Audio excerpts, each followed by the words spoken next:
Hello, everybody. Good morning.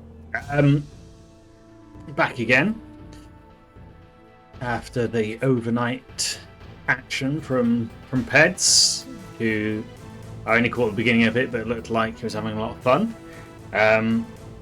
So yeah, we're back for the charity streams for Ironhide and Melatonin. So we're going to be playing some more Deus Ex, which was one of Melatonin's favourite games. Yeah, that's exactly what JC Denton stands for. I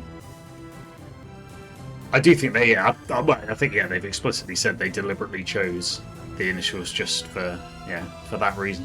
But yeah, so we got, how far did we get? Oh, we were about to take down the power generator, I think is where we are in this now. So yeah, let's load it up and crack on. I did try and tweak some of the settings on this so it's easier to see, but yeah, let me know if it's still not the case. But yeah, let's do this thing. We've got NSF troops on the rooftops. Oh right, great. That person spotted me immediately. That's guy headshotted me.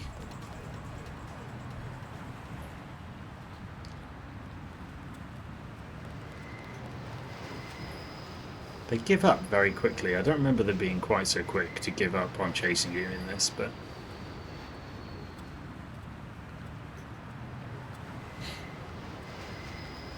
might have to just abandon stealth as an approach and just start tearing around shooting people.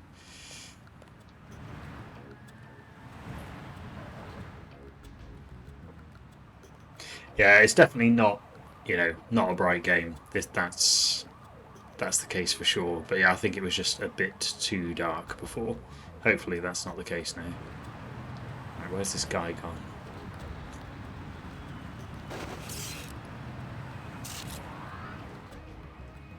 Okay, there he is.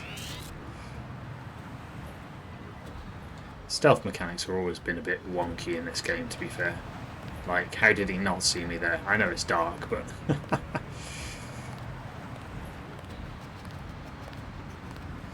think if you get them in the small of the back, it takes them out. Or it's got more chance of taking them out in one hit. But I think you have to wait for the little targeting reticle thing to shrink down. Just follow him around. This is classic spy stuff. There we go. That'll do.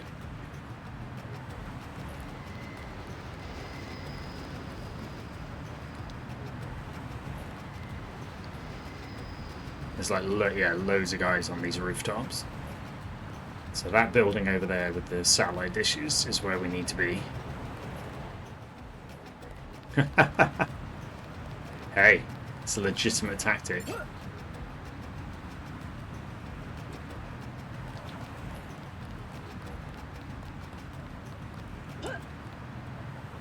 Much like chairs, climbing ladders remains one of JC Denton's biggest challenges.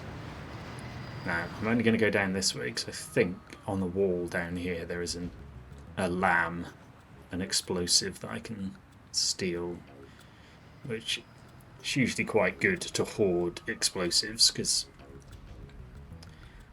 you can use them to blow up doors that you don't want to waste lockpicks on.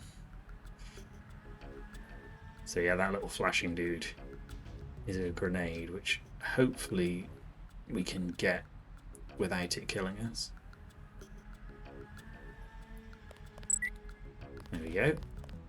Basically, if you run up to them quick enough, you can disable them and collect them.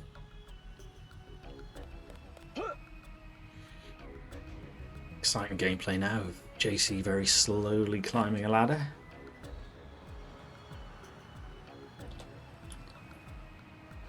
This is what immersive games are all about. I think I've played around with the sound levels as well, so yeah, shout if either me or the game is too loud. Right, there's a guy around here somewhere. Yeah, there's one over there. Let's have a look in here.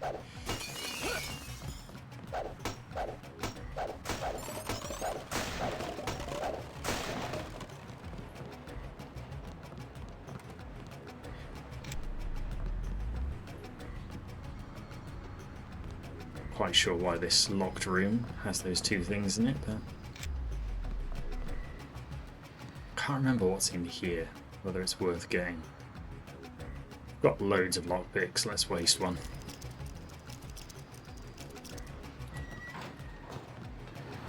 Ah, yeah, that was a complete waste. That was the door to where I just started. Brilliant. Oh well.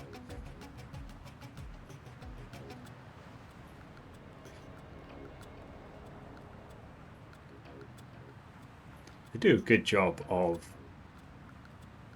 letting you have various approaches you can take in this game, but it is a little bit annoying when you sort of end up doubling back on yourself and you've wasted some resources doing it without realizing it.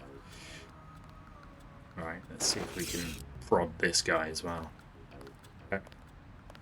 Will he see me? I'm in the dark, so he probably won't see me.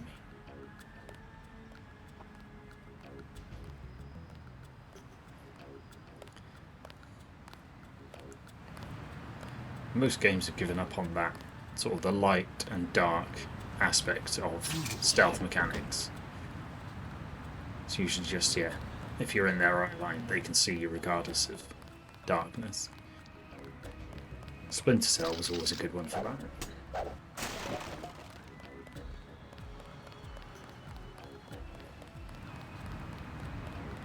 Can't remember if there's anything else of interest on this rooftop. I'll have a little look around just in case. Oh. I knew there was another guy. He's throwing a grenade at me. Psycho. Oh, now his mate's seen me as well.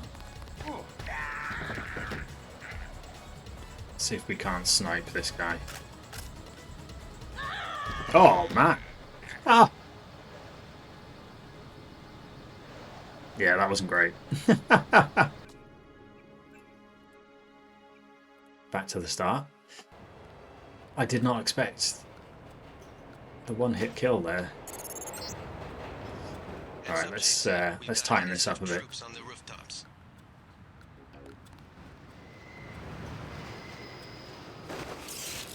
All right, trial and error. We know what we're doing now. Let's get this guy before he gets me. I know I heard something.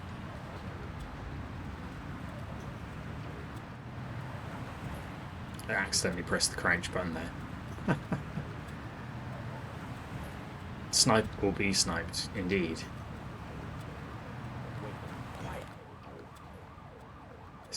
Need this guy to go back to patrol mode. There we go.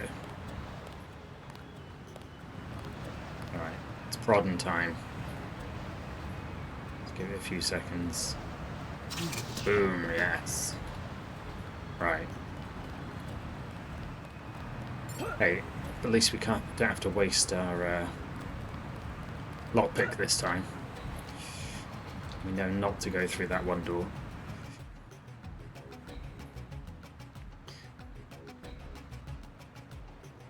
Oh, I did not mean to fall off that ladder.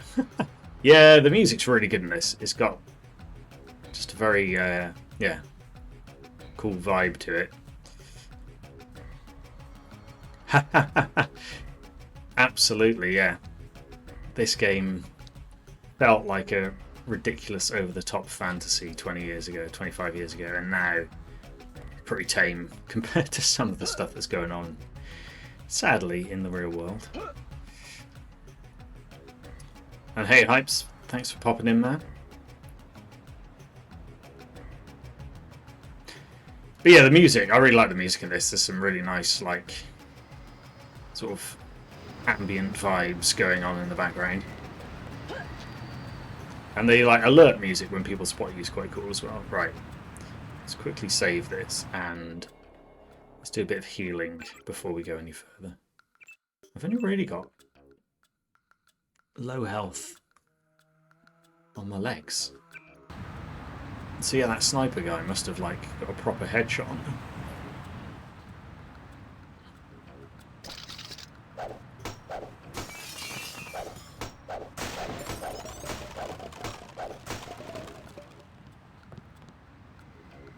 Oh really? Jazz Jackrabbit, nice.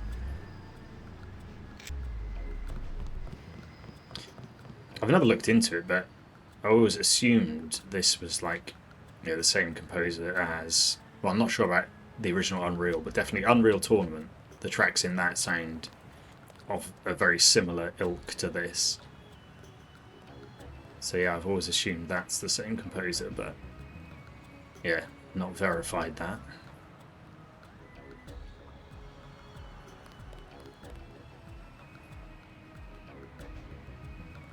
Right, can we get this guy?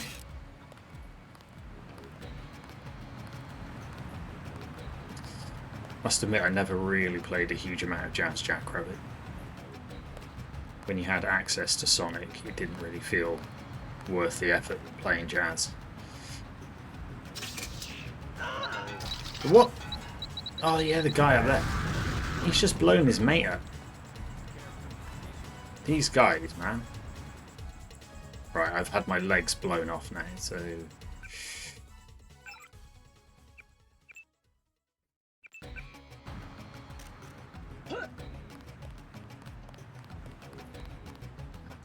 That's extreme prejudice. I don't think it was worth throwing a grenade to kill his friend just to get me. I got this one. Man, these guys are not hanging around. These guys aren't so tough. Joey's right, these guys aren't so tough. Alright, let's do this properly now. Famous last words, let's do this properly whilst I jump to my death. Right. What I was intending to do was jump on this roof over here.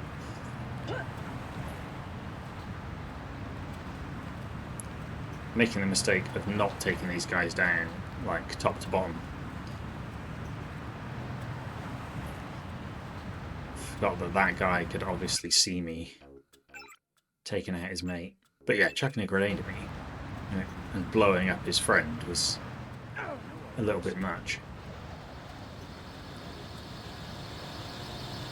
Not quite calibrated for how far you can fall before you take damage in this. The answer seems to be, how has he seen me up here? This guy is too grenade happy. Yeah, this isn't the kind of approach I would normally be taking. I'd be a lot more cautious about this. Or the other thing is, yeah, like, get the sniper rifle out, take them all out from distance. Thing is, the sniper rifle is like ridiculously overpowered in this, so if they get a good hit on me, then I am basically dead in one hit, so...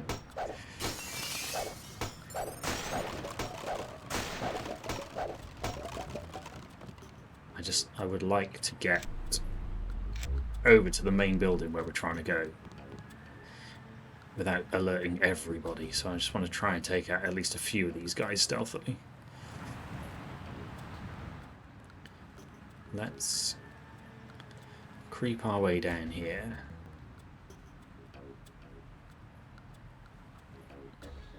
See if we can get to the top guy before he spots us. Yeah, there is definitely a lot of overlap sort of with the music in this and the music in something like yeah, Perfect Dark. And yeah, Metroid Prime as well. That game's got such good music. Right. Let's hide behind here if...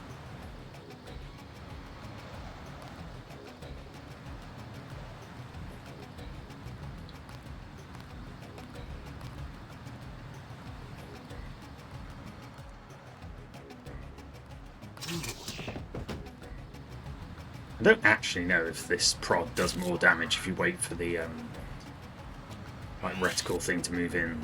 That's definitely what you have to do with like guns. The shots get more accurate then, but I always assume it makes a difference on this. I should probably research that. Right, well, we've taken out this guy. Where is his friend? Right, there's a guy over there. There's a guy over there. There's a guy just below me somewhere.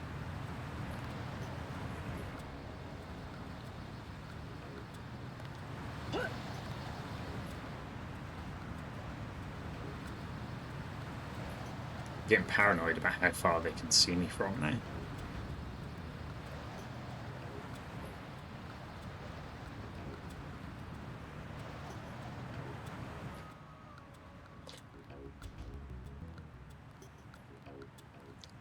Where's this guy? Ah, there he is.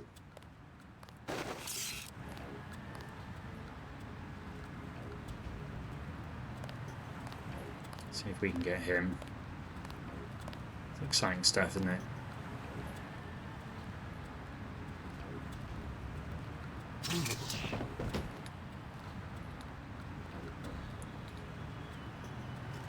Ah! I literally poked my head above that wall for like half a second and he spotted me.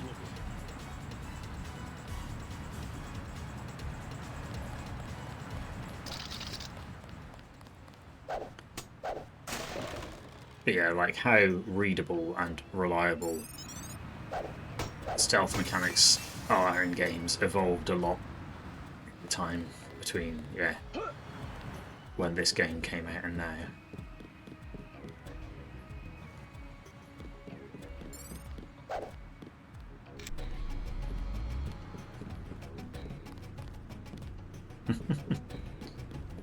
Bots have arrived in chat. JC would approve.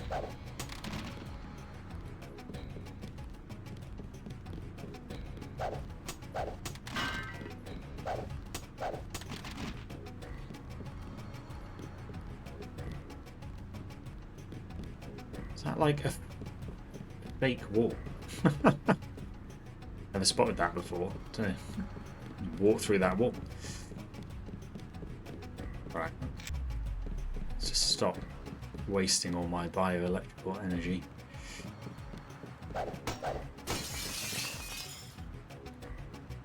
What enemies can hear is really hard to read at times as well. Like, how did that guy not hear this window being smashed?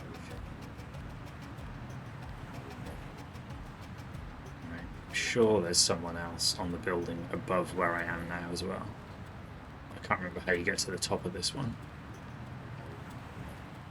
I can swear I heard something. Yeah, so he didn't hear the glass smashing, but he did hear me like stepping ever so slightly sideways. I can swear I heard something.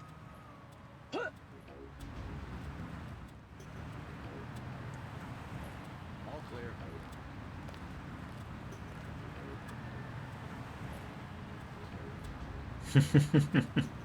Yeah, I think that's a fair shout. ITV does not have the best viewers. Don't trust a word of this.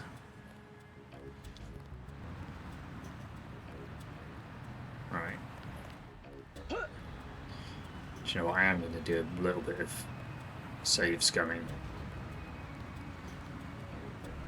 Just because it's just going to get annoying if I keep doing this same section over and over again.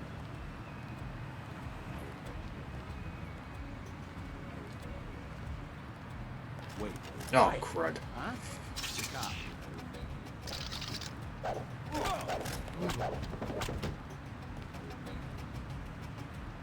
Pretty sure that guy in the distance just spotted me as well. Alright. Yeah, you can usually tell if they've like become alerted because they get their guns out. He was holding his rifle for a second.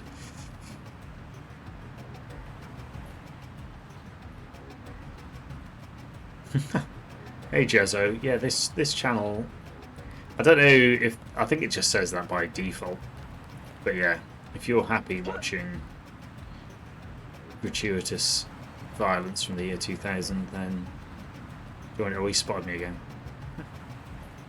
Then feel free to join.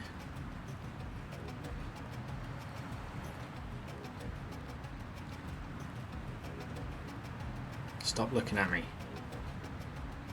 Ah, oh, this guy needs to go away. The like sound design is quite good in this as well, so if I was paying more attention, you can sort of like listen to people's footsteps and stuff. So you can kind of hear when they're moving away from you. But yeah, like obviously most newer stealth games tend to give you some form of radar or way to see through walls or just things like that, or like track, mark enemies and track where they move and stuff like that. Immature audiences are absolutely the target market for my content. Right, I don't think there's any more guys on these roofs, but there are a bunch of guys.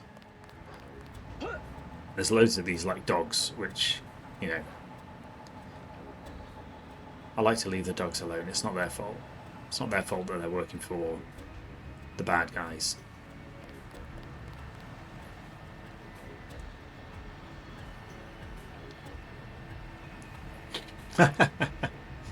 All middle-aged, yeah. It's pretty undeniable at this point, isn't it? Sadly. Thought I saw some. Right, someone spied me. Forget it. Right. The alert music went off, but it wasn't that guy, because he didn't go into full alert mode. So someone else must have spied me. Alright, let's see if we can get this guy. Peepo. I think he's going to turn around.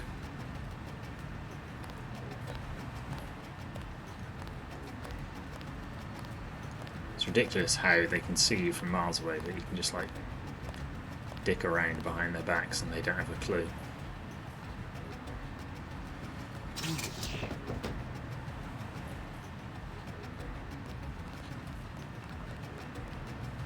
There's loads of people in here. There is like a... yeah, no skibbity. No brain rot here. There's like multiple ways you can get to where you need to be in here. I think there's like a... yeah, there's a back room there that you can go through. Oh crap. I think we got cops. I've got to stop falling off roofs.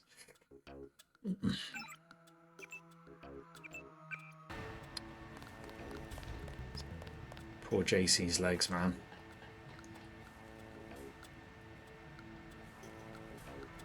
Can't remember if this needs... yeah, one lockpick. I can sacrifice one lockpick.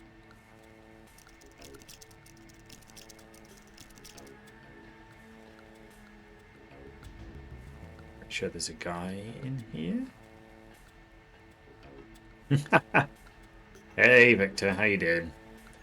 Yeah, there has been a little bit of save abuse here, although that is kind of the first time in this run where I've been doing that. I'm trying to remember.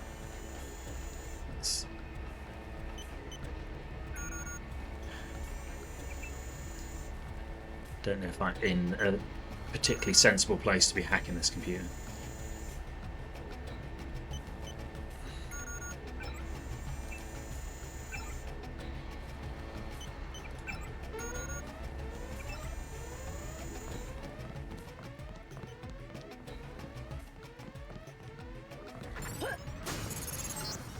So yeah, the whole point of this mission was to destroy a power generator. And if you sneak in here, you can just turn off its coolant systems and it blows up. So yeah, it's quite an easy way. Quite an easy way of finishing this mission. I think she took off. So now, once you've done that, your mate Gunter turns up on the roof. Everyone's favourite metal man. There he is. Vandoli has assigned me the peacekeeping occupation of this district. He does not I look took like a care of the peacekeeper, general. does he? How's the raid going? We should have sent Agent Navarre. Your brother is timid like a child. Did something go wrong? You do not need to hear anything from me. Take the helicopter back to base. I am sure Manderley has planned a debriefing for the top agents. I am the top agent. So yeah, whilst you've been taking out this generator, your brother is supposed to have been like leading a raid on another location, and he's balls that up basically. So now you have to go I and do bail not him out. need assistance. The helicopter is waiting. So there's a whole bunch of good stuff. So we've basically done what we need to do here, but there's loads of like resources in this building. So I'm going to go down here. So what you can do is usually lead people up here, and Gunter will take them out for you. Come on, Gunter. Always like to take advantage of AI companions. There we go. He's got a flamethrower. Check him out. Thank you very much, Gunter. Pretty sure there's some more guys if you want to come down. Be nice if this had a system like in something like Half-Life where you could get people to follow you. Right, come on. There's more people around.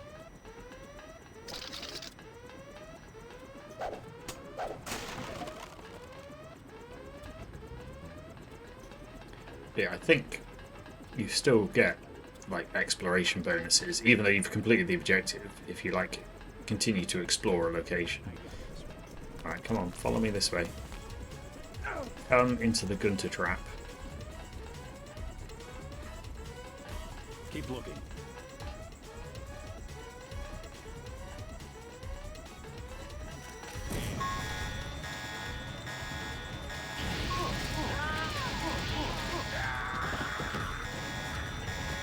Oh, there's another one. Don't hit me, Gunther.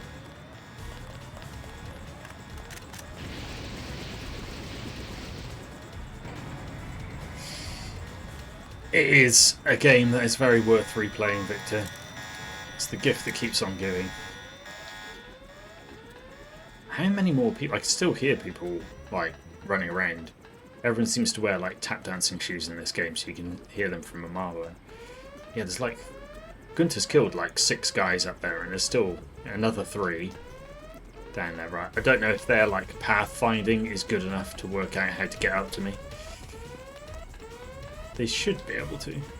Here we go. Come on, mate, follow me. This guy's not even got a gun. It's just running. Don't run away. Keep coming this way. Oh, there we go. Here we go.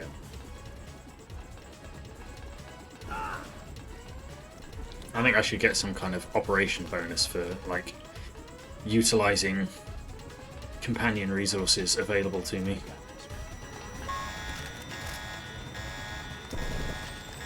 Come on, Gunter. There we go. What a guy.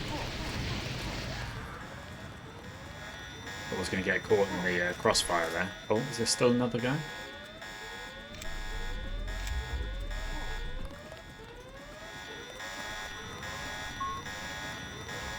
Gunter. Oh, I think he's getting sniped by... Oh, he's getting sniped by that guy over there. Brilliant. Well, we'll leave them two to fight it out, and we'll see what else we can find around here. But yeah, Victor, if you get a chance, definitely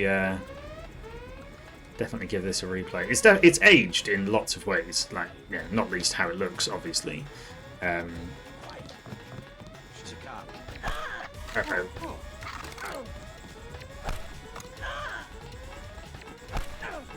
God damn. I did not realise there was someone still alive. There you go, I've killed one person, so me and Gunter are kind of basically even on this mission. Equal distribution of effort.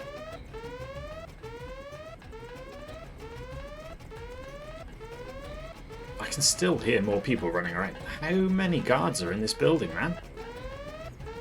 Some might say this is overkill.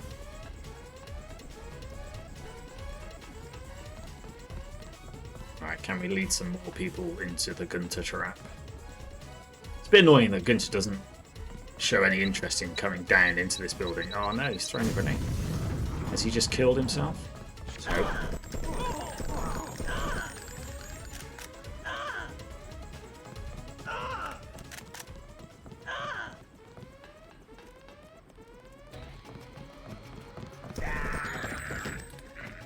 I do like that you can like follow blood trails from injured people, which is quite a cool little feature. But yeah, this is it aged in some ways, and lots of lots of sort of quality of life features that games have now might feel lacking, but I think it's like scope and ambition are still very impressive.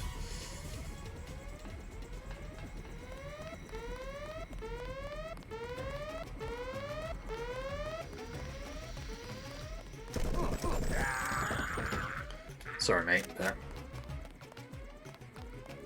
no one can get out alive. Yeah, we're definitely not on track for any kind of pacifist achievement in this game now.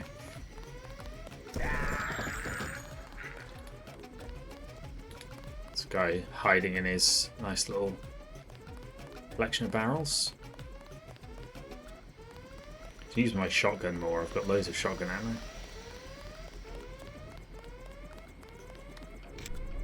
Trying to remember if there's anything worth picking up around here. But yeah, there's like a whole underground bit to this location.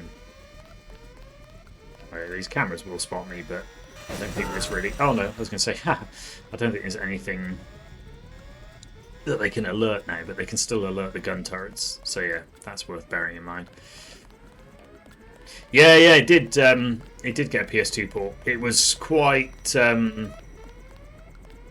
severely cut back for the PS2. So the PS2 obviously had much more restrictive memory than what you'd get on a PC. So all the areas were like chopped up into small sections. So like this one map would probably have been split into two, and this isn't even a particularly big map. And like that opening area, the sort of like Liberty Island with the statue and everything, was like split into about 4 different sections. So yeah, it did harm the feeling of it, but it's not a bad way to play the game. Like if that's your only option, it's like the core of the experience is still there.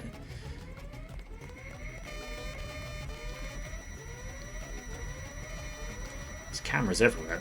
I'm trying to find one of these rooms has got like the security control panel where you can turn off all these cameras. Well, actually, maybe there's a. I'm trying to think where the room is that disables all the security cameras. T-Phrase Valley Forge. Right, we'll remember that.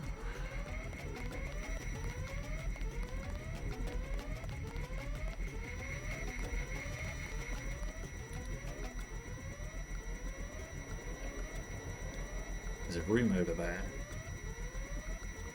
But yeah, I played the PS2 port. I'd already played it on PC, but I was intrigued to see what it looked like. I think I got it like second hand, really cheap on PS. So I don't think it sold very well on PS2. But yeah, it's got like upgraded character models in the PS2 version, which do look quite nice. Right,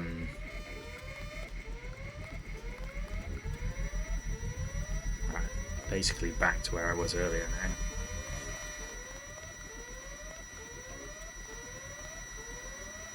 I think possibly that door is where I want to get through.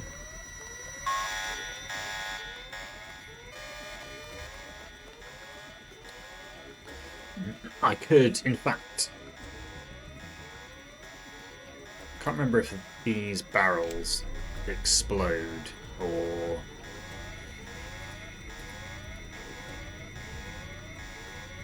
not, but we will try blowing up a barrel to see if let us through this door.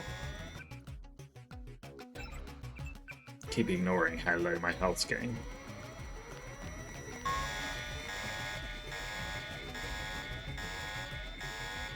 See if this... I can't remember if these do explode or not, but...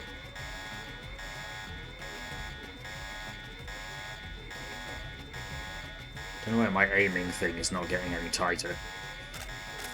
Let's use our sniper rifle.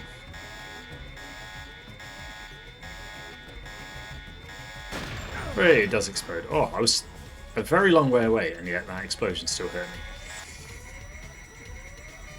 Oh, what? Indestructible door. That was a waste, wasn't it?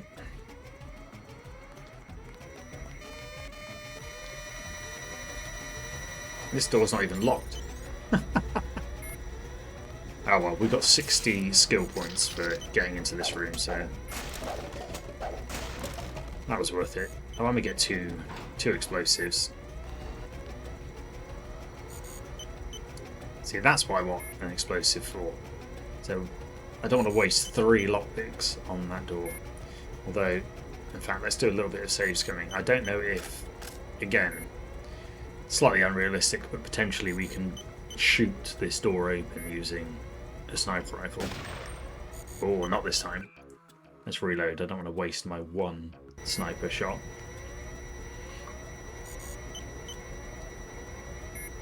Yeah, it was there was a period of time where like consoles getting PC ports was a much more interesting thing, just by because of the disparity between what the machines could do. Obviously, things like Doom, or like those very early Doom ports to the 16-bit machines were just crazy, and not necessarily the best games, but it was always really interesting to see how people approached that problem of how do you turn a PC game into a console game. Right, I'm sure there's some more explosives. Alright, let's take this explosive barrel. Yeah, like the Half-Life 2 Half-Life 2 port to the original Xbox was surprisingly good, I seem to remember.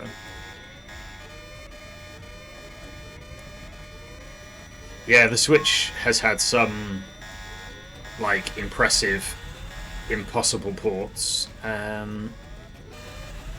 This is not the way I thought it was going. I'm trying to find that room with the safe in. See, navigation is hard when you're walking around with a giant barrel in front of your face.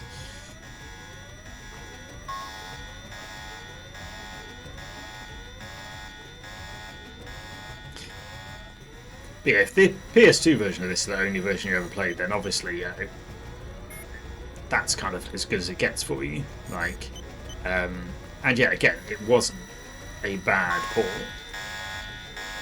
It just wasn't the best way to play the game.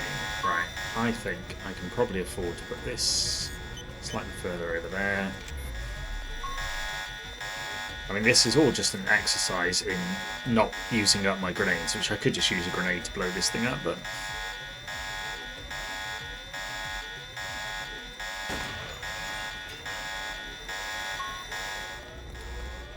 What? Still hasn't exploded the door. That's ridiculous.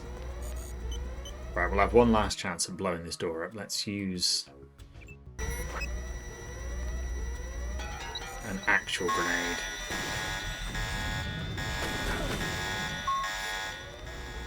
There we go. Got her in the end. Oh, I can't even pick the thing up that's in there.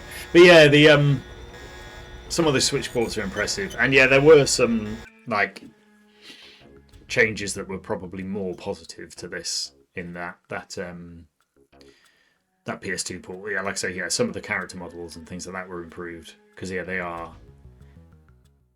very weird looking, some of the people in this game, and like animations and stuff. Like you can see, and it kind of, I think they were using it as like a a testing ground for building Invisible War as both an Xbox and PC game, so they were learning a bit more about console development.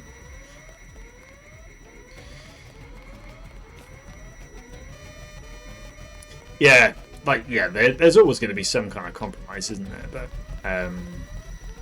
right, is it worth me going in this room?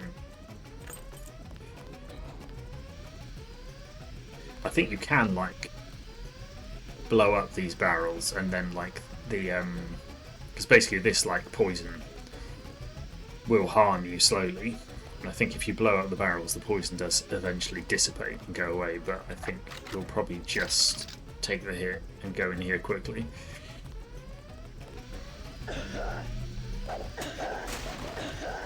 To pick up one lockpick.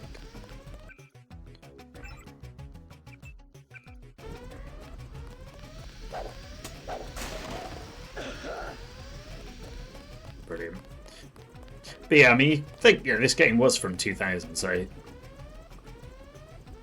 it's hard. It's that sort of weird crossover era, isn't it? Between like big. The N64 was still releasing lots of games in the year 2000, but then PS2 was out, so there are games where the models look better in there's PS2 games that look a lot better than this. Like obviously this is a fan model for JC Denton here, but it's very similar to the original one. Like this is not a great looking character model, but it's I don't know. I think it's probably reasonable enough for the time. But yeah, that sort of in-between era is always interesting where, some games for the next generation of machines look 1,000 times better, but then, people are still buying millions of units of games for the generation before.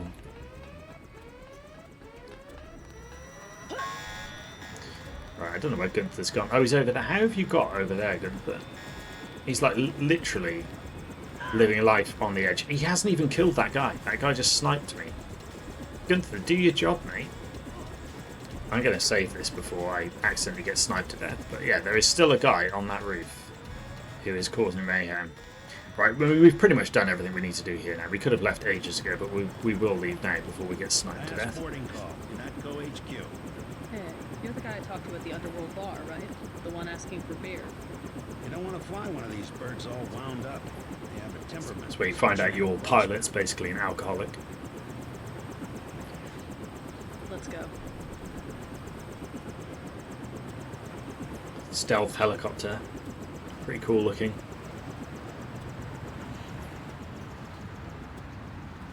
That guy's still running around on that rooftop. This is where the men in black turn up and have like ridiculous robot voices. Welcome back. Your mission was a success. Just about the only bright side of the operation, unfortunately. Report to Manderley for a briefing. So yeah, these guys, like weird cyborg people. Miss Jack, Yeah. the prisoners on level 3 are a sensitive matter. Leave the interrogations to Mr. Simons. You are authorized to receive your orders from Joseph Manderley, after which you will return to the helipad. Simons. You guys from DC? What agency? Please proceed to This guy got Manderley's purple office. hair. We will expect to see you shortly. Also, yeah, red eyes. Everyone with red eyes in this game is evil, and I'm going to stick to that. See if there's anything new that we can loot from here. Multi-tool, lovely. Oh, JC struggling with ladders once again. Everyone's favourite code for that door.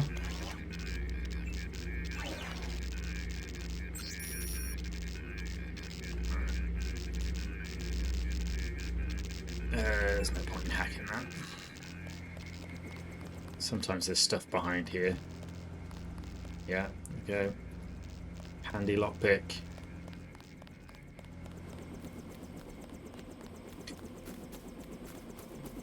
But yeah, we're in the Good to have you back. era we are now. Most like games are pretty much parity between whatever version they're released on. Even like the days of the Xbox 360 versus PS3, where you genuinely had some differences between the performance of those ports.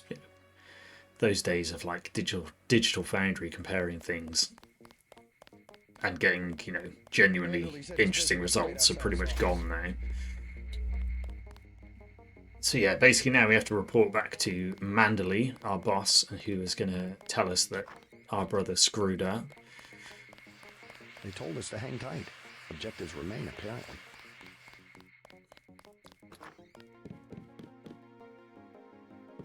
You sat miles away from your desk, mate. Good posture, though. Fair play to the guy.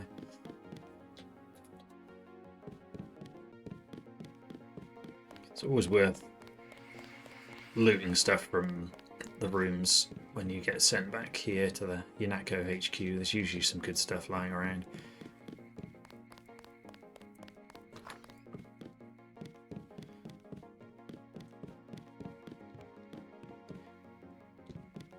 Is that meant to be like? Is that a bench for sitting on? Why is there a plant pot on a bench? I'm not sure about this interior design that's going on.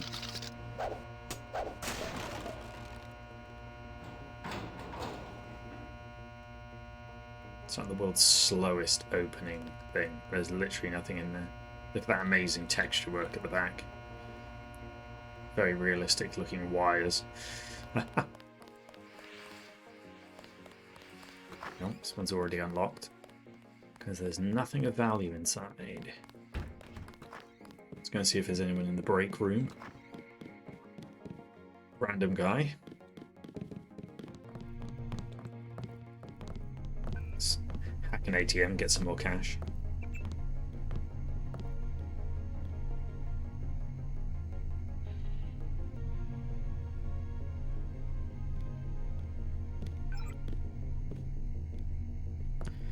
$375 credits. I'm gonna be rich.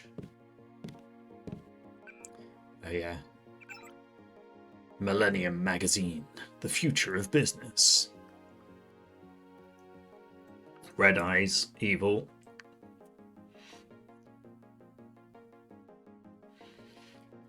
A world of unlimited bandwidth. That's what I would like.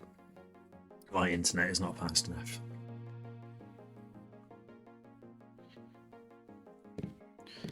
Exciting times.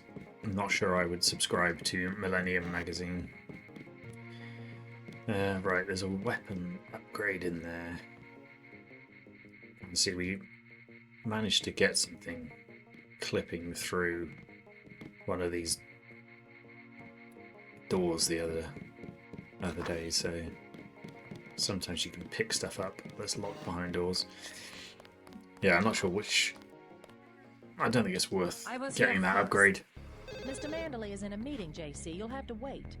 I was told to report for a debriefing. A debriefing. Do not worry. I will state in my report that I was satisfied with your performance. Thanks, Anna. Be quiet. I am trying to listen. Just fire the arrogant son of a bitch. Oh yeah, this guy. Wasn't He's a baddie. He's our best agent. We don't need him. More on the way. He knows nothing. I think he does. You should never have sent him to Hong Kong. Let's be sensible. We have to look at the whole record. Look, I understand. He was your pet project, but it's out of my hands. A lot of problems will be solved if you just shot this guy now. I know. I will comply with the order. That's all I ask. Carry on. I'm going downstairs to interrogate the prisoners.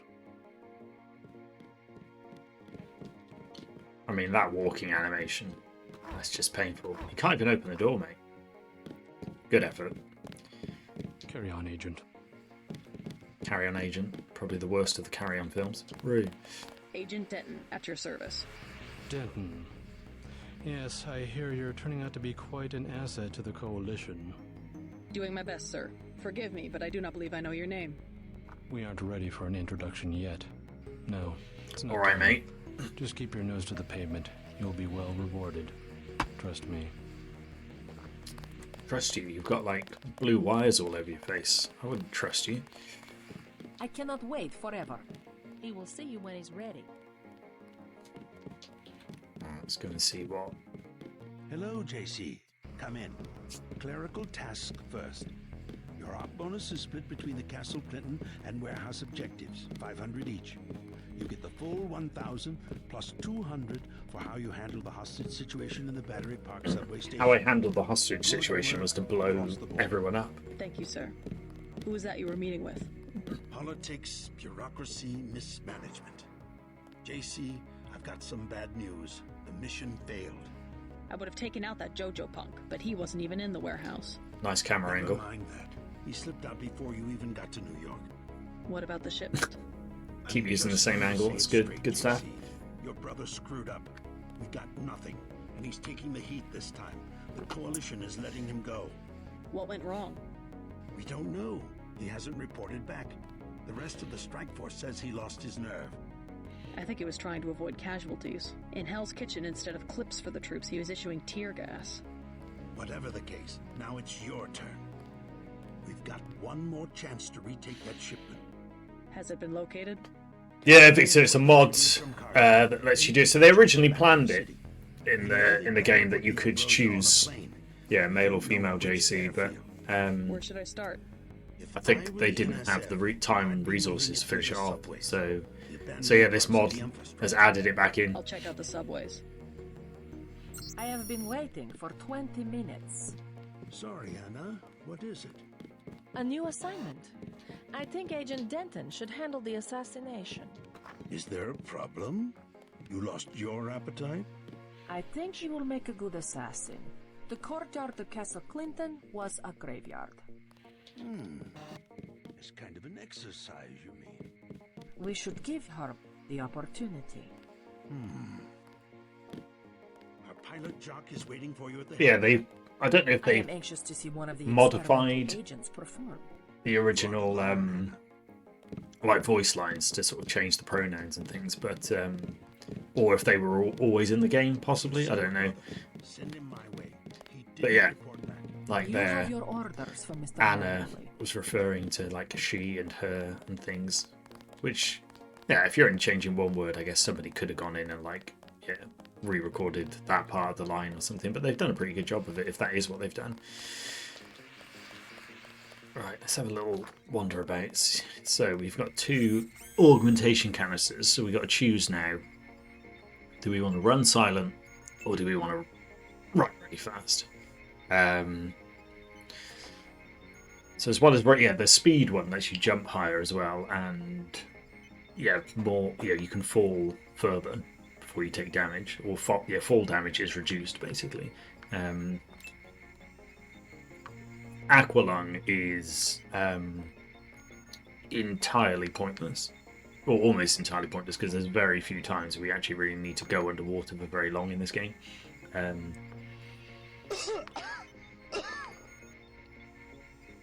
Environmental resistance is quite good because, yeah, there are quite a few times when you are in like, yeah, poison environments or radiation environments, I think, which so I think we will take environmental resistance. And yeah, I'm torn. Do we want to be silent killer, or do we want to be able to move and jump further and faster? It's a tough choice.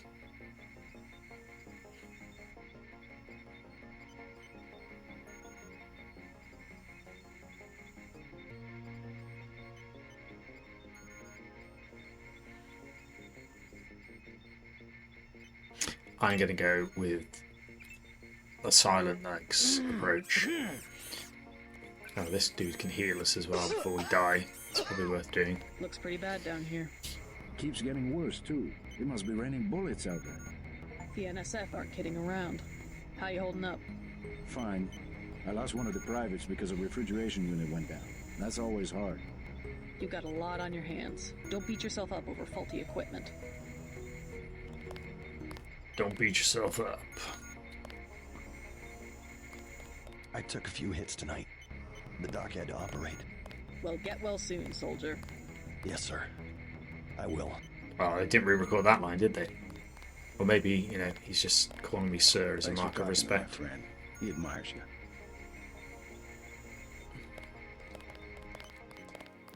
Aqualung was also terrible early 2000s singer-songwriter. I either did not know that, or that is someone I have erased from my memory.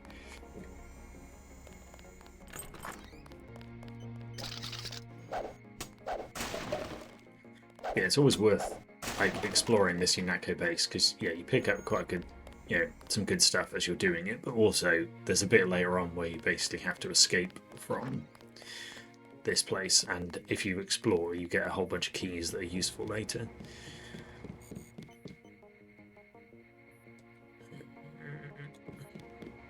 We'll have a look in that room in a minute. Multi-tool. Don't know where Alex Jacobson's gone, but he's not sat at his random chair anymore. What have we got more of? We have got more lockpicks, so we will use a lockpick on this door.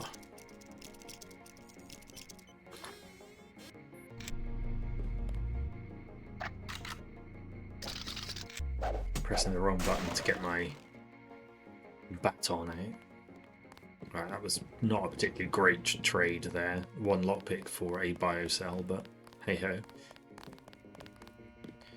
Come on, General Carter. What have you got to say today? Agent Denton, marvelous. In addition to an accuracy weapon modification, I've got some 7.62mm rounds and a couple of multi-tools. Mr. Carter, I can't tell you how Why great can't it you is just to be give a me part of all the of your UNATCO. stuff? You should have seen the fighting in Castle Clinton. Yeah? I cleaned the place out. I didn't clean the place out. Anna Navarro did. That's what this agency is known for. I never thought I'd see this much action in one mission. In my day, international peacekeepers were citizens first and soldiers second. You Oh, he's forget not about that happy. extra ammo. I'm only going to give you the multi-tools. I think you should concentrate more on mission objectives and less on the enemy body count. Again, I didn't kill them. Right, let's keep pumping up the accuracy of our sniper rifle, which, what is the accuracy now? 87%. Not great for a trained killer, is it? Yeah, things like, I was saying this before, where you can like type in like passwords and things, and use the numpad for the keypads and things. Yeah, it all just helps with the immersion, doesn't it? Which is great. But yeah, again, because stuff has to release on console as well now, you can't really, well, you can't do that. You don't have a keyboard and a numpad. But yeah, it always feels fun, especially like if you're in a tense situation where like someone's about to get to you and you want to get through a door quickly and type the numpad in quickly. Feels good. Right. I don't think you're supposed to be down here, I Agent. have one question. Annoy this guy because he doesn't like that you're watching his What is to deny interrogation. a man who can keep a secret because he has value. What you know more than others makes money and gives you a measure of power. You Walton Simons? You think I could be bribed? Margaret Forsyth under NSF protection in Queens. Your son Richard attending Bronx Science. You see, I have a few relevant facts myself. Care to make a trade? You Blackmail. dare. I'll give you 2 seconds to decide. Get out of here, Denton. This is none of your business. He's not happy. Been spying on him. Time's up. Where is the NSF taking the ambrosia? They asked me already. I don't know. Need I remind you that in the case of a national emergency, FEMA has a list of 6 million Americans who will be transported to detention centers? Your tabloids call it RX-84. Yeah, including the President, Congress, and the Supreme Court. In my position, I find it very easy to add names to that list. Go to hell. This kind of stuff again is like, oh, this seems ridiculous that like legitimate government agencies would do these dodgy things, but We've never left the state of war. I now won't say anything, but I think it you should seems go. realistic. I'd like to know what the feds are doing down in the cell. You think that's funny? Do like it every now and then. People will comment on the fact that you like use their computers in front of them, but they still don't try and stop you.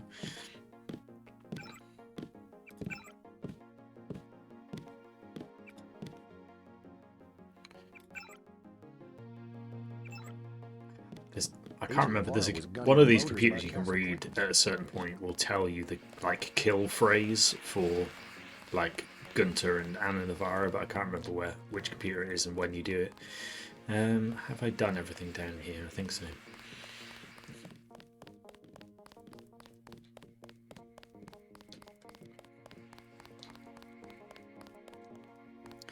Do I want to get this weapon mod?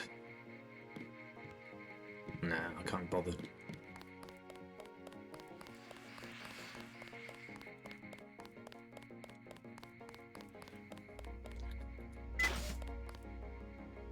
Hope this one turns out a little better. So yeah, now we have to basically go and finish our brother's job, track down the shipment of this ambrosia stuff.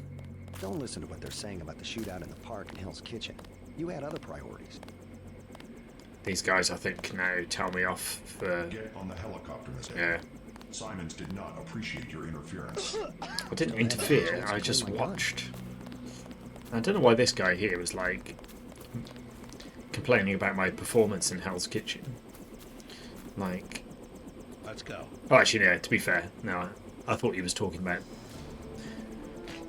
the Castle Clinton fight where, yeah, Anna Navarro killed everyone, but I think he's talking about the hotel hostage situation, which, to be fair to the guy, I did not deal with particularly well. It's Doge in this game. We're dropping you in Battery Park. Pretty much. The NSF were moving material through here at one point. Seems like a good place to start looking. I don't think you can go back into Castle Clinton. I think now. we scared him off.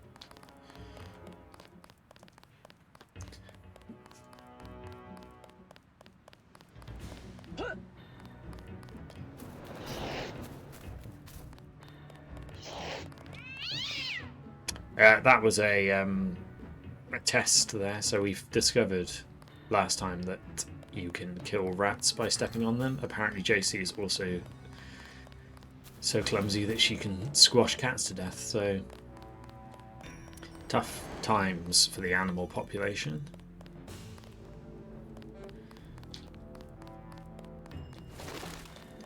Yeah, I was going to say, I'm sure there's like a Zyme vial around here somewhere. There we go. I've got loads of these now.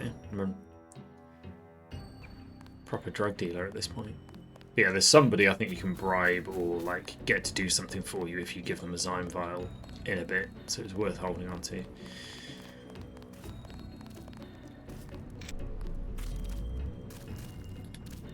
Pick up another med kit. Accidentally set fire to myself. Good stuff.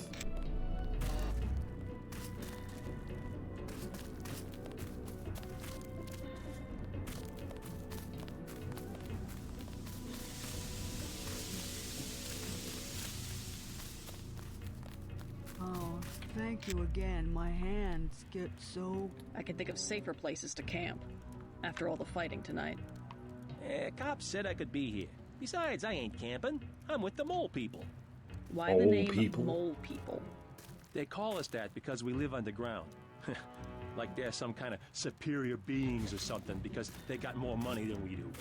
Maybe you should join your people. Anywhere underground would be safer than Battery Park. The moles need someone topside. And besides, it's been pretty quiet.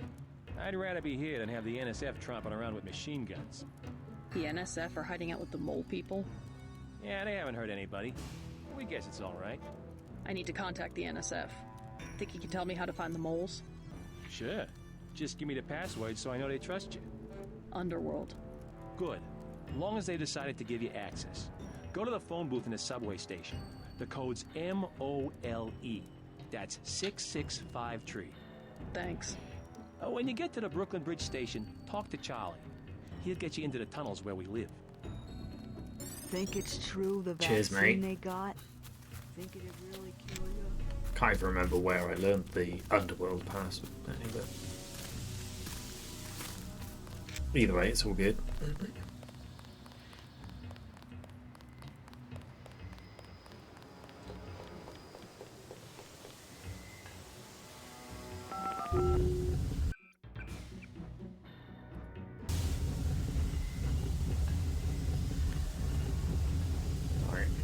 the mole people have managed to build like a secret phone booth that turns into a lift. That's quite impressive.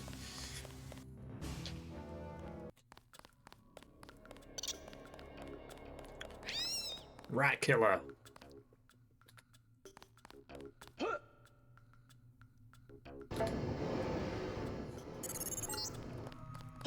After the quakes, the homeless drifted down here. Junkies, runaways, grifters. There's a DSS file a mile long on this place. Some of them, the so-called mole people, have permanent living quarters in an adjacent tunnel system not on my map. I'm looking for the mole people. You don't want to camp with them. Trust me, they're too political. I don't need a place to camp. I started the mole Do people. I look like I need somewhere to was there camp? first, and then they made up committees. You that started focus the on mole just people. because they don't Yeah, like alright, the way mate. you look. How do I find them? Don't bother. They're elitist, and now the NSF is down there too. Wow. I'm gonna kill Rock. You have a problem? Get out! I got a bomb. A bomb's a bad choice for close-range combat. Yeah. Might as well use it. True. Rock says I owe him. He won't even give me one vial for it. What kind of bomb? I think they said it was called a lamb. Here we go. Trade I Zyme for a suppose I could lamb. part with a vial of Zyme if you'll give me the lamb. You got some? Really? Yeah. Let's see the lamb. Take it. It's probably not, you know, Where's the Zyme? a good Hope it idea to lasts. feed this guy's drug habit, but, you know, I get some explosives out of it, so it's all good.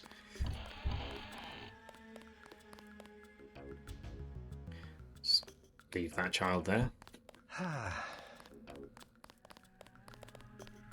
The doctors in that clinic, they ain't worth 5 credits. Hi, honey. Don't think she's going to get much business down here. Or at least not the kind of business she wants.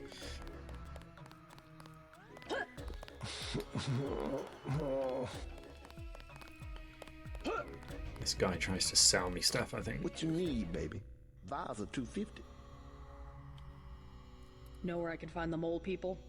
Good neighbors keep each other's business private. Do you want to set a price? I'm a good neighbor. You want to buy something or not? I'm with you, Natco. Start talking. I ain't going back to jail. Let's try some word association. First word, ambrosia. Bitch, I ain't going back to jail. Uh-oh.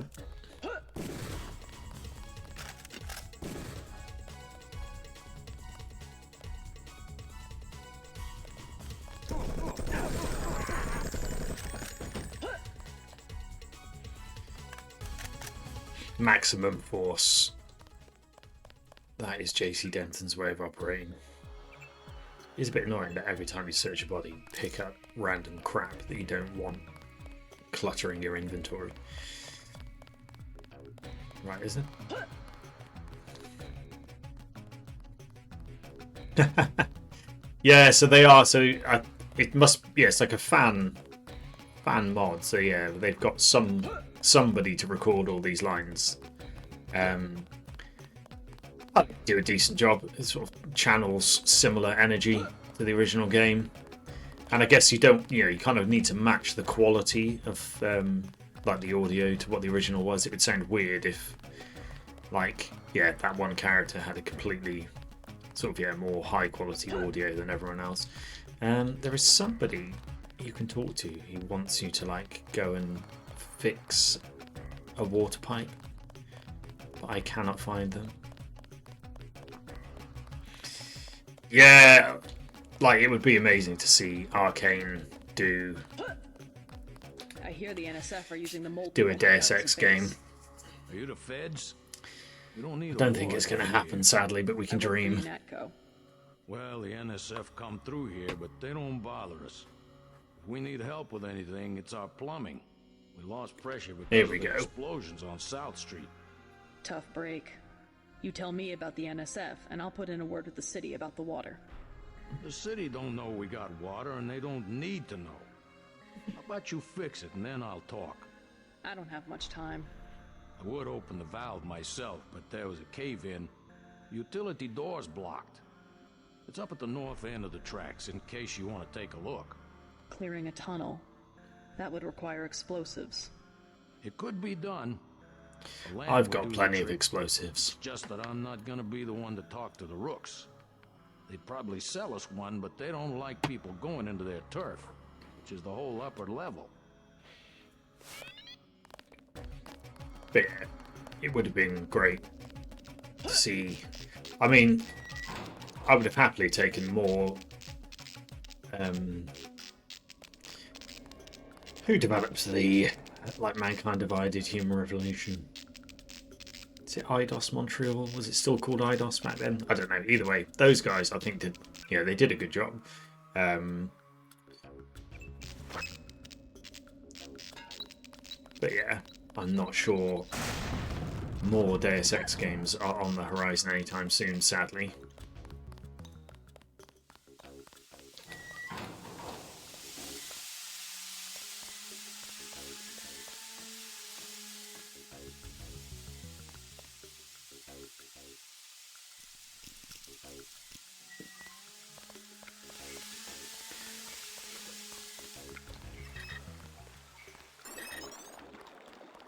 That was their entire plumbing problem.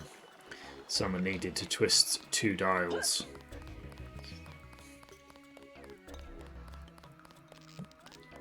Add something else to JC's list of skills. Terrorist killer and plumber. Hold up. What is it? You on Rook's territory? Prey, yeah, Prey's a great game. You call yourselves rooks? Probably my favourite immersive sim game these days. I think Prey just does so many things well, and like the scope for the player to choose their own way of doing things or like express themselves in interesting ways is just so good in Prey. Another game that tragically we are unlikely to see more of.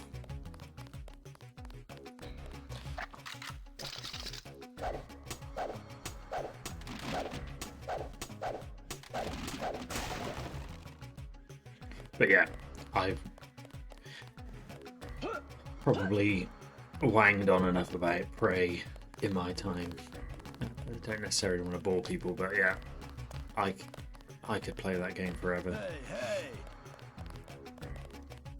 I think Cyberpunk does a pretty good job of like offering some of this sort of like immersive sim DNA.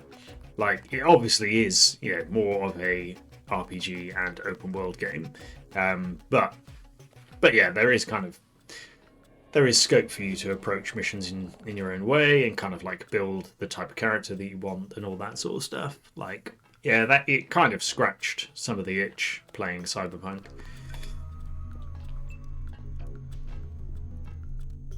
I think a lot of the like main story missions in Cyberpunk are kind of designed for you to approach them in like one way, but a lot of the side stuff is a lot more open, which is quite cool. A lot of the like missions that you can just find wandering around. I think the only real point in talking to these guys is that they can sell you a lamb, which we've already got a lamb and we've used it to solve the water problem, so I'm not really sure there's any point in talking to this guy now. But Charlie says you sell explosives. Yeah? Charlie should mind his own business. How much? Business. Whoa. We ain't talking firecrackers, understand? What I got, it comes from a guy at UNATCO. Hardcore munitions and shit. How much? I got a lamb. You know what that is? $7.50. Pretty steep for secondhand goods. Either that or you work for it. You into fighting? I need someone to take care of the dealer downstairs. Already dead. Already dead. You killed him? Just another parasite. Hot damn. That guy you just killed, he's been in my way for months. Now I got the whole station. You can have the lamb. Now I can afford me a Gep gun. Not sure I've really done much to help help people in this situation. Don't think this guy expanding his empire is great, but there you go. Jezzo, yeah, so this was one of Melatonin's favourite games. So I think actually he put it as like number one when I was looking at, like, you know, he's sort of like ranking of games and things. He had a lot of time for this game, and so yeah, thought it would be an appropriate game to sort of choose for this stream. Kind of, yeah, in Melatonin's honour. I was intending to keep the old fundraising page up so I could check the totals. I think we're still at, I think we're on £700 now, which is amazing. Like, so thank you to everybody who's donated so far. Generosity has been just, yeah, so impressive. Like, I will always be amazed by just how good this community is. Didn't somebody tell me what this code is? So yeah, that's why we're playing this basically. Oh, I need to go and talk to the guy who I just fixed the water problem for.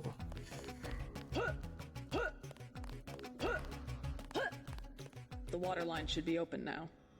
Good. Glad to see you UNATCO boys do something for the community. UNATCO boys? Now, can you tell me about the NSF? Oh boy. The NSF? Yeah, they took over our tunnels. How do I get there? Go to the women's restroom on the other side of the station. Look for a keypad under the sink. Combination's 5482. Great. I'm glad I could help you out. Something a bit unbecoming about the fact that the entrance to the secret base requires people to go through the women's restroom. I wasn't even paying attention to what he said the number was. 5482.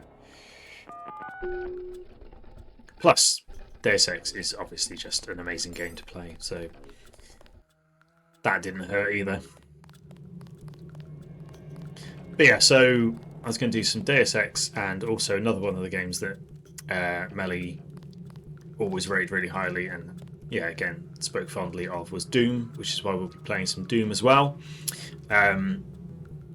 And depending on kind of where we get to with that, if we finish Doom and there's still time, I was tempted to stream something from Ironhide's sort of list of favourite games as well. So yeah, because at the moment it's all a bit Melly heavy, although other people in the sort of schedule have got Ironhide covered pretty well. Hey Photech, how you doing, man? Thanks for joining. Right, so there's like a dude down the far end of this room that we need to go and talk to, which I think if you talk to him and say the right things, he makes all of the guards stand down and not attack you. So we are going to attempt to get down here without being spotted.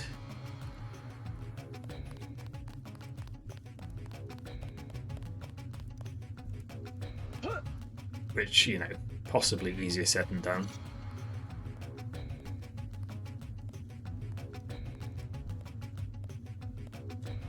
Especially, yeah, as noted previously, the old stealth mechanics in this are not necessarily as well refined as more modern games have become. I think I am on the wrong side of this barrier. I need to be around here. Yeah, I hope you're doing well, Photech Man. Thanks for joining. Good to have you along. Who's there? Oh. Take the log, fascist. I thought that was the guy I need to talk to. Am I misremembering what I need to do? There's definitely a guy somewhere who you need to talk to. I'm going to run around a bit until I can work out where I'm supposed to go. Or is there a room behind here? Oh yeah, there's a brick that you have to press, I think, down here. And that opens the door. And you talk to this guy. Hey, do you know what? Let's reload that. We knew what we were doing. We knew what we were doing. It's fine. It's fine. Says that as if I wouldn't be playing Doom anyway. Doom is the ultimate gift that keeps on giving. You can never have too much doom. Alright, let's see if we can go and talk to this guy without alerting all the guards. So that seems like the right thing to do morally. Because yeah, spoiler alert, turns out these guys aren't necessarily the bad guys. Yeah, I think there's a few people doing that very same thing, Photec.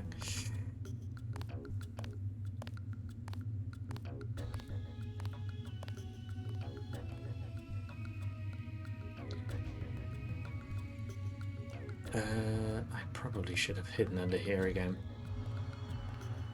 Yeah, don't get caught. Just like JC Denton, you don't want to get caught. I feel like he should probably spot me at that point, but hey, he didn't. We'll take it.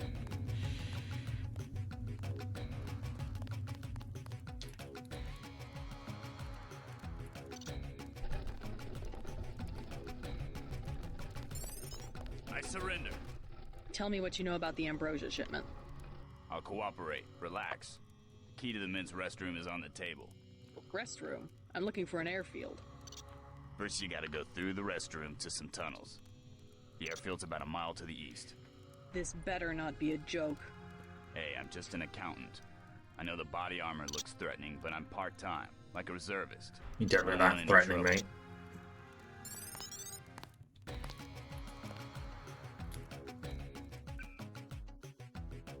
Why I just picked that up. Annoys me that you can't drag things out of your inventory.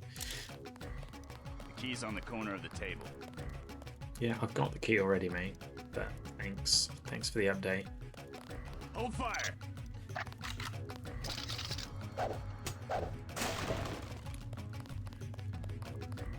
Well then, pleased we got at least one non-lethal scenario. Solve this without any violence, which is nice. Oh, I didn't want that. I never use any of these things yet, so thermoptic camo. So basically, yeah, makes you like invisible for a period of time, but I never bother with any of those things.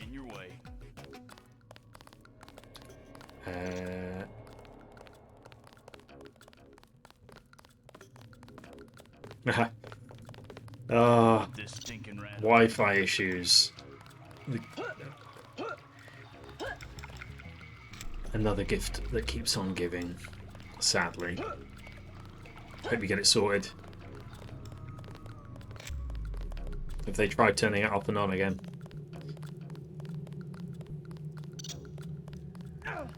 Oh, stop setting fire to yourself, JC. The panel's secured. Good. The booby traps? Installed. This game just absolutely loves the word booby traps. Don't look at me, I just follow orders.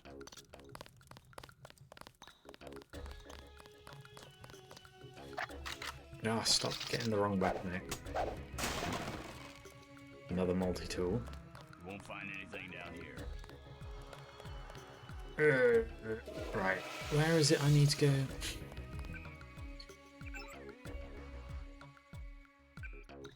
You're from the feds. You're a little late. Oh, it's through here, that was it. Wrong restroom.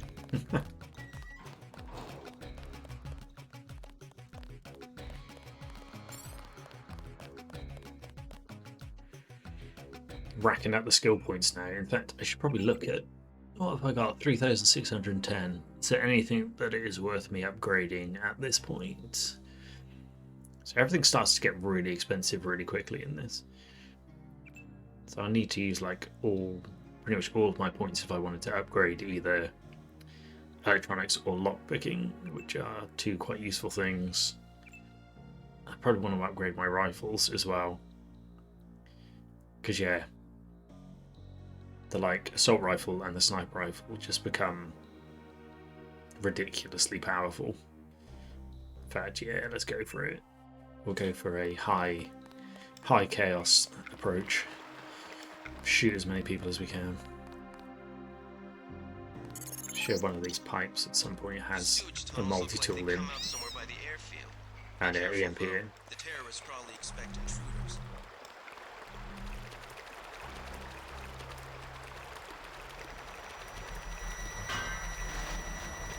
Whoops. I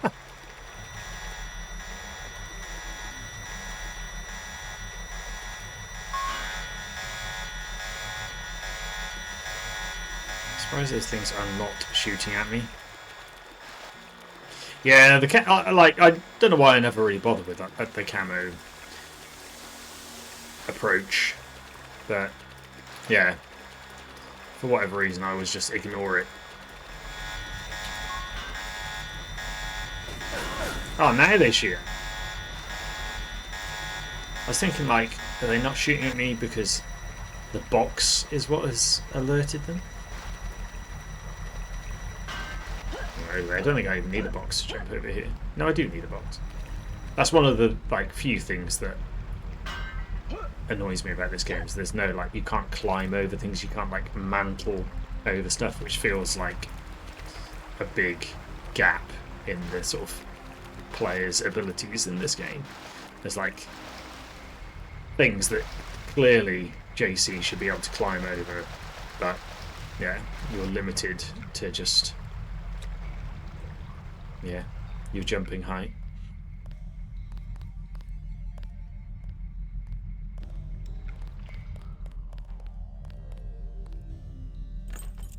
Oh dear. I think this guy might have the key to this door.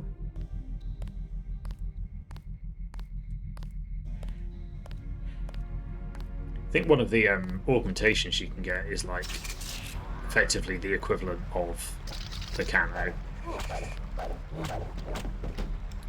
Yeah, there we go, he's got the key. Another knife and another gun to drop.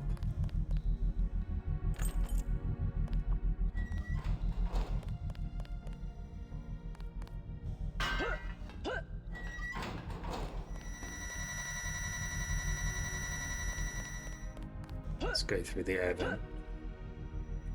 Everyone loves an air vent.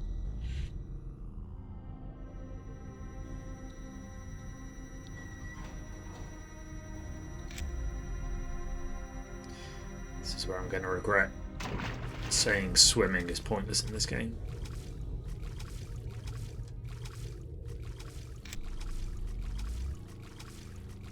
It's going to drown. JC's going to drown.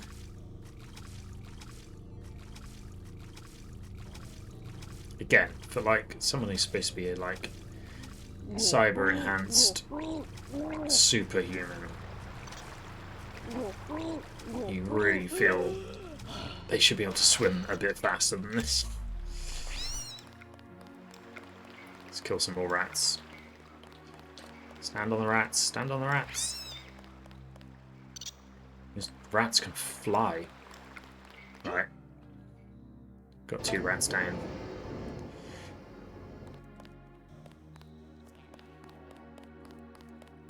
Oh, little robots. Okay, you can sneak past these guys. It's a couple of holes over there, which I'm going to try and do now, but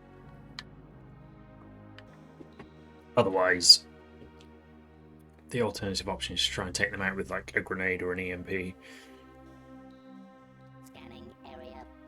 Which not a scramble, EMP. Let's try using one of these. I always get paranoid about can they see me or not, because darkness is supposed to help you hide in this, but I don't think it's quite as reliable as it could be as a mechanic.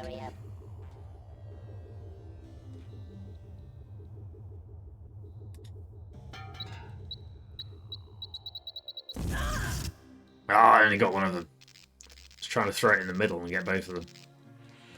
Oh well, one's good enough.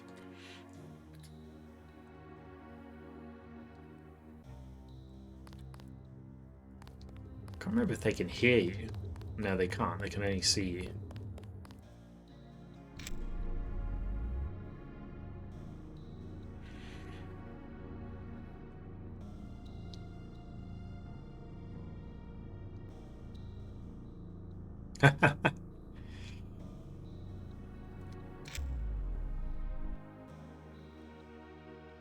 One day we'll live in an age where computers just work, but Sadly, we're not there yet.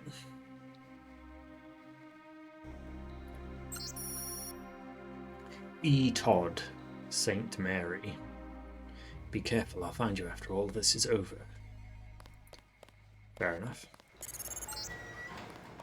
You're entering a Hella-based terminal below a private section of LaGuardia. Veer to the east. You should be able to take the elevator to ground level. If you hit trouble, double back across the platform. There's a sewer drain to the northwest which leads to a pond next to the airfield. We think we might know who's moving the shipment. More in a minute. Looks like you're on the right track. That's one of the 3 missing barrels of ambrosia. We'll be sending a team to recover it. See if you find the other 2.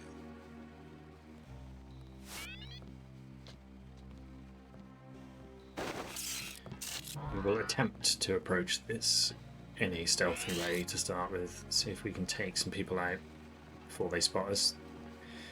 Quite how that guy didn't spot me, I don't know, as he was looking right at me.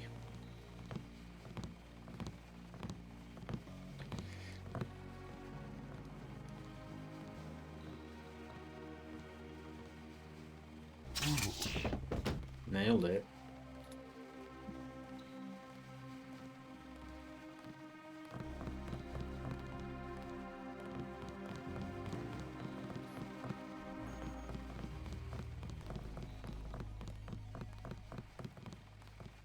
Quiet. Uh-oh. Pig.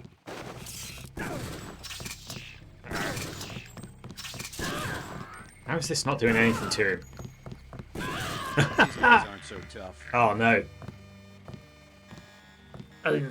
When did I last save this? When did I last save it? Way back in the Mole People hideout. Ah. Right, and he's getting to a slightly better habit of I don't want to be completely save scamming, but I also don't want to be repeating massive sections. Not that far back, I suppose, but still slightly annoying. I forgot there was another guy downstairs in that space. Also, trying to like prod him whilst he was shooting me was possibly not the best approach. Still, we live and learn.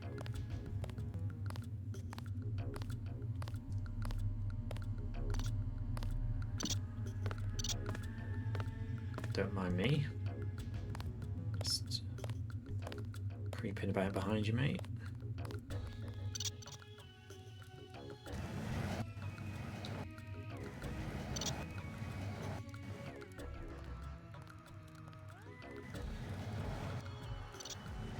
Bloody thing, move out of the way. Move.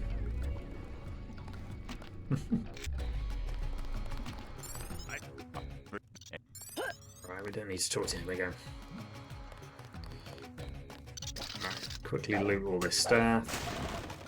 And we'll get back to where we were. Hold fire.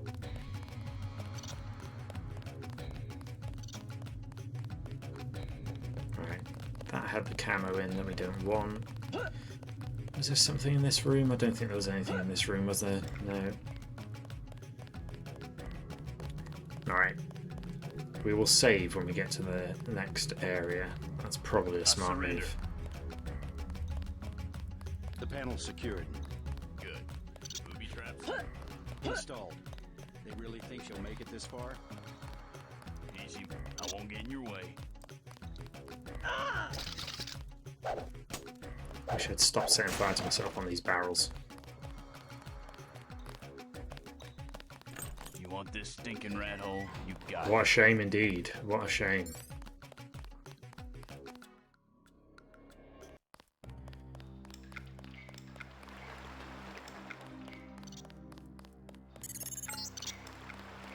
Let's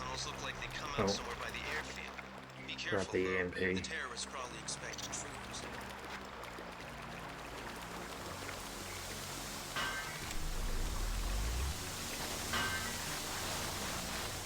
Feels like putting stuff in front of the vent should block it, but clearly it doesn't.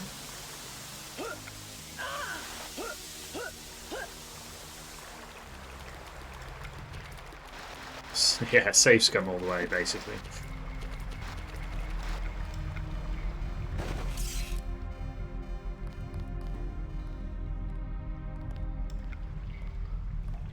Should be using my augmentation that makes my footsteps quieter. That would probably have been a smart move.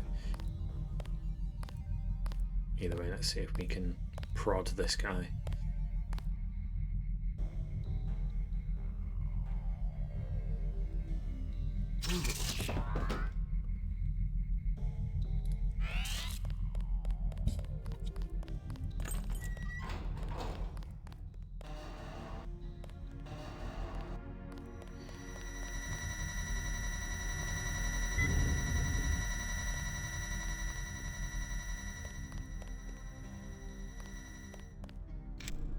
Don't know if I can jump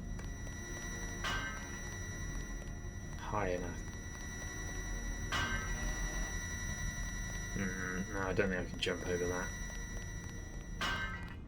I'll go the same way as last time.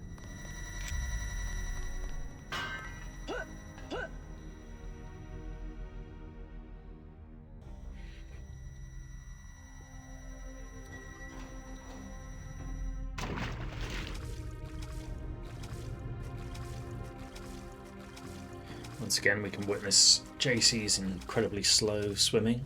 Oh no, I'm stuck on something. What the hell's going on?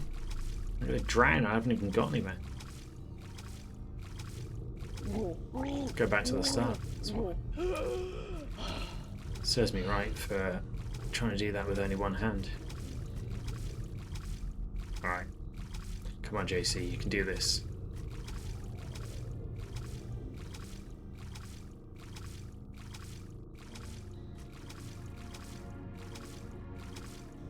I don't quite know why she got stuck on the ceiling just now, but... That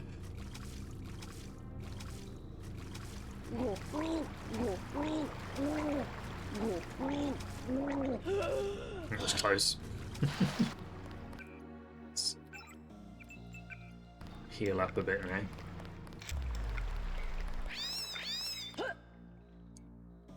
Excellent. We got our two rat deaths again. Right, let's see if we can take out both of these guys with one grenade.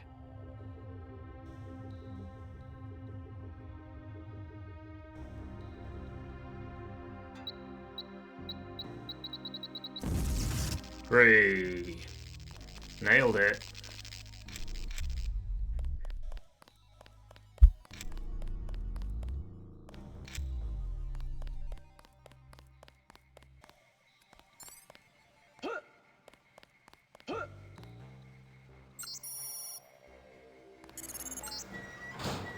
You're entering a helibase terminal below a private section of LaGuardia. Veer to the east. You should be able to take the elevator to ground level. If you hit trouble, double back across the platform. There's a sewer drain to the northwest which leads to a pond next to the airfield. We think we might know who's moving the shipment. More in a minute. Looks like you're on the right track. That's one of the 3 missing barrels of ambrosia. We'll be sending a team to recover it. See if you find the other 2.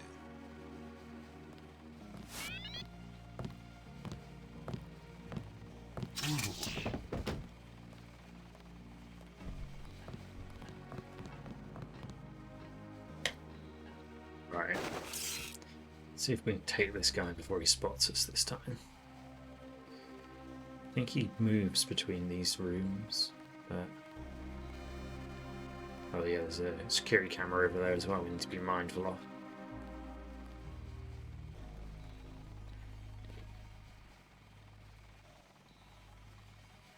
Where are you, little guard?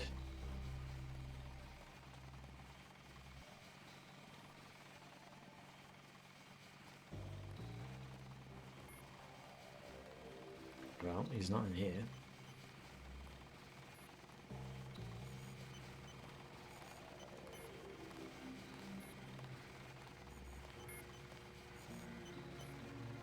He's not in here either. Interesting. Don't know, maybe it was someone we alerted from somewhere else and wandered over this way last time. E. Todd. St. Mary. Oh, okay. That doesn't work. Maybe I spelt it wrong.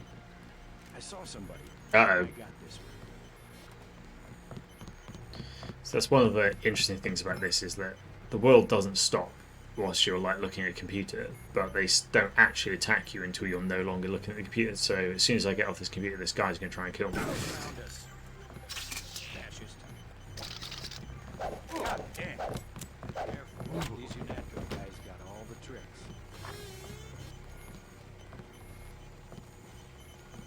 Where did you come from?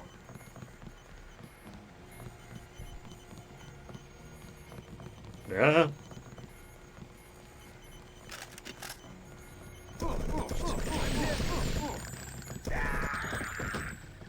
Okay, the stealthy approach is definitely out the window now.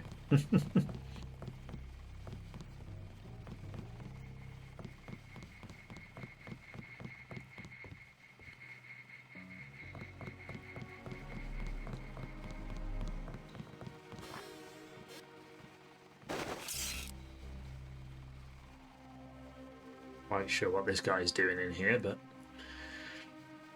he's obviously enjoying staring at that bin.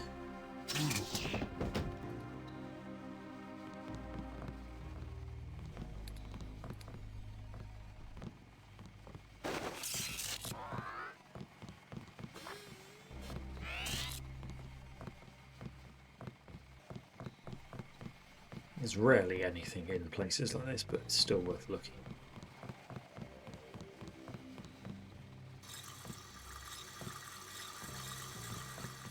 Waste some water.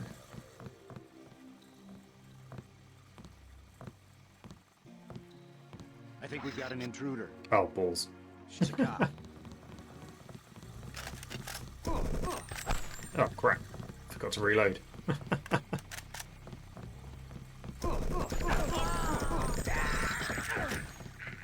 Yeah, hammer the quick save, I think, is probably, for everyone's sanity, the best approach.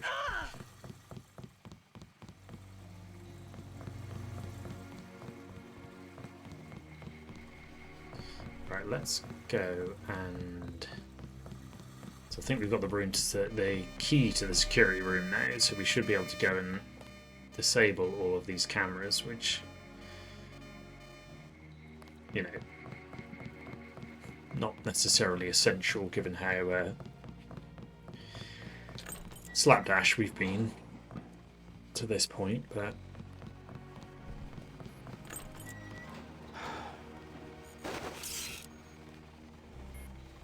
come on, mate, walk away. You're just gonna stare at that same wall the whole time?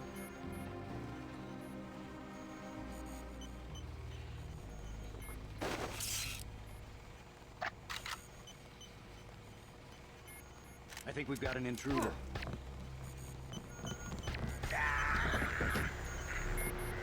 Right. He wasn't moving, it's his fault. Secret switch.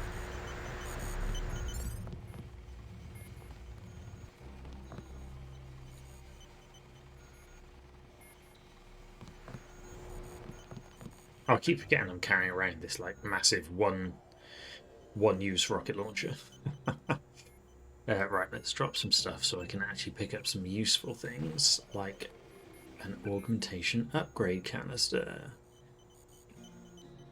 I don't think you need the Medibots to use those. Right, what do we want to upgrade?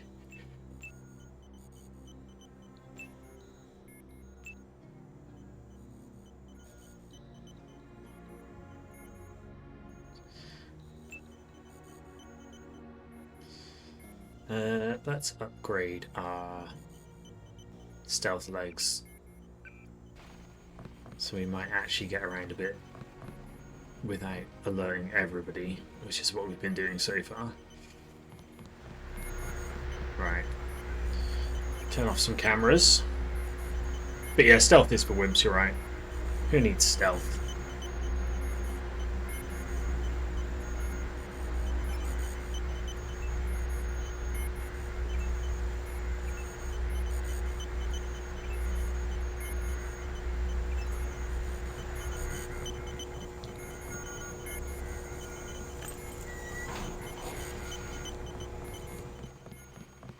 So one of those like security camera things unlocked us another like secret room over here, I think.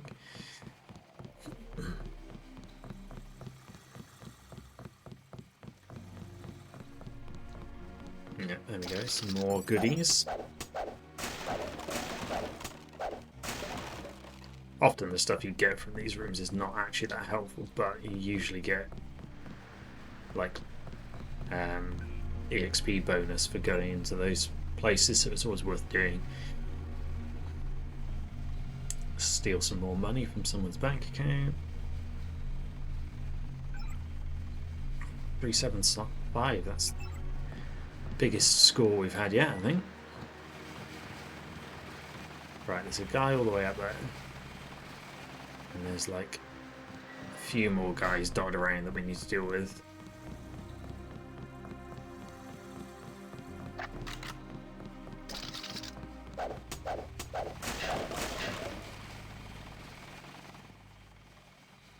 So there's a guy, a couple of guys over there.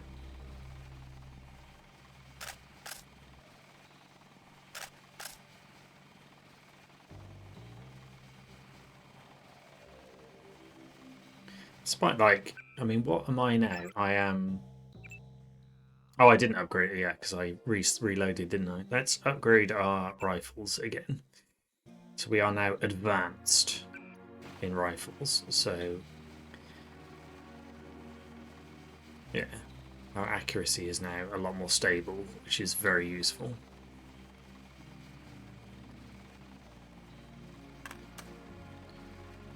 I think you can... I can't remember if it's true or not, but I'm pretty sure you can put a silencer on the rifle as well, so you get like a silent sniper rifle. Just wondering if we can take the guy out up top without anyone realising.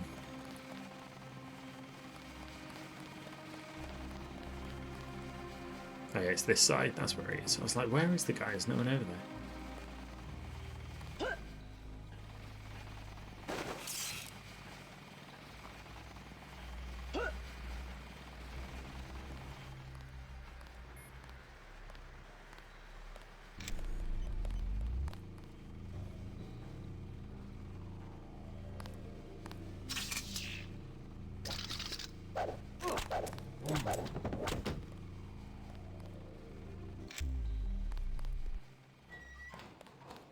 Oh, that's the room we were in earlier. Okay, so where's this guy gone?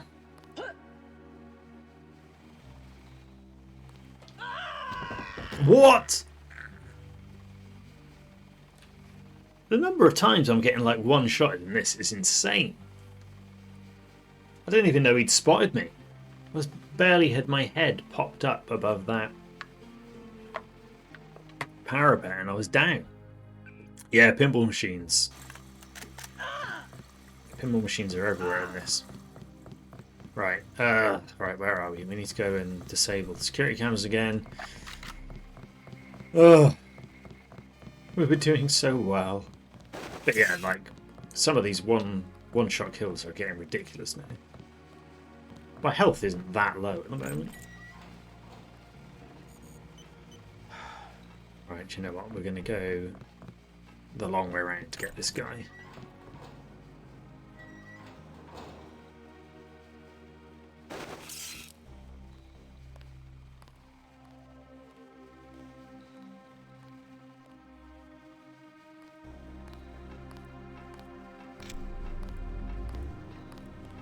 I know I heard... Uh-oh. God damn. Come back here. Right, he's definitely not spotted me this time. Right, let's upgrade our rifles again. Right, let's save it before we take on this guy. Turn off my stealth shoes.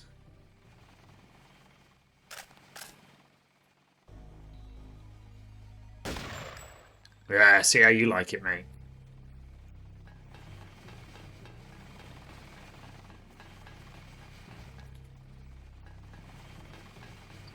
Right, I don't know if that will have alerted the other guys around here or not. He doesn't look very alert. Great. He's definitely not alert anymore.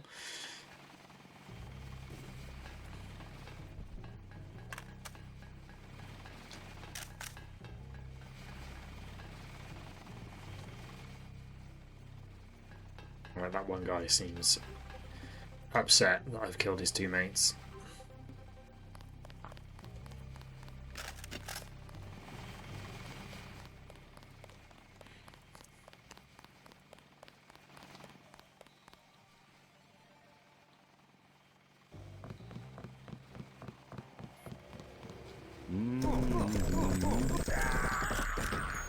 Yeah, we've definitely chosen the path of violence now.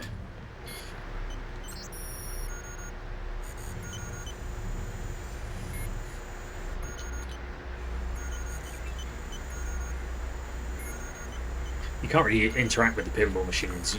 They make a bit of a pinball noise, but yeah, there's no like pinball mini game, sadly.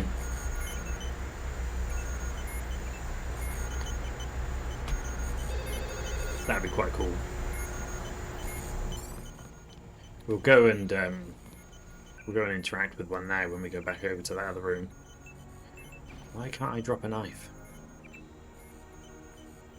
Knife, pistol, don't care about. Range. Let's increase the range of our sniper rifle even further. Yeah, there are different difficulties. I am, believe it or not, on the normal difficulty, which I'm assuming is like the same as it was in the original game. So this is like this Deus Ex revision mod version, but it's kind of in like the vanilla settings. So I'm assuming it's just like not any harder than it was originally. But yeah, I definitely do not remember getting kind of like headshotted this much. But then possibly I was taking a more stealthy approach last time I played this and was not kind of getting spotted so many times by people. Yeah, we'll upgrade our legs again. But yeah, there's there's a hard difficulty, and then there's also a realistic difficulty. So, like, you know, I don't even want to think how hard those must be. Right, let's go. Yeah, we'll go and interact with this pinball machine, and you can hear the amazing pinball noises that it makes. Spoiler alert, they're not very amazing. But yeah, there's no like mini games or anything in this, which, you know, it's a bit of a shame. Although I guess the idea of JC just messing around with pinball machines instead of doing her job is not ideal. So yeah, I don't know if you can hear it, but they make just sort of like a pinball ball bouncing around noise.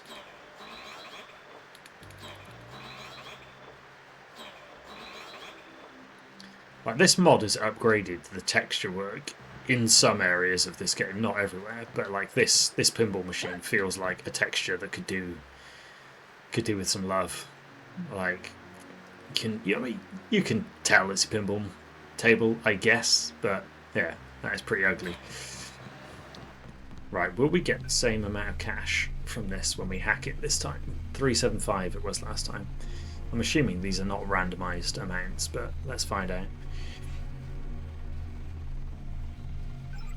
Yeah, 375, love it. How much cash have I got now? Like, actually, does it? Oh yeah, 5,000. Yeah, I know. Saying before, I don't think I ever bother to actually buy anything in this game, or very rarely do I buy anything. Right, now, where are the remaining guards? There's somebody there.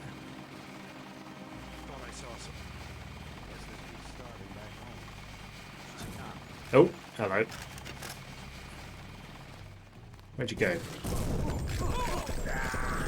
Right, one down. Oh, there's two over there.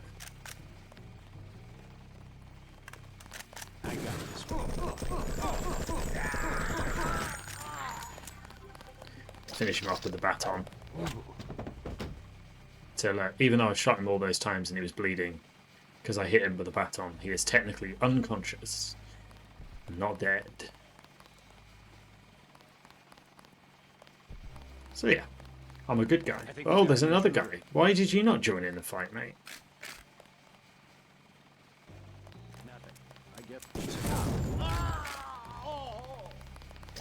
Let's go for another non-lethal takedown. There we go. I'm a nice guy.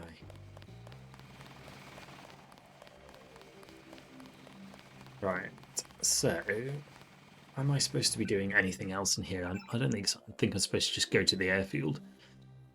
Locate the 3 missing barrels of ambrosia. I don't think there's any more ambrosia in this map. I think it's in the next map, but maybe I'm wrong. I can't think anywhere else it would be. Let's go to the next area.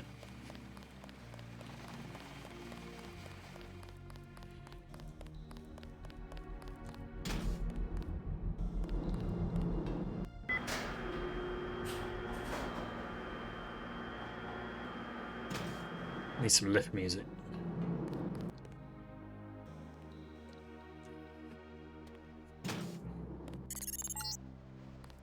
This is the terminal at LaGuardia owned by Juan Ivanovich Lebedev. We're certain based on what you've discovered that he's working with terrorists. Your orders are to locate and kill him.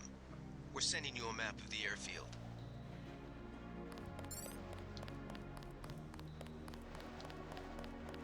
These robots are really annoying. Pretty sure that was a robot that just killed me. Like I said, they're really annoying. When did I last save? It was back in this room. Right.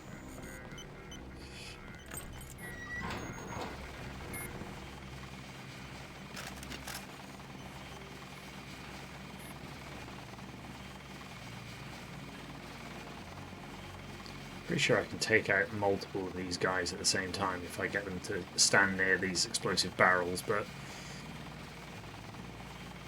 tell you what, in the interests of time, we will just run to the next area and ignore all of these guys.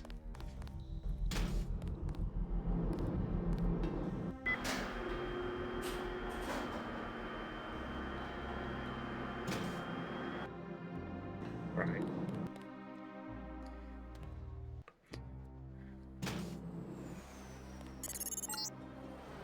I reckon that robot spotted me. Owned by Juan Ivanovich Lebedev. We're certain based on what you've discovered that he's working with terrorists. Your orders are to locate and kill him. We're sending you a map of the airfield. Bloody robots. Don't think I can take them out with a sniper rifle.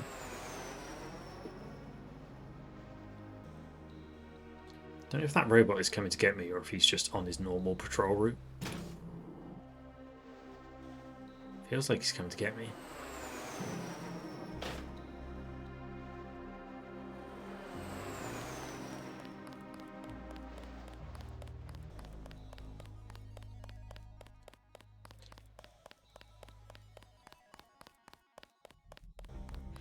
Can't remember if I need my sniper skill to be at master before.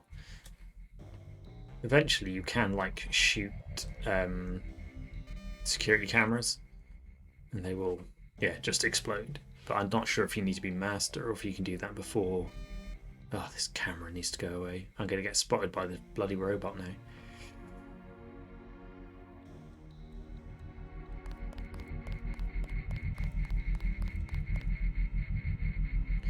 One lockpick. Let's use one of our lockpicks to get in here. I think there's some good stuff in some of these towers.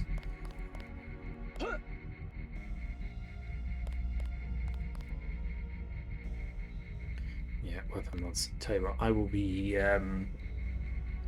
back in a second. I need a comfort break, so yeah, I shall not be long.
Just realised my be right back message still says out to lunch, but oh well, I'll worry about that later. In fact, I won't, because next time I use it, I probably will be out to lunch. But there you go. And I still don't know why the chat is not appearing properly on the stream screen, but who knows what's going on there.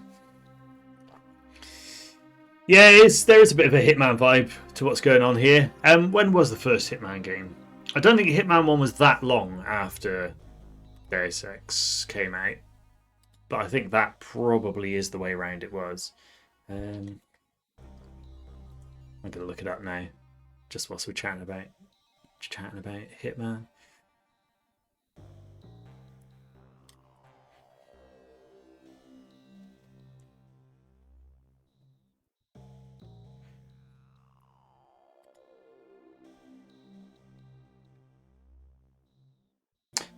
November 2000 apparently was the first Hitman game, so that is like, yeah, the same year.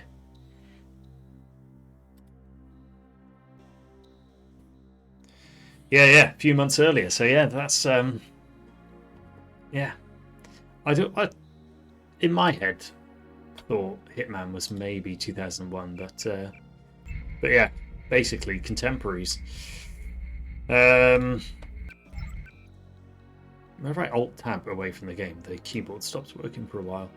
Recoil. Let's get rid of the recoil on our assault rifle. Don't need any 10mm ammo. Right. I'm going to try to remember to more liberally hammer the save button. Oh, balls. I didn't turn off the cameras. Let's disable the cameras whilst we're here. Yeah. Things like the early Hitman games took a while to sort of like find their feet. That first Hitman game is like very wonky, like the mechanics in it. I found it like not hugely satisfying. You could kind of see the potential was always there, but it really is like Hitman 2 Silent Assassin is an improvement. But yeah, I do think it's only really until you get to Blood Money that you start to realise that actually, hold on, yeah, this series really has got something going for it.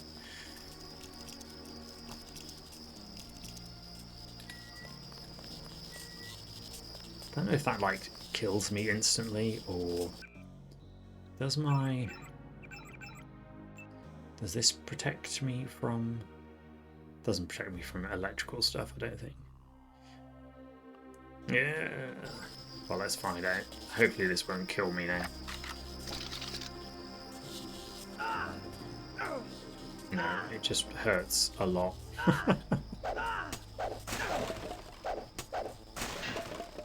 What for? A weapon mod clip.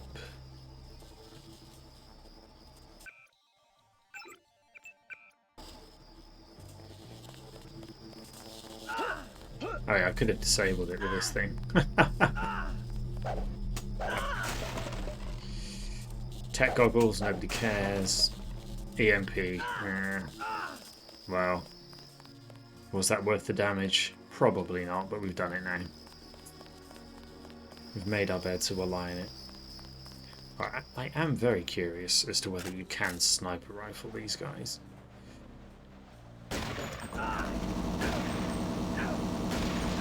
Alright.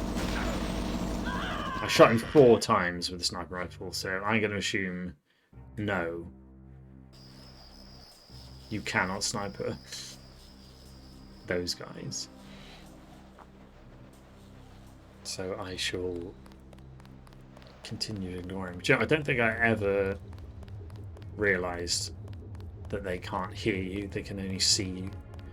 So you can just dance around behind them as much as you want. That's probably something that would have been worth knowing 25 years ago.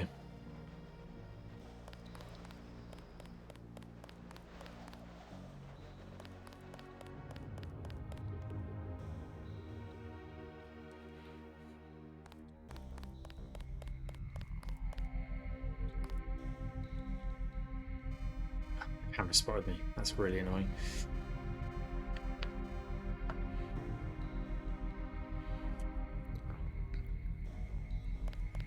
it's going to spot me again.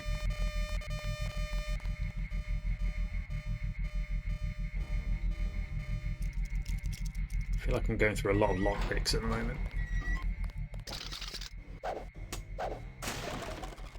The GEP gun.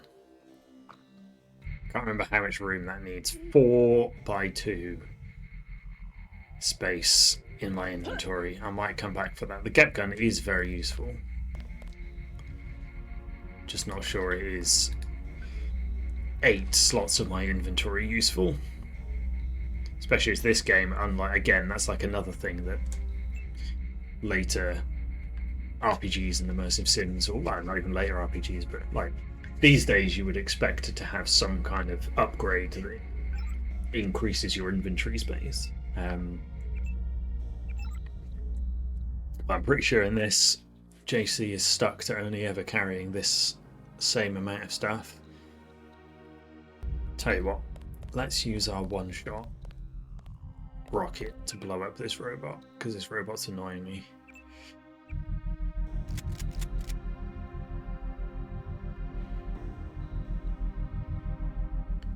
Yeah, the weapon model for this clearly does not cope well with the expanded widescreen resolution. It's got a massive hole in it. Worried that JC's terrible accuracy is going to foil me here. Oh, not bad, not bad. Now, can we make room for a GEP gun in our inventory? Let's increase the clip size of our assault rifle. Don't need the binoculars because we've got a sniper rifle.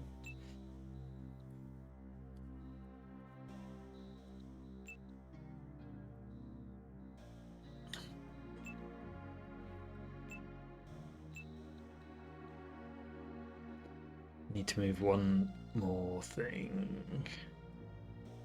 I'm never going to use a scrambler grenade. Let's get rid of that. Right. GEP gun time. Yeah, the weapon model for this, likewise, is cut off at the edge. I've currently got 20 rockets. Boom.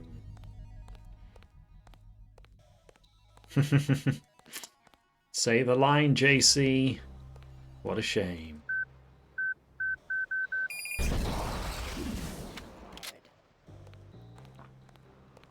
Probably shouldn't be wasting all these rockets, but it is quite fun.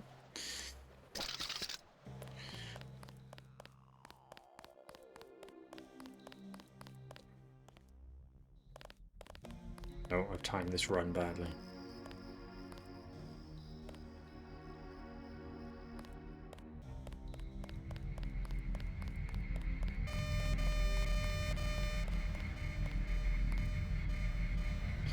Another lockpick. Oh, that is not my lockpick. Did not want to fire a GEP gun right at a wall. That's not going to end well. I do not need 10mm ammo. What have we got up here? Binoculars and more ammo that I don't need. Yeah, I'm not wasting a lockpick on that. We're fully in safe scum territory here.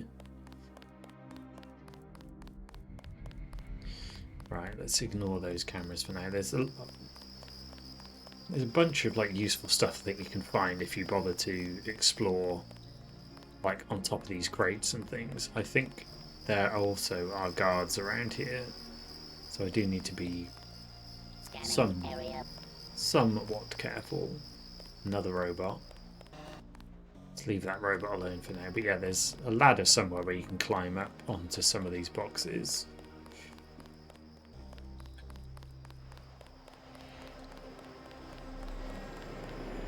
But yeah, I'm sure there's some guards somewhere on top of some of these.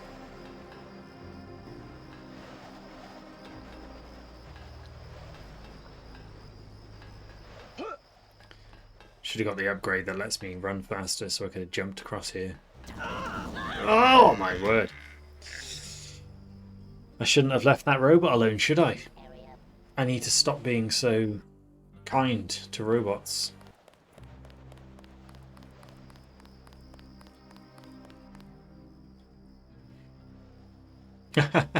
Yeah, it is difficult if you if you break your legs and then you can't run away.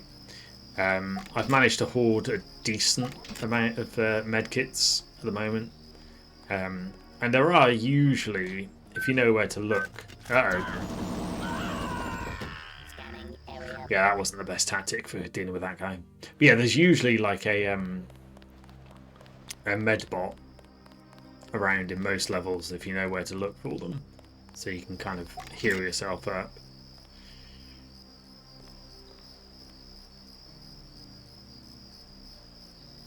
Come on, little robot, where are you?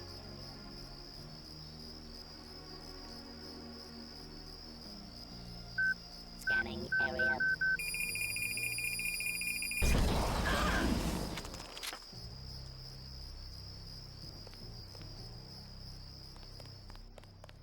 Until you like upgrade your heavy weapons, like you are so slow moving around with that gap gun.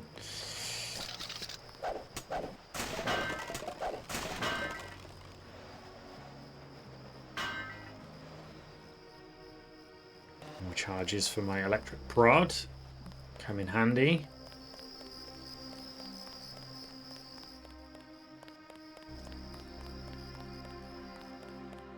Yeah, I'm sure there's like a few of these crates that you can get inside as well.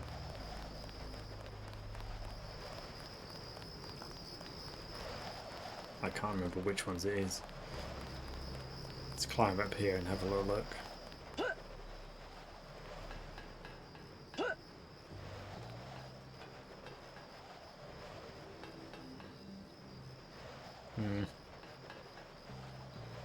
No, I can't remember. Oh well, let's keep going.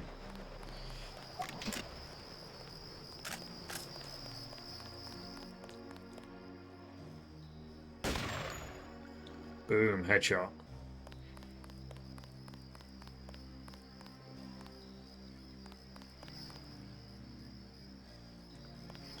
Right. Instead of wasting lockpicks on those, we will waste rockets, exploding things. What's an actual mechanic, Jezzo? Me being rubbish is a mechanic in this game, but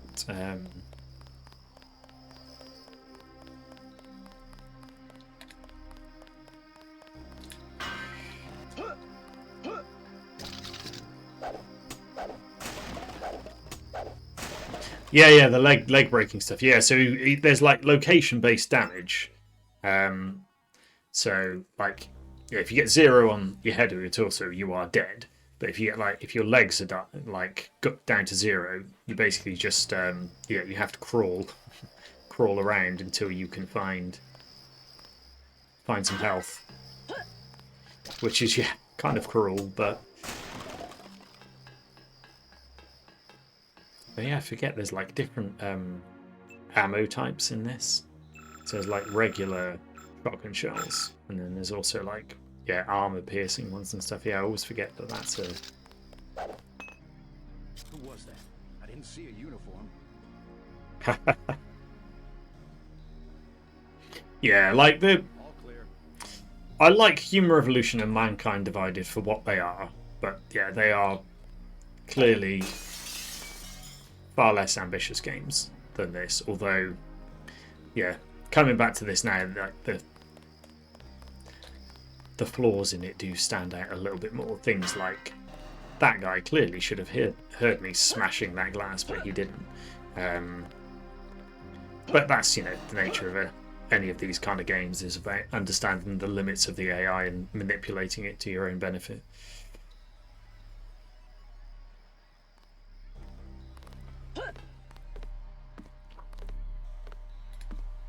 East gate key.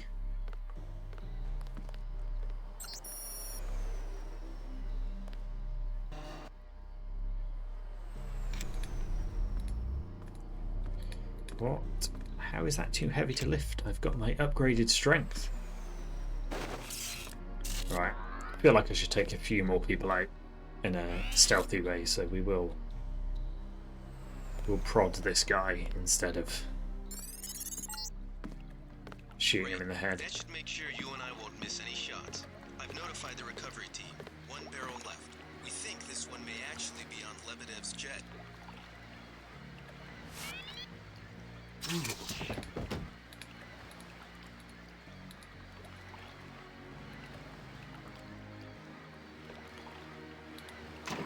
Sorry, mate. I know I knocked you out, but now I've chucked you in the water. I think this is one of the few places where like the swimming skill is useful, because there's an underwater route you can take to get where you need to be. Oh, actually, I don't even need shotgun shells. I don't know why I'm risking drowning myself to get something I don't need. But yeah, I think you can follow this like underwater entrance if you if you're so inclined. Excuse me.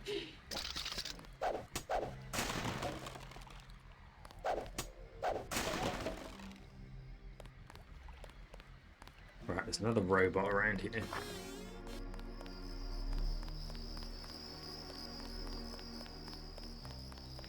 But yeah, this, when you consider how old it is, it still does a lot of things better than some modern games do.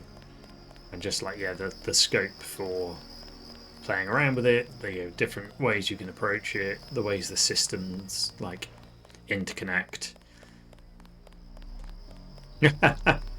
Hey Jasm, yeah, trying to do the sales pitch. More people will get into immersive sims if I have to die over it. And yeah, brilliant, we've got more donations. Excellent, thank you, Jezzo.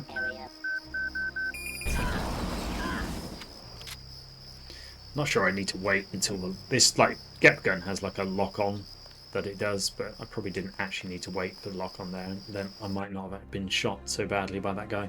But yeah, I keep forgetting to get the old donations page up so I can check when things come in. But yeah, amazing stuff. Thank you, Jezzo. But yeah, if anyone else does want to donate, then yeah, you can always go to grcade.co.uk/come-together. That is will take you to the donations page, and we are now at £710, which is amazing. So well past what our original target was, and we've now kind of we've stretched it further to see if we can get the full 1k. Yeah, non-lethal is very much out the window now, Jasm. Like, JC is clearly a natural-born killer, so we are embracing that. Oh no, I've actually alerted that gun now.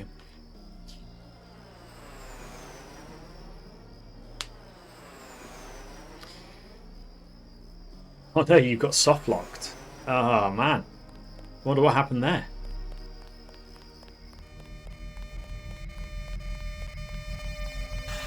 Oh, I thought that was quick enough. This is going to be bad. This could be the end of JC. My health is decimated. Yeah, 8 torso left. So yeah, I've got, as long as you've got some health in one of your legs, you can still move. But as soon as both legs are at 0, you become, you're basically like stuck crawling forever. I don't even know if there's anything useful in that room, but I kind of need to get over there now.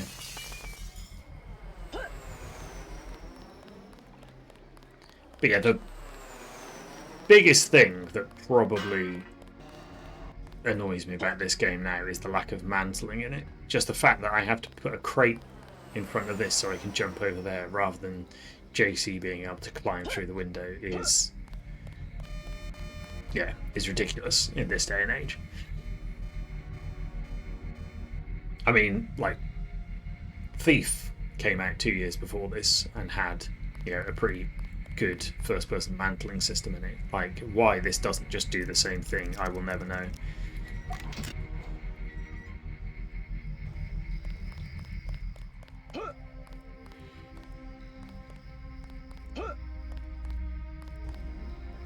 Right, I've already got a sniper rifle. So yeah, turns out, no, it was not worth getting into this room. I enjoyed watching your extended Mario Kart Monday stream, Jasmine, very good. Saw you were playing as Pauline at one point, who is the best Mario character, so well done for that choice.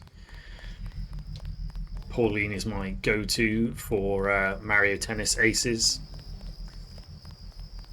Got a lot of time for Pauline.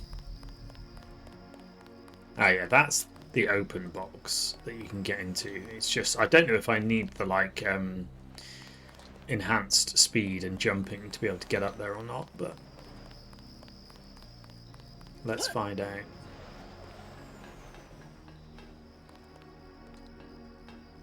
Yeah, as long as you've got a torso and as long as you've got your head, you're fine.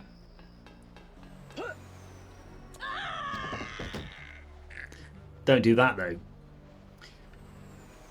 We're back in the world of when did I last save? It was a while back. I'm pretty sure I can make that jump, but I don't actually know if it's worthwhile making it. Right.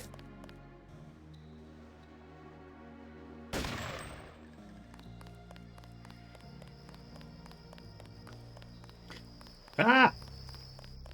Well, you didn't hear me kill him last time I did this, mate. Right, he's got a flamethrower. I really don't want him to get me with his flamethrower. Yeah, the Thief games are great. I would, again, very much like this, they're dated in certain ways and they're not necessarily kind to a gamer of modern sensibilities. I don't think there was actually anything worthwhile me blowing the back of those trucks open for.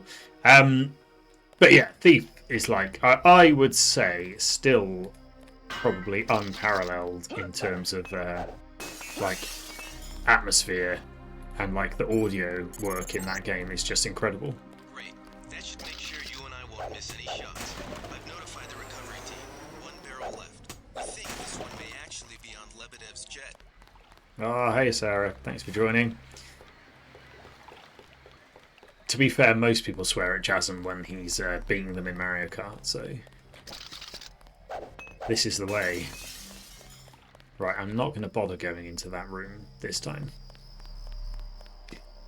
Yeah, I know a lot of people say the Mario sports games have not been good for a while, and I think, you know, it's true. Like, they haven't really tried to do anything particularly exciting with the golf or the tennis or the, you know, the strikers or any of these games, but I still think Aces was a good game. I think it was a lot of fun. And like, you know, all of these things, it comes alive as a like local multiplayer thing. I think there's a lot to like in that. Right, I want to get rid of this robot.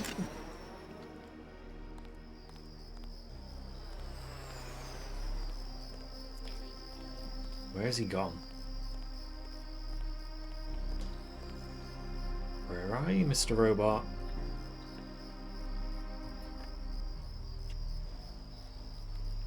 But yes, I would recommend Thief if you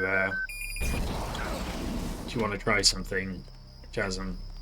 It's quite idiosyncratic. It is a game that is very much built around its own mechanics. Like, you are a thief.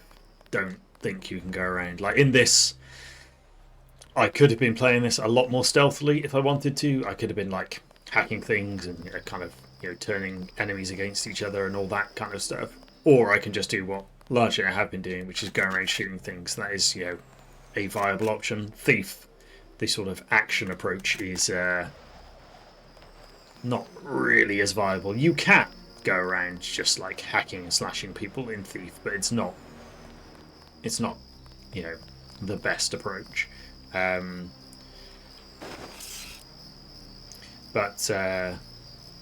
yeah, the atmosphere in Thief is just incredible, and like the sound design, like it's still the best game. Like, you don't need like alert icons and things in food. You don't need like the ability. You don't need a radar like the Soliton radar in MGS or anything. Like you can hear so well, like the sound feedback in that game. Like, okay, is someone near me? Where are they? Like, how close are they getting closer to me? Just the way the sound design works and the sound propagation in that game is just still head and shoulders above pretty much anything else. Ooh, that's a good question. Favorite Mario sports game? I'm not sure what I would say actually to that one. I know a lot of people think have a lot of time for, like, is it the N64 era ones, like the golf. I know a lot of people like golf on N64. I'm not a massive Mario sports person. I've always enjoyed them, but headshot.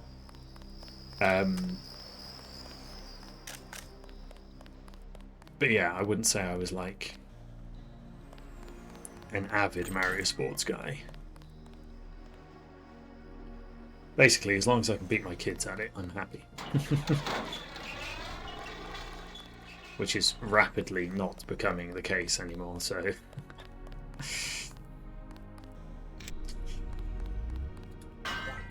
think we got cops. Whoops.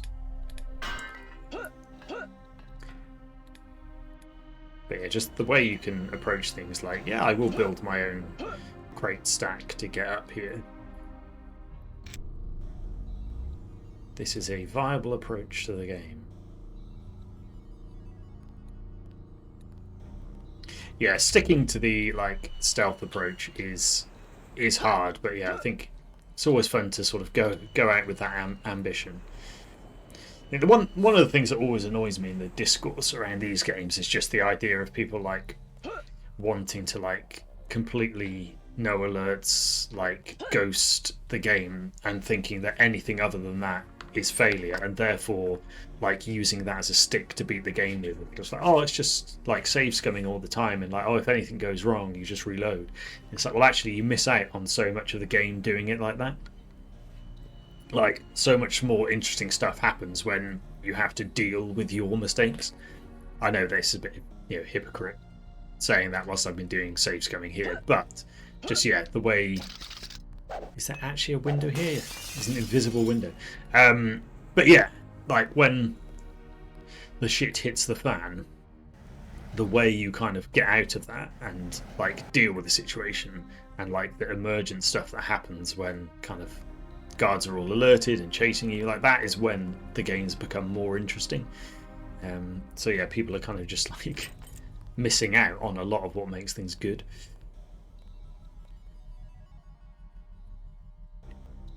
Mario Strikers Wii you're a fan of. Nice.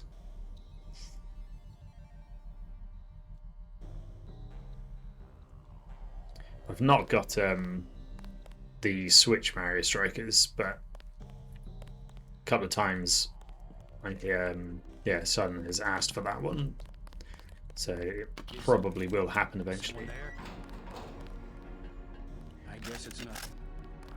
This is a legitimate tactic. Is if a door is locked, you can get a guard to unlock it for you. Oh no. Set the alarm off. How dare you. Right, I'm going to start using my shotgun a bit more because I've been using all my assault rifle ammo. Don't run into the room and then reload your gun, mate. That is a classic rookie mistake. Right, we need to find the code for that.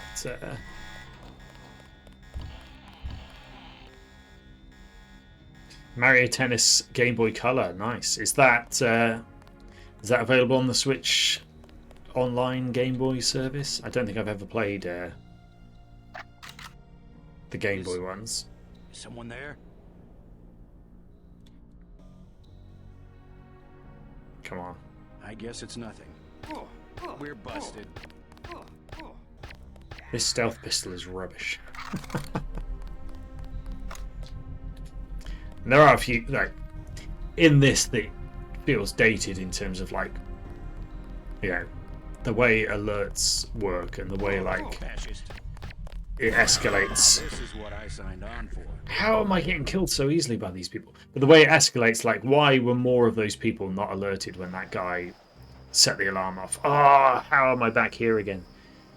Right. We're going full Rambo on this now, I think.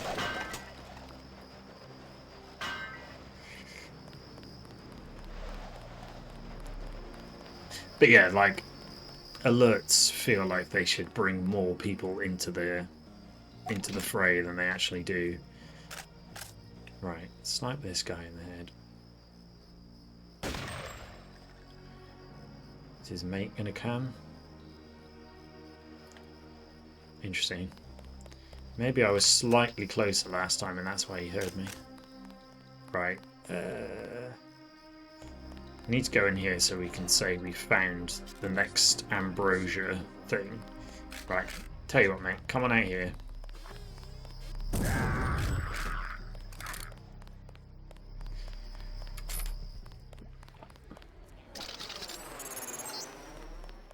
Great. That should make sure you and I won't miss any shots. I've notified the recovery team. 1 barrel left. I think this one may actually be on Lebedev's jet. Yeah, I definitely don't remember getting, like, one hit killed quite so much in this when I was playing it back in the day.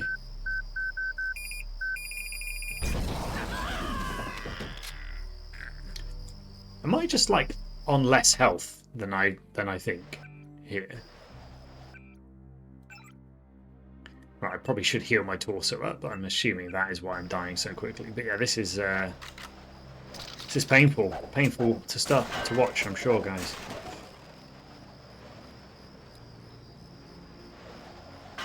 Oh, nice. Well, I might check out the tennis then if it's available on the old Switch.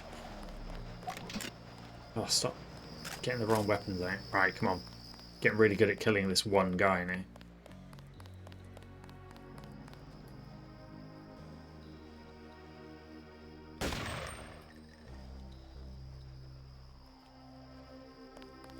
Going to save after each kill. Can't be dealing with this level of failure anymore.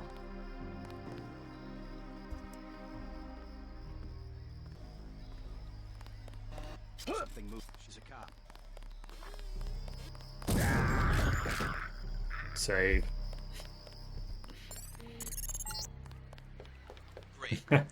There probably are mods that will upgrade that side of thing. We think this one may actually be on Lebedev's jet. I'm wondering if, like, yes, potentially that's what some of the, like, difficulty settings in this do. Right, I need to blow up this guy.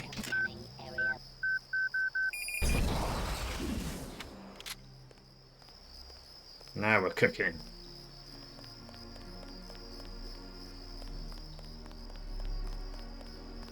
Save.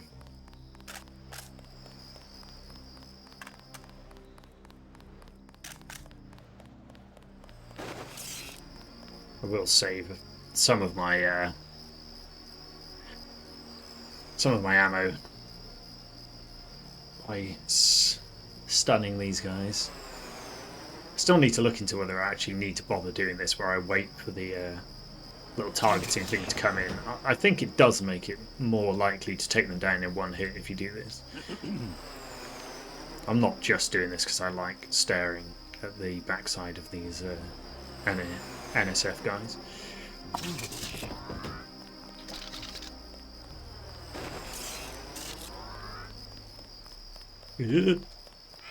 Right, this guy's getting sniped. Oh! Crate came to his rescue. What?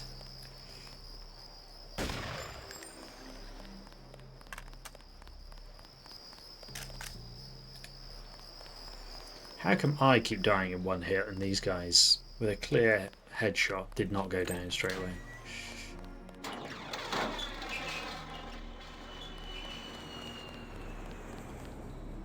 Right, we'll go with the same approach. Sneak up the back way.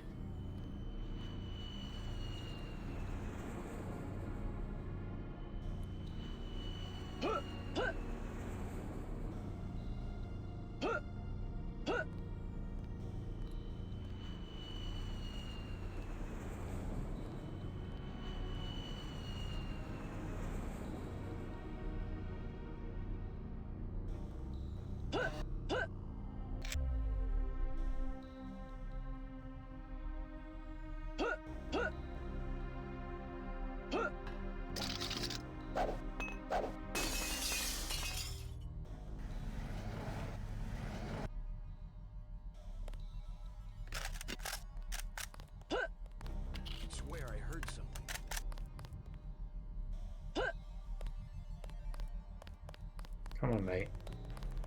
Open the door for me. Wait, quiet.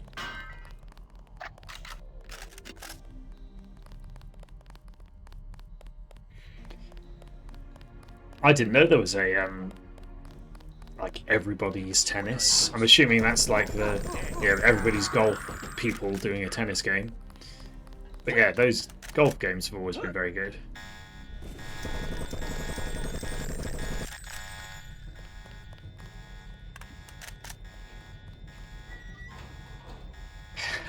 Hellgast. Love it.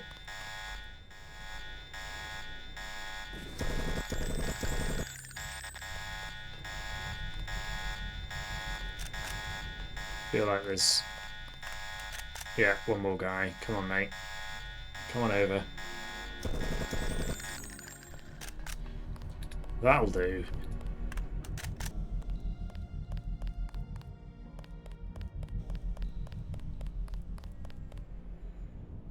Size of those darts, man.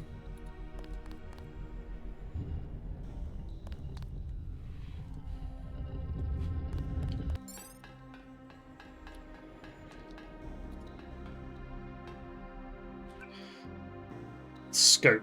Do I want to add a scope to anything? I suppose there's no harm in it. Let's temporarily drop something. Let's drop our drugs on the floor.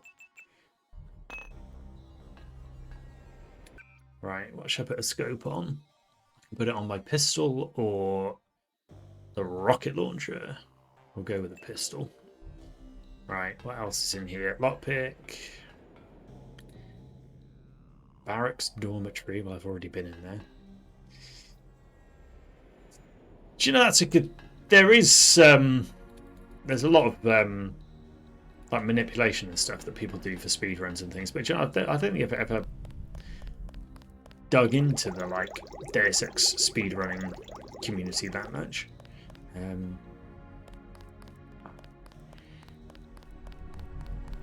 But yeah, these kind of games lend themselves to doing interesting things for sure.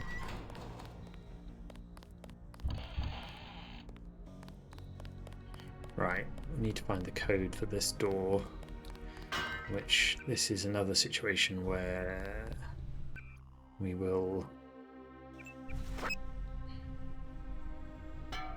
Oh, I think I've thrown that too far. But rather than wasting lockpicks opening all of these things, we will blow them apart. Yeah, fairly often you get rewarded with, oh no, I can't carry any more multi-tools, I've got too many. Can you get 2 stacks of them? I don't necessarily want 2 stacks of them, but out of interest, let's see. No, you can get a maximum of 20 multi-tools.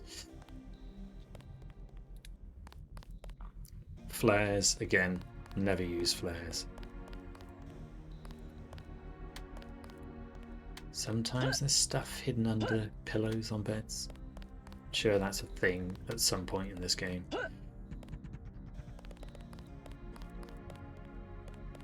I thought there was a data cube around here somewhere that tells me the code for this door over here. Have I already got the code? Don't know.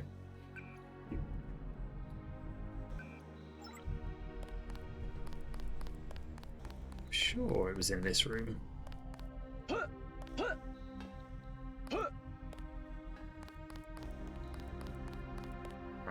know. Let's go have a little look around.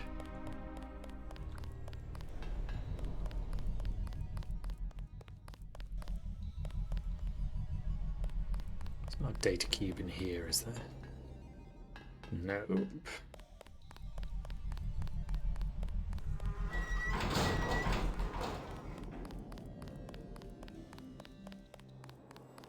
Let's go and see if this tower's got anything useful for us. I need to stop getting spotted by these security cameras.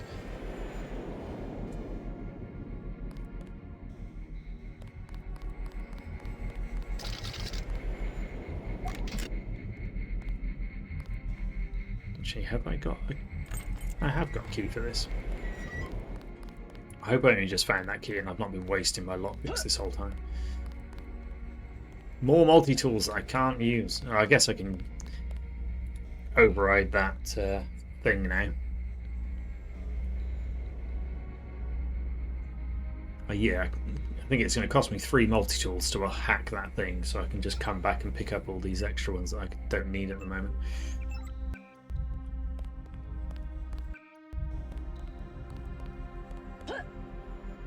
But yeah, I might look into speedruns of this a bit more.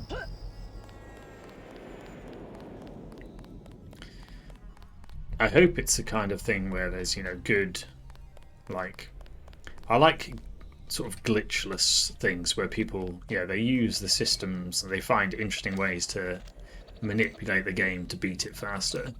But I suspect it's the kind of game where there's probably loads of glitches you can do that, like, just completely break it, which those kind of speedruns are also interesting.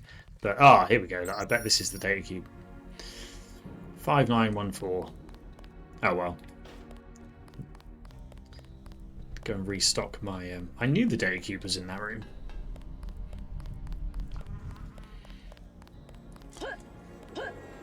Restock my multi-tools. Yeah, that is the danger of looking under pillows, is you never know what you're going to find.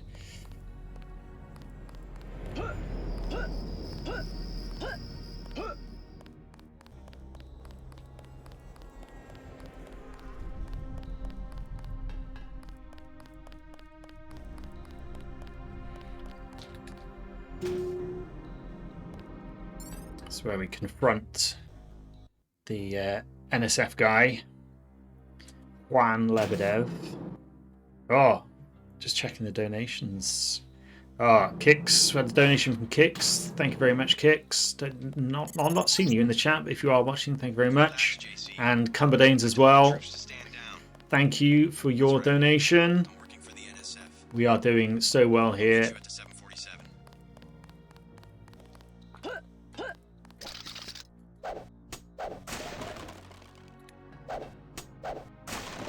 Another accuracy mod. I can improve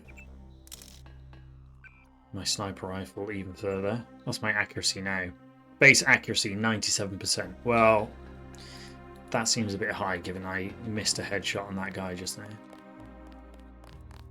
Yeah, like Paul tries to hunt you down now.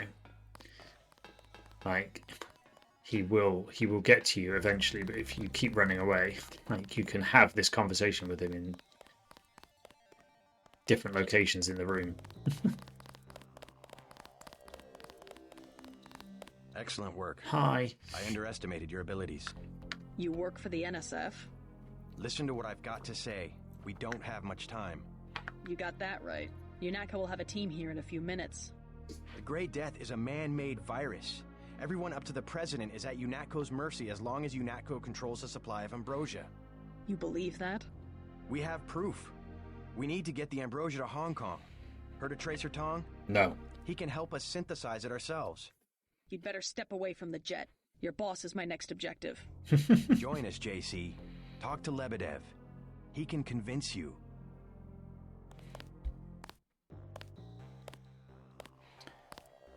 Wow. That's the first twist in the game. You find out your brother is actually working for what you believe to be the bad guys at this point in time. Which is, you know, it's quite a cool twist.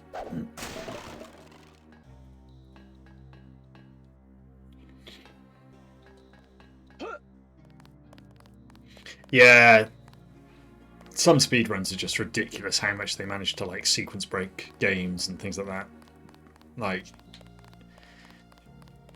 it's yeah, nothing if not impressive to see what the various communities manage to achieve, and like where you see people like breaking speedruns that have been held for like 20 odd years, and people have found a new way to, yeah, shave off some extra time.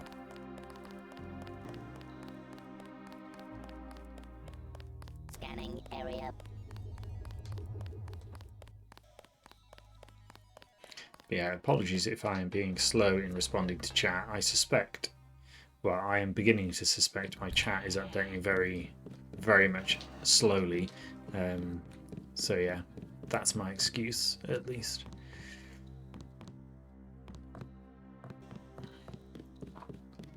Don't think my internet is coping especially well with me streaming and trying to look at chat at the same time. Right, there we go. We found the final ambrosia. That's the last one.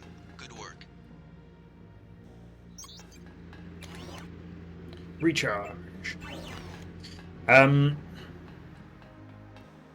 remember if I think you can find the code to open this. But yeah, old Paul Denton, your brother, has been working for these bad guys all along, which, surprise, surprise, is why he's not been particularly keen on killing people thus far. Because he doesn't want you killing his buddies. I do think like this, the story of this is very good, the way it plays out, like, and the way the different kind of like permutations of it work, and the way you can, yeah, sort of story branches depending on your actions. This conversation that's about to happen here is kind of one of the most interesting ways you can change how the game progresses, because this guy Lebedev, who's working for the NSF, you're supposed to come here to assassinate him, but you can choose not to, and that affects the game in certain ways. But if you don't choose to kill him, then Agent Navarra, who's like the Russian lady, she comes in to do it instead. So you can kind of like let her kill him, or if you feel up to it, you can kill Navarra and let this guy live. Or they both can die. You know, there's lots of different ways you can go about it, and then like you kind of you have to deal with the fallout of you killing your fellow agent, which is, I think, what I am going to try and do now. I'm going to see if I can kill Anna Navarra and spare this guy. But I'm sure, is this the code? Yeah, here we go, 9905. Yeah, I want to get this augmentation canister thing first. Oh, actually, I've not got room in my inventory for it. I probably am like carrying a few too many guns, to be fair. I've got a shotgun, assault rifle, sniper rifle, pistol, and this massive rocket launcher thing. Do you know what? I never used gas grenades. Let's... how do I get to the downstairs bit again? Am I being stupid? Yes, I am. It's this way. But yeah, word association. Ambrosia just immediately goes custard for me. Like...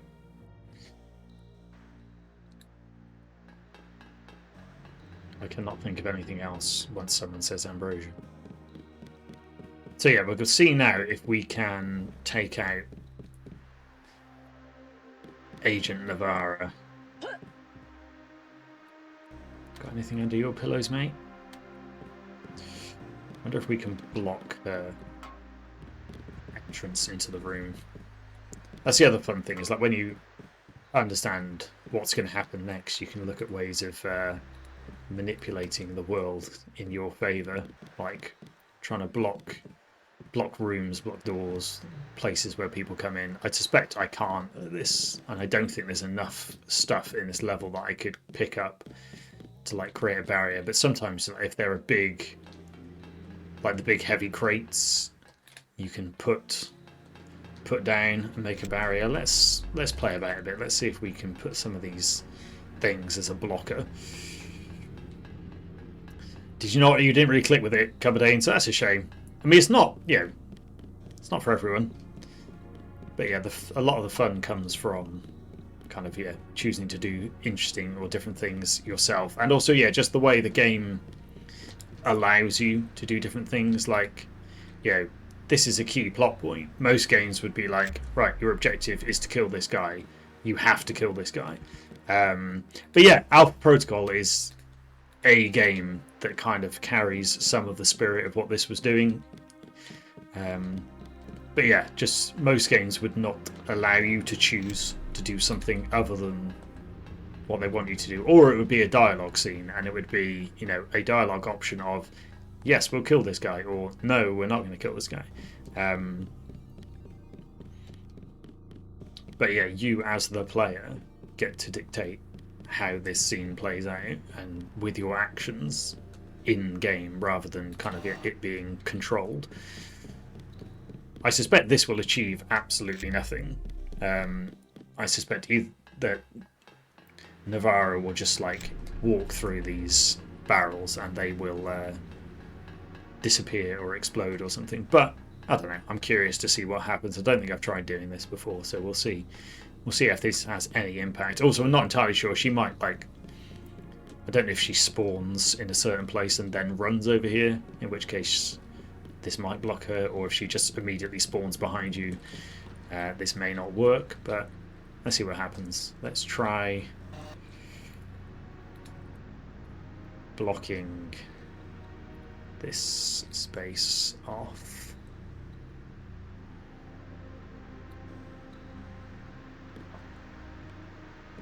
Okay, let's see what happens.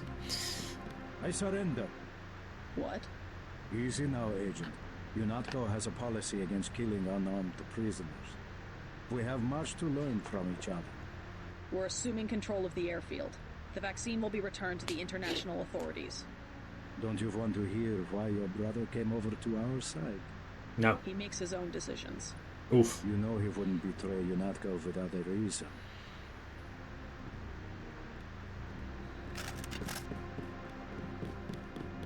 Yeah. So yeah, she's supposed to come in now and say like, "What are you doing? I'm going to take over. Like, kill him." Good work. Now finish the job. He's surrendered. He's an unarmed prisoner. UNATCO policy protects him. Terminate the prisoner, Agent.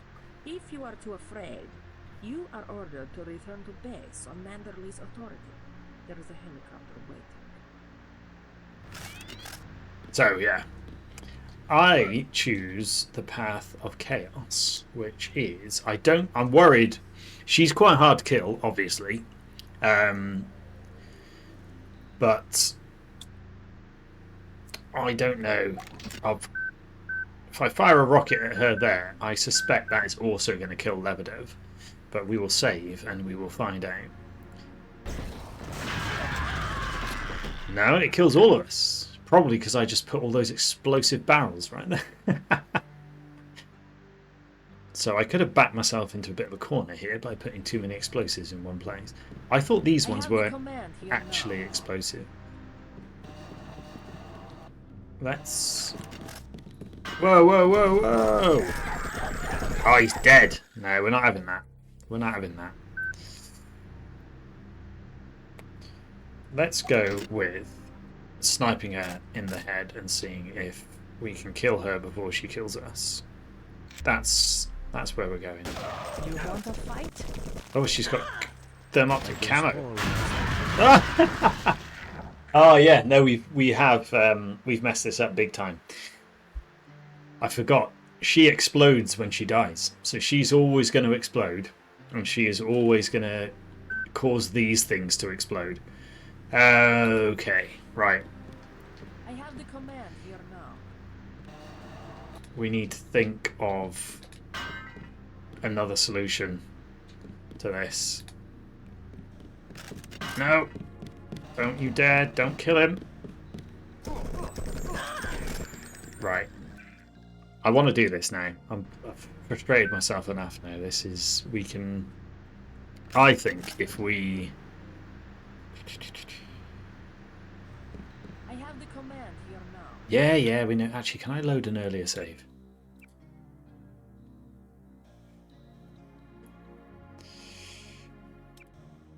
Yes, let's load this one. Right, we won't block her with explosive things. Or maybe if we put the explosive things further away. Let's try that.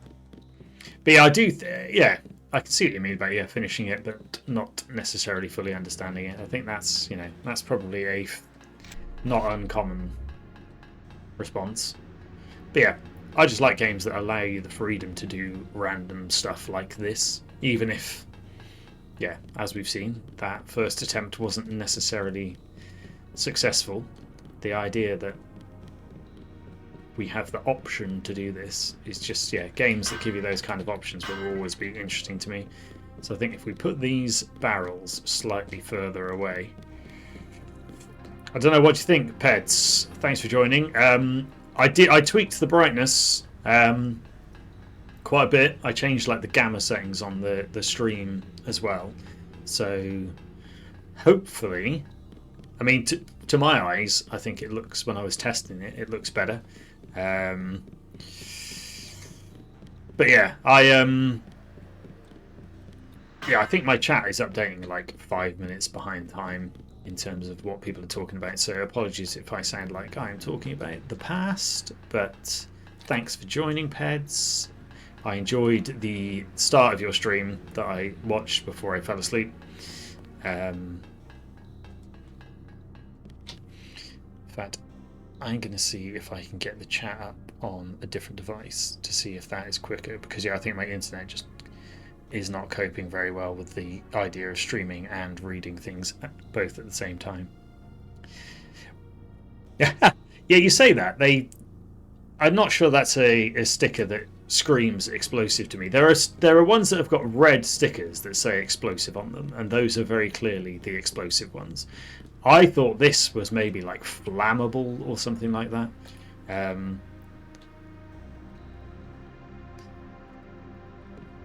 But yeah, that I don't know what that symbol is meant to be.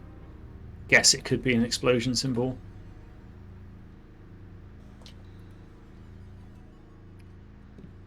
Right. I don't know. Oh, that'll explode. Oh, I wonder. She comes in. Does she spawn back there? If she potentially opens that door, will she die before she even gets in here? Let's do another quick save and see what happens. But yeah, I'm just wondering if I can shoot one of these nearer to her. Alright, let's see what happens.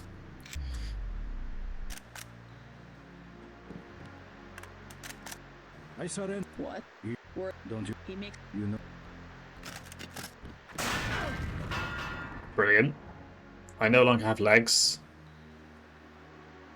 And she's dead. So, so she's opened the door. It's caused the barrels to explode. That was fun. I don't know, because the conversation with her never happened about her telling me to finish the job. I don't really know what happens at this point. Because yeah, she just killed herself. She just foolishly opened a door into some explosive barrels. I guess Paul must have convinced you. All right, we're alone. If you have proof of a conspiracy, let's hear it. The question you've got to ask, I'm surprised you haven't, is the obvious one. Who am I? Who made me? And Who for am what I? purpose? UNATCO has briefed me on my augmentations. Get to the point. Your parents were murdered precisely because they could have told you the correct answer to that question. That's a pretty big claim. You didn't have parents. The ones you knew were employees. Didn't have parents. You were made by a couple of technophiles so crazy. Didn't have the right parents. Whose parents did I They have? would control not only governments and people, but the chemistry of our bodies as well. Your proof? You're the proof. You and Paul. When you get back to UNATCO, pay attention. Something's not right. You're really working for a group of conspirators called Majestic 12. You expect me to believe that there's a group of people powerful enough to control the United Nations? Yes. The UN and UNATCO are just a couple of their tools.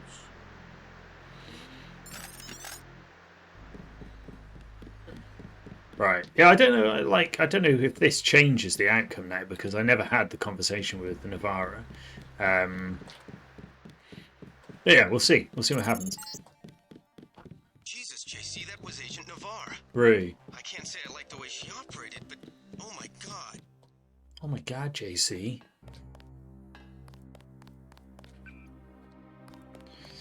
Happy days. Right. I think we have to leave now, is basically the result. So yeah, we will leave this area and then I will probably stop this to have some lunch. But yeah, I do always enjoy where games give you those kind of like choice consequence moments, and particularly things like this where it's like nothing in the game tells you it is an option to kill Navarra, but you as the player can choose to do it.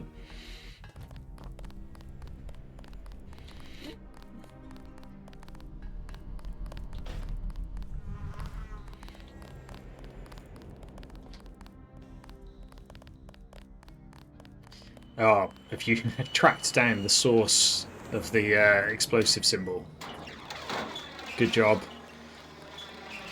Yeah, I can believe that's an explosive symbol, but there's definitely other barrels that have more obvious "I am a thing that will explode" symbols on them. I'm surprised none of these guys are like chewing me out for killing my fellow agent. But again, I didn't do it. She killed herself. She didn't take the proper precautions. Yeah, I can kind of see the explosion symbol on that, but yeah, that isn't as obvious as it could be. But yeah, the ones with like the red symbol on them scream more "I'm an explosive" to me. Yeah, fair play, Peds. 5 hours overnight, you did really well. Like you was, I think, when I fell asleep, I think you were still on like potentially the tutorial explaining like how the combat mechanics worked in that game. So yeah. Oh yeah, now here we go. This guy, Gunter, he's going to have a problem with me killing Navarra. Manderley has assigned me the peacekeeping occupation of the airport. Standard procedure, it appears. Or maybe he doesn't know. I'm sure we can count on you. I want to be the one to execute Lebedev. Yeah, well, there was shooting on the 747. I didn't see what happened. Maybe Anna beat you to it. I will investigate. You might need backup. Hey, about my brother. A shame that we have to track down and kill one of our most advanced agents. At least we have one of you left. Don't you think we should give Paul a chance to explain himself? He's been with UNATCO for years. I've not played Stardew Valley for a long time, but yeah, the mines can be pretty hardcore, especially if it's kind of one of those risk-reward things, isn't it, where you've got to choose how far down the mine you want to go before you need to get back. So yeah, what we'll do is we'll jump on this chopper and then we will probably save it there. Ranger told me about Paul. It's true. Paul's been working for the NSF. This is going to shake up the coalition, JC. I don't know if you realized how important your brother was. It's ridiculous when you think how some of the graphics look in this, but this like helipad, helicopter symbol is like incredibly detailed. It's probably the best texture in the whole game. Sure you're ready to head back to base? Peds, I did not have a 2-hour lunch last time. It was 30 minutes. Right. So yeah, we'll I'm ready. Let's fly out from here and then we'll save.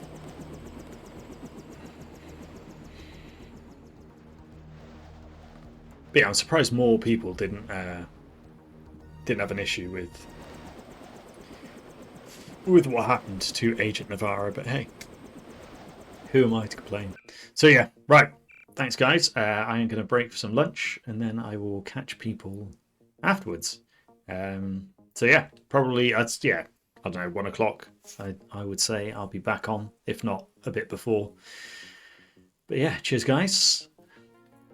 Thanks for joining me, and let's just do a quick check on the old donations page. Have we had any other donations since we've been streaming?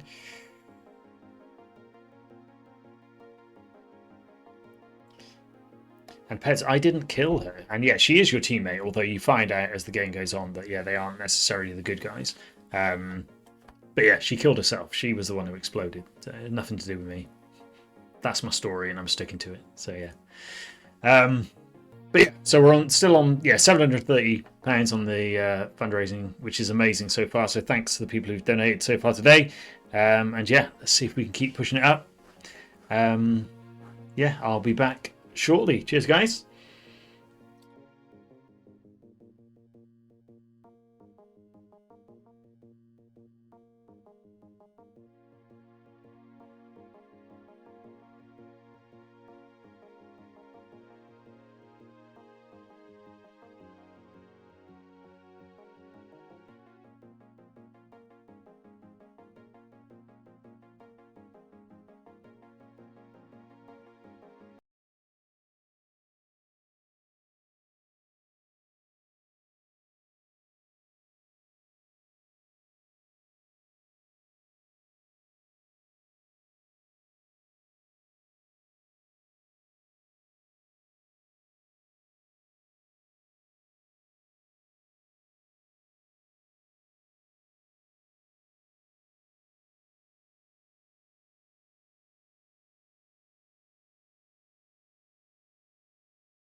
Hey guys, how we doing? Thanks for sticking around. Cheery topics in chat there. Neo-Nazis, mass murderers. Anders Breivik just makes me think of there's a Stuart Lee routine where he talks about Anders Breivik saying he likes Top Gear. He's like, oh yeah, one of the things they found, like, and on Anders Breivik's website, was him saying that Top Gear is one of the only good things to watch on the BBC. And then, yeah, later on, when like Jeremy Clarkson or someone had made some comment about shooting people or something like that, and all the like Top Gear defenders were like, oh, it's just a joke, isn't it? No Top Gear fans ever shot anyone. And it's like, oh yeah, well there was that one guy, the mass murderer. So yeah, cheery stuff. Give it to me straight, like a pear cider made from 100% pear. Yeah, that's a good routine. I like that one. Right, anyway, we're back. We're back in action. So yes, as it is now the afternoon, we are going to move on and we're going to do some more Doom action. So let me get the game up. My stream keeps moaning about dropped frames, so I don't know what's going on there, but apologies if the quality is rubbish. Hopefully it's not too bad. But yeah, keeps feeling the need to pop up something to tell me that I've dropped 59% of my frames, which, yeah, that's a lot of frames if you ask me.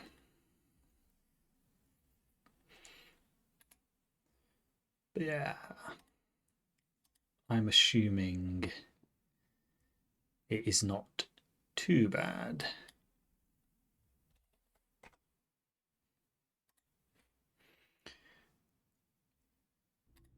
Right, bingo, cool. Either way, yeah, so we are starting off from episode 3 of Doom now. We finished off episodes 1 and 2. So if I can get the game to actually respond to me clicking on things, we will start doing some Doom action.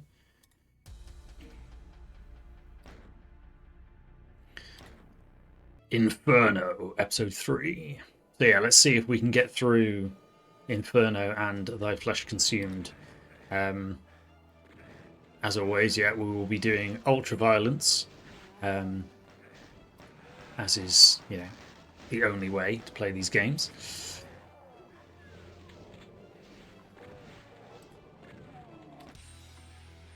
It's doing that thing where it's not letting me click on things again, which is very annoying.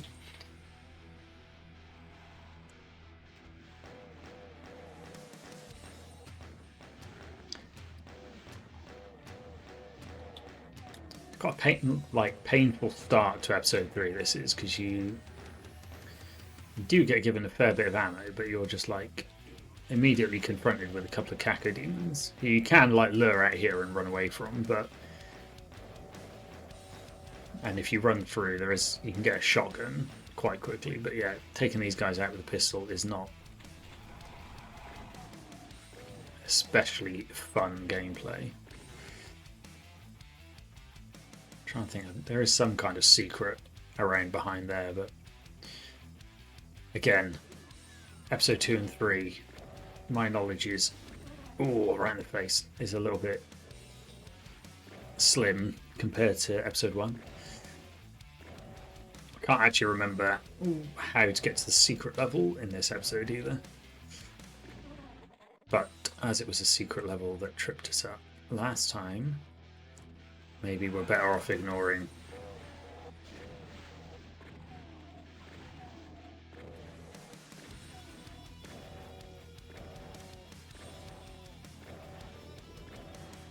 Gonna run out of shotgun shells.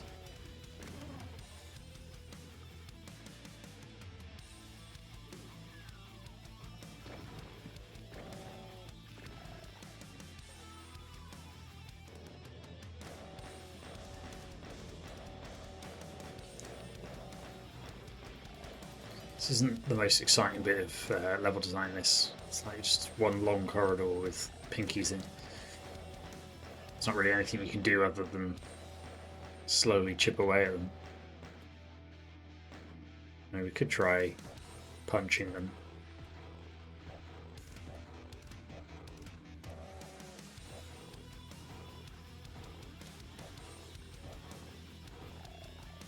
Happy days.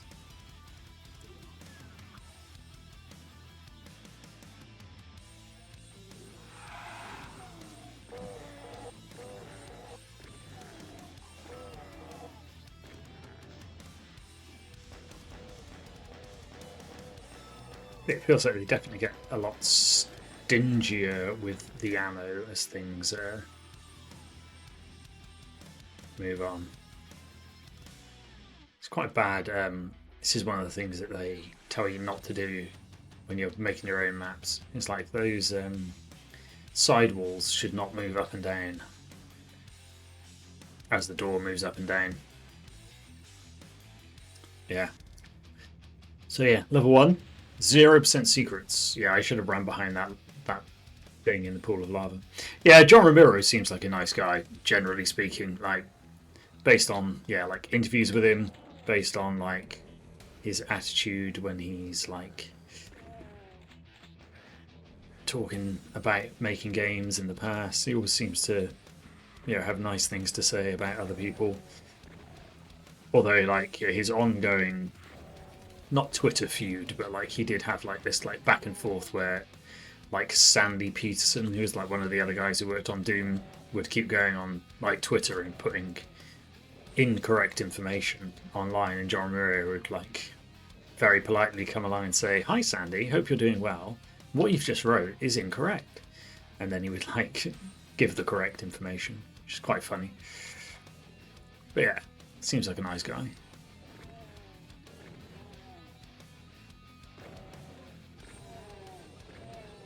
But yeah, ammo becomes a lot... Oh, crikey, I'm not doing well here. A lot more of a precious resource as you get further in this game.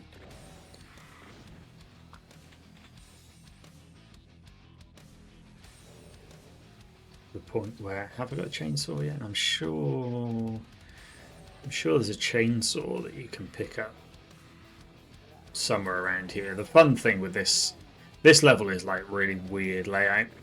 But then when you look at the map, the whole thing is designed like a big hand or a big like claw.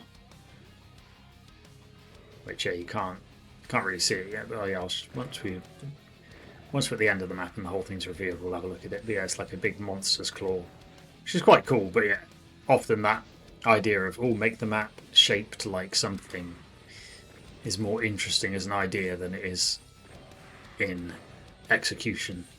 Doesn't always result, or doesn't often result, in a particularly fun level to play. Trying to get some infighting going on a bit more because I'm conscious of how little ammo I've got. Try and get some of these guys to kill each other rather than killing me. Oh, great shot. Completely missed him.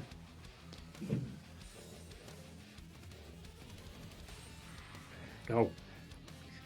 Keep getting stuck on trees.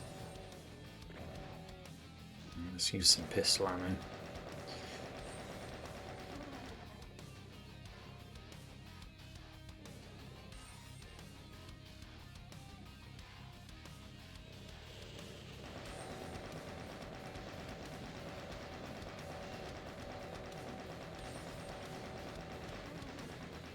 Oh, that's nice. Yeah, he was just mingling with the punters. Yeah, he seems like a pretty down-to-earth guy. Like,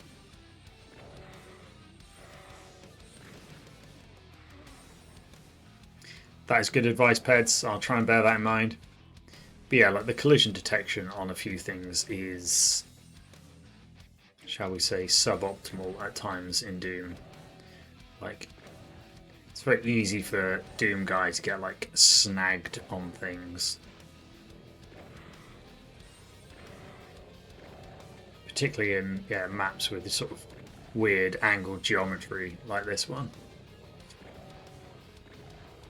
Oh, there's a guy behind me. Tell you what, let's get the berserk back.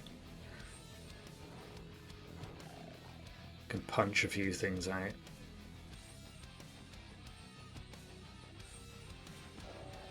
It's a fairly risky approach to punch a cacodemon because they bite you. It does a hell of a lot of damage.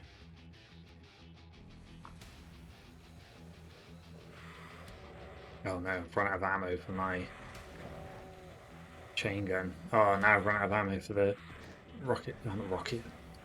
I wish I had a rocket. Run out of ammo for the shotgun as well.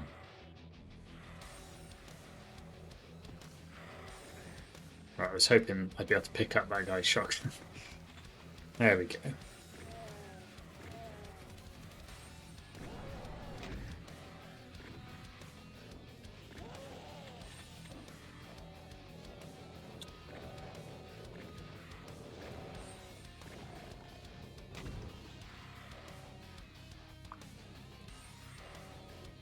Doom Guy is not afraid of anything, you're right. Hoping some of these lost souls will attack each other.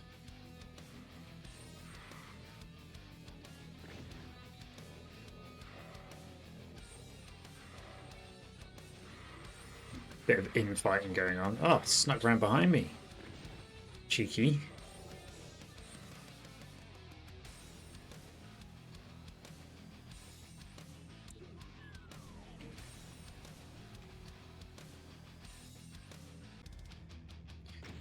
Yeah, there's a lot more. Oh, I didn't look at the map. But yeah, trust me, that map looks like a claw. Yeah, there was more to find in that level, but I was worried that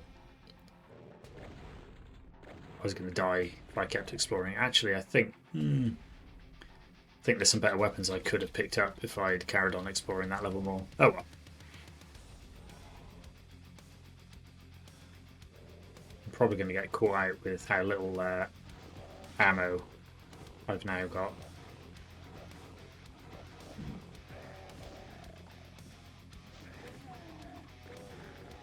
Getting backed into a narrow corridor is never a good idea in Doom, because you just can't dodge any projectiles then.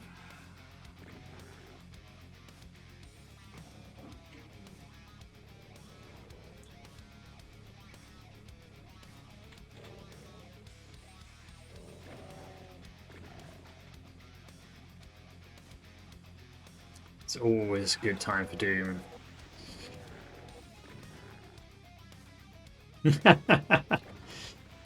Poor Zilnad and his pinky avatar. His work from home forever avatar. Has he still got that? I'm assuming he does. He just wanted a hug. An aggressive hug.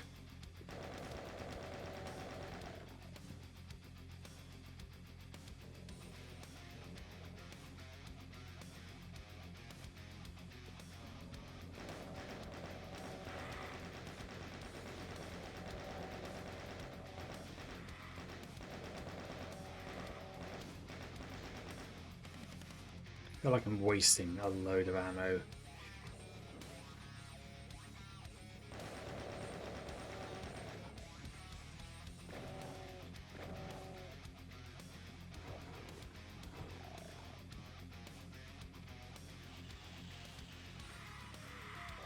I want the cacodemon to start hitting people.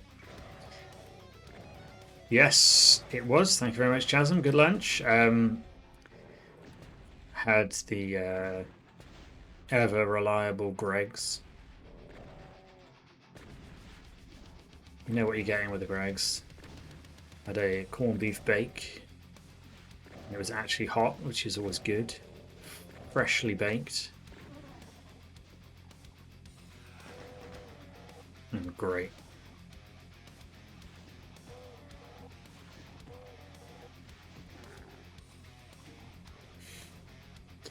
Yeah, so this is the, like, on the new release, there's this, like, reorchestrated soundtrack that is, very good. So it's, it is, essentially, all the original tracks, but just, a lot higher quality. Some of them are kind of like quite well embellished. Yeah, pointing out before there's a few that have added like sort of chants to them. Some of the more like demonic tracks. So you get like a choral chant going on in the background, which is cool.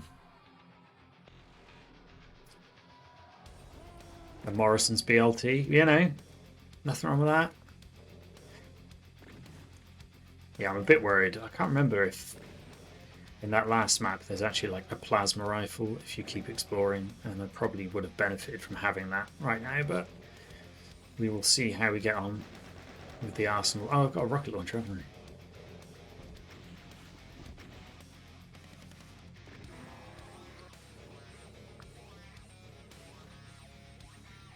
Yeah, Greg's, you know, it's fine. Does what it needs to.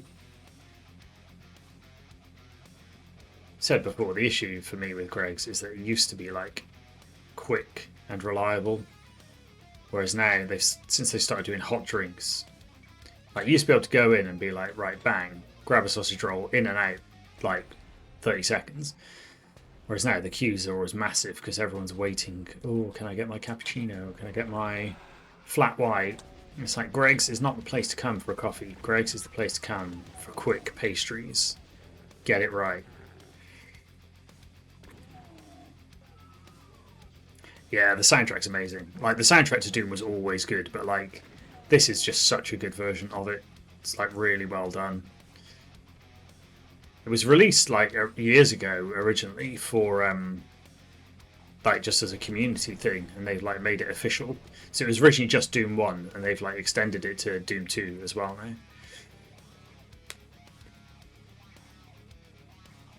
But yeah, the Unity ports for Doom and Doom 2 that were like, no, 2020 did they come out? That sort of around that time. They weren't amazing at first. They weren't terrible. You know, they were, you know, a good way to play on consoles and things. But yeah, this release that came out last year is just so much better. Oh, hello.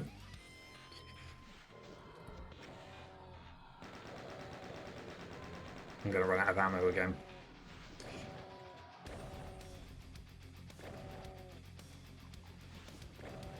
Yep. Someone give me some ammo. I'm not punching Baron of Hell. Aha, shotgun shells.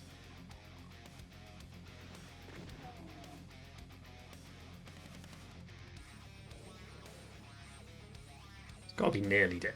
I gave him a rocket to the face.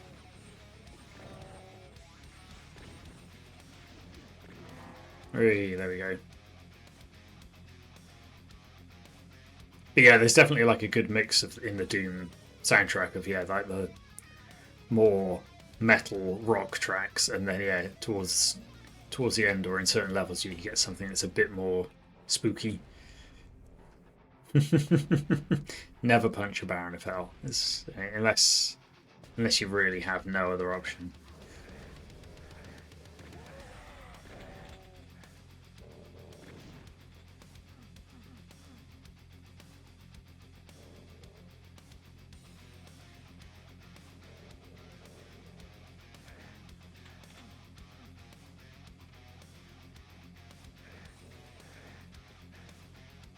Well, I lost a lot of the supercharged health I got there, but I have now got a BFG, so it could be worse. Not a bad trade-off.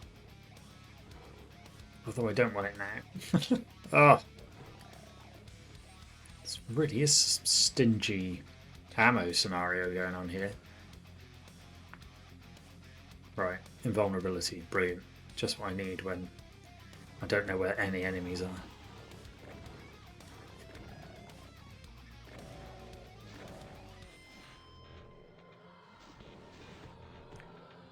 Punch things to death whilst I'm invulnerable.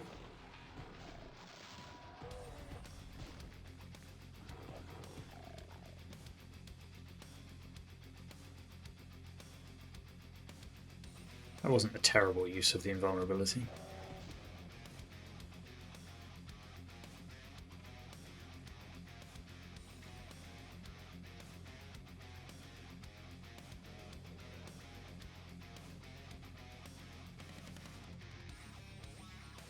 Everything is expensive, you are correct.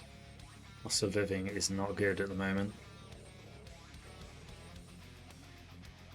Yeah, it's like something is wrong in a world where you are now having to treat a Tesco meal deal as like a treat for yourself.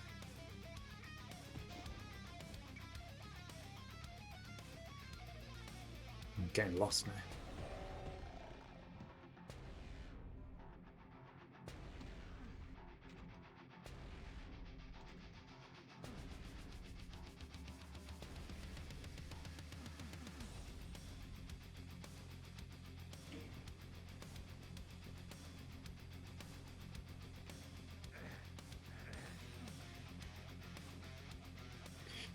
Right, we've got the blue key card. We need to find the blue door again.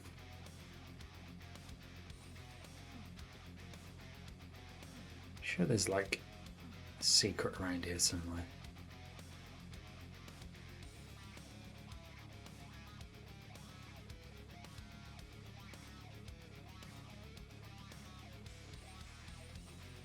How do I get in there?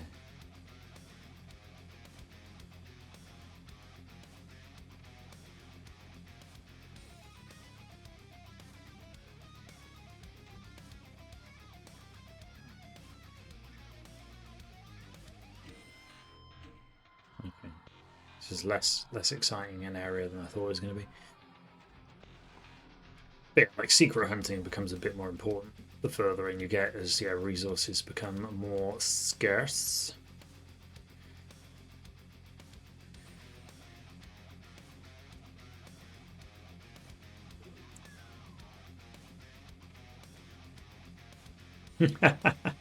Yeah, you are a bit screwed.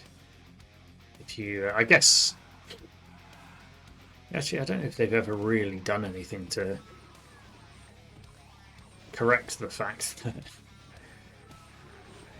I mean, you do get, if you go up to a door and you try and use it and you haven't got the right key, you do get a text message telling you, you need the blue key to activate this door.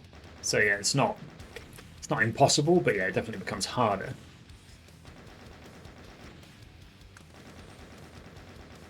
%83 secrets, not bad. House of Pain. Well, this sounds like it'll be fun. Right, let's stop punching things. We haven't got a berserk pack anymore. Let those guys shoot each other for a bit.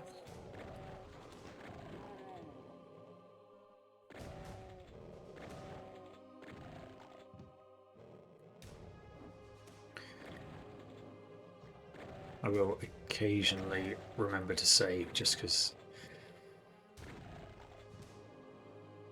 it's probably for the best that we don't keep repeating the same things over and over again.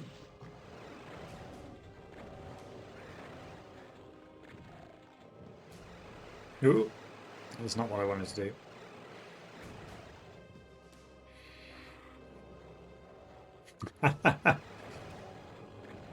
The jump around joke's coming in now.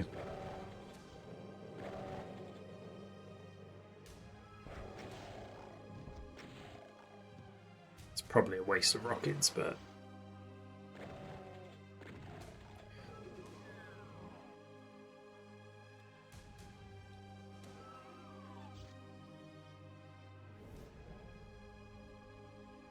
it's going to ignore those cacodemons. Can't be wasted ammo.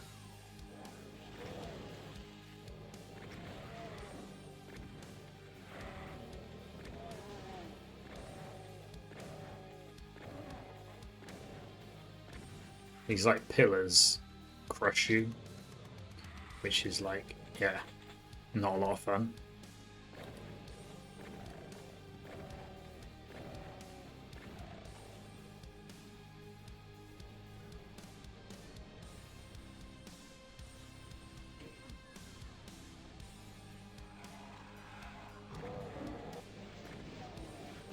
Some of the like texturing and level design becomes really weird by the time you get to episode 3. Like, I get the concept of like you've dropped into hell, or like this is like space stations that have been like corrupted by hell, but it still seems weird that you're like moving from whatever this room is of like flesh walls and tentacles on the floor, and then you're like, oh yeah, now we're in some kind of starbase room. Everyone loves an obvious pattern. The more obvious, the better.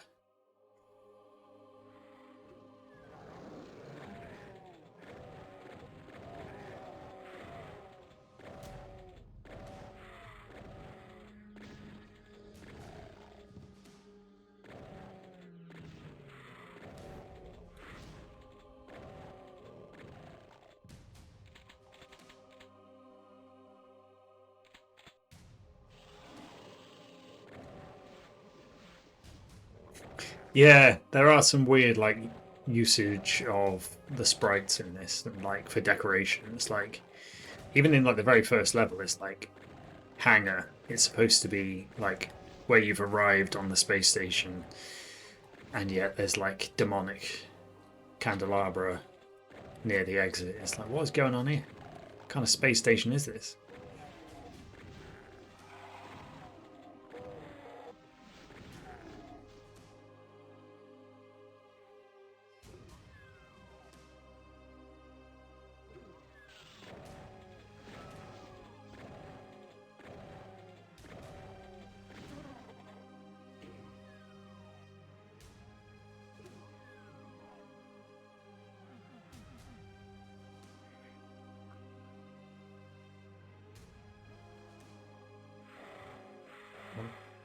I was going to say, I keep trying to get infighting going on with the Lost Souls, but it's probably more pain than it's worth.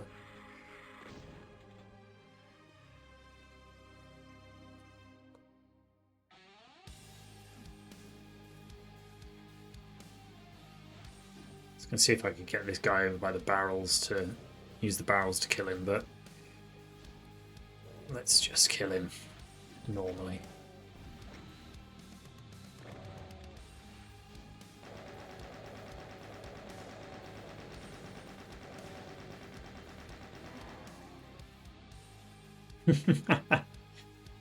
Yeah, is there ever a bad place to put Gothic candelabra? Maybe not.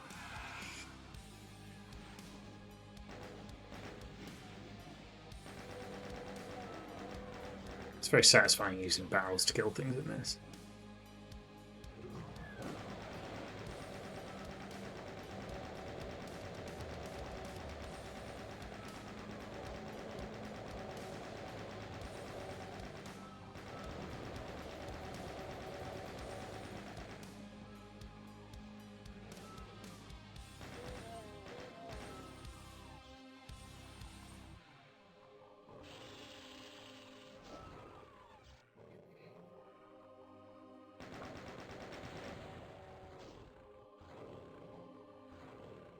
Pinky's not happy with the Cacodemon. Oh no, Caco's finished him off.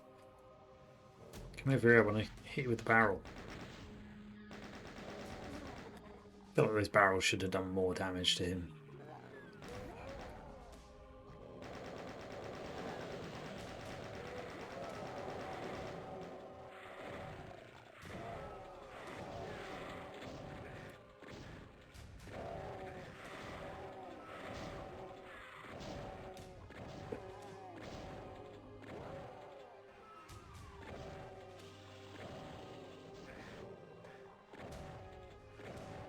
Guy took ages to bother waking up to join the fight.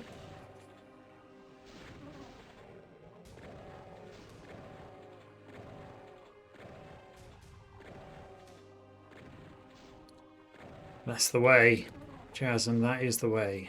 Hide off screen, let them kill each other, and then just swoop in to mop up any survivors. It's a dance as old as time.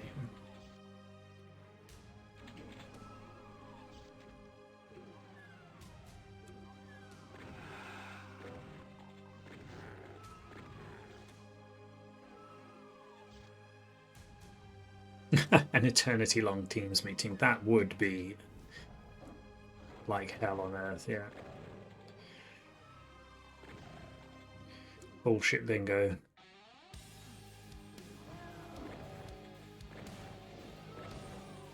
I have 0 rockets, but I am going to waste some cells on this guy. Lol. BFG is very satisfying. Right, not been this way.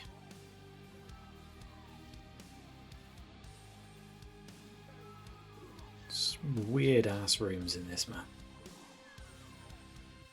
Like, the whole game is fairly abstract in its design, but some of these later levels do just get really bizarre.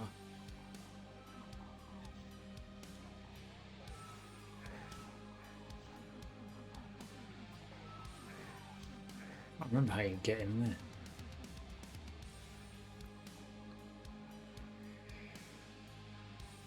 Can we get all the stakeholders in this chat?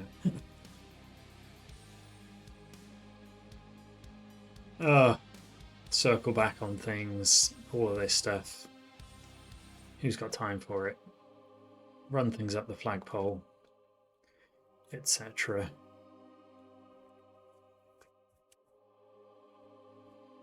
An eternity long out of hours meeting in person that really could have been an email. Yeah.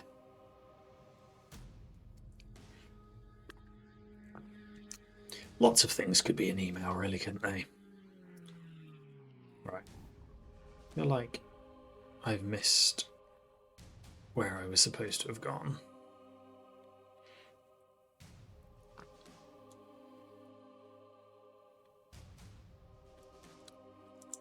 Like, I know I need to go through there, but how do I get that bloody door to open? What the... Alright, what is going on here? I don't care, I'm in there. Definitely some weird, like, obtuse bits every now and then in Doom, like... There's one map in Doom 2 where to get to an exit you have to just, like, press spacebar on some completely random bit of wall that's got no right being even thought of as a door.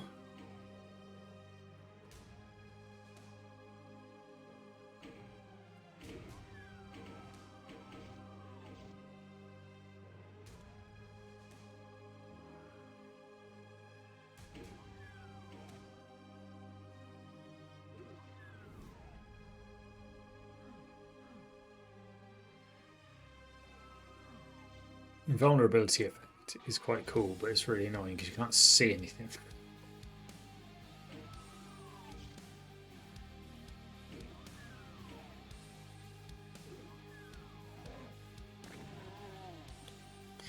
Yeah, this is Doom 1.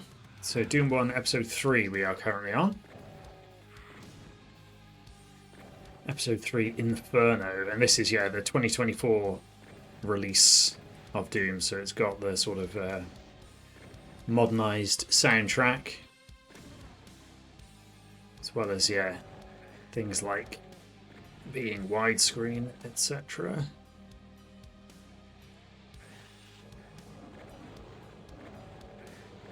Uh-oh. Don't want to get cornered by those guys. The other thing with, like, classic Doom is there's no real, like, sense of height to it. Oh, well, there is in certain ways, but, like, yeah, though, even though those pinkies down there are way below me, if I stand near the edge, they can bite me, even though they're, like, yeah, miles below me.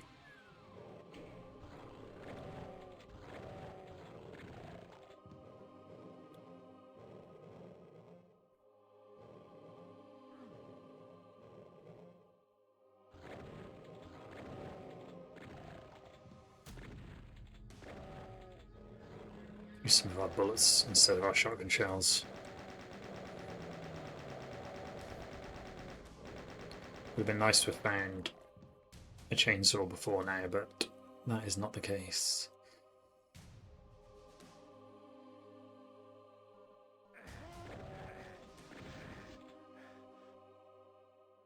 Oh no. Thought I picked up a rocket.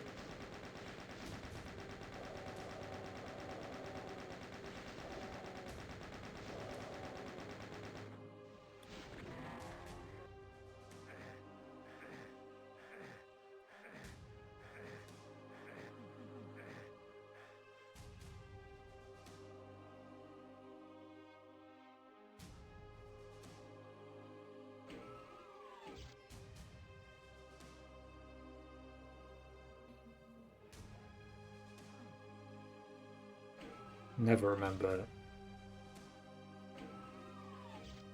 which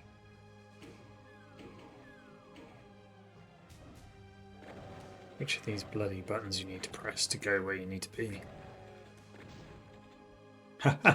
Yeah, there is a lot of that in Doom. Getting lost.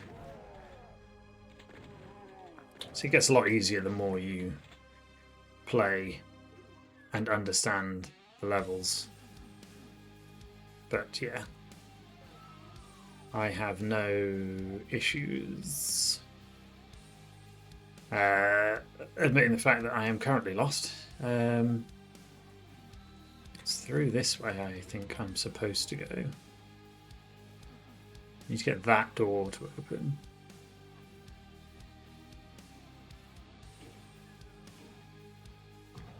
There we go.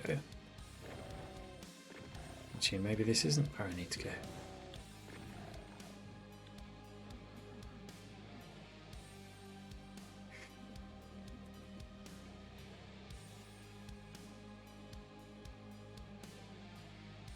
Maybe it was back where I was before.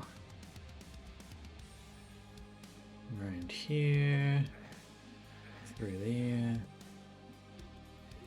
Okay, of course that's a door. Why wouldn't it be a door?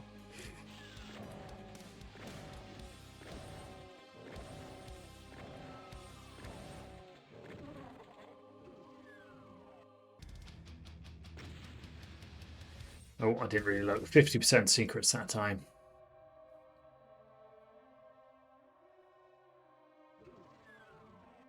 This map's really annoying as well. That becomes more of a theme the further into this game you get. Just annoying map design. I think if you actually know the route you're supposed to take, you can like finish this map skipping like more than half of it, but I don't think that's what I will be doing, as I don't remember it that well. Yeah, Doom 2016 definitely did bring back some of that getting lost feeling.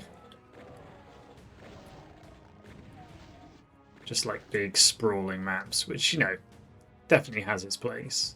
Like, more cinematic and like story driven and like scripted first person shooter games are great in their own right, but yeah, everything seemed to be going down a similar path for a long time, which is where, yeah, something like Doom 2016 coming along was helpful. Oh yes, yeah, I've seen that video about changing the value of pi. Yeah, you get some really bizarre effects start to happen, and yeah, very trippy, like you say. That was a good video, that one. Yeah, I think there's like a whole series of like, yeah, what happens to this game when you change the value of pi.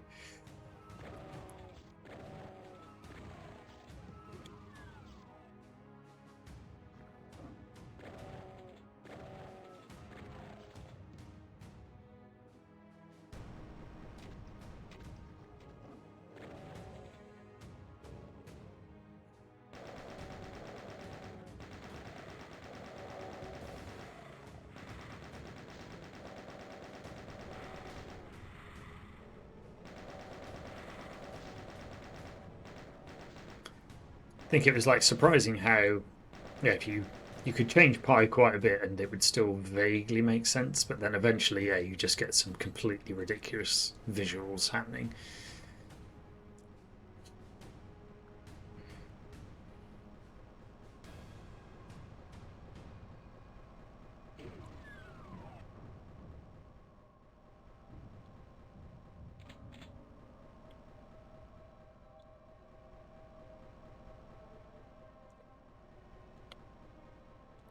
Don't need the health.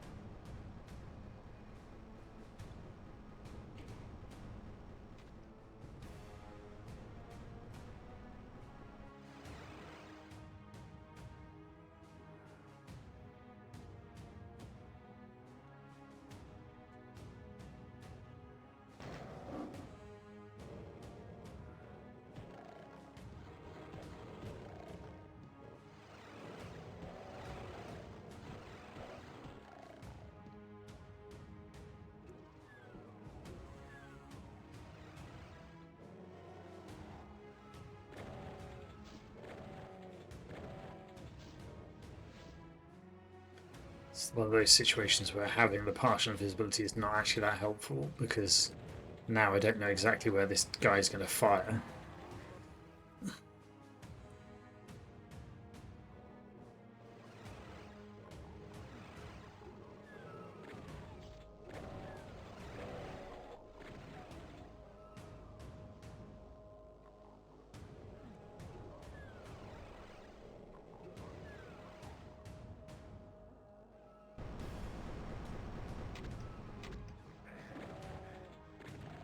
Yeah, forget they also start to love damaging floors when you get to this point. So like there's just rooms you go in where you just constantly take damage.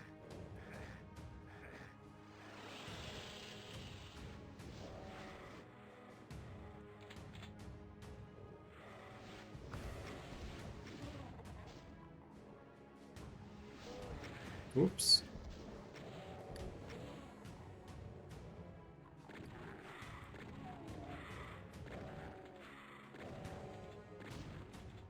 Cacodemons are really annoying because they're like corpses, just block your view a lot of the time.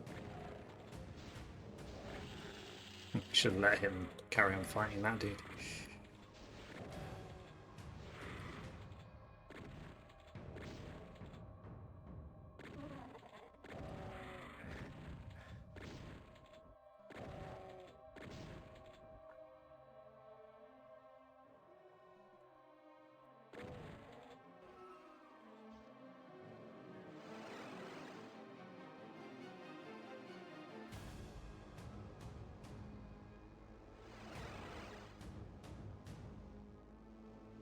Yeah, I must admit, this is another one of those maps where I'm not entirely sure which way I'm going to be going at this point.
%20 secrets.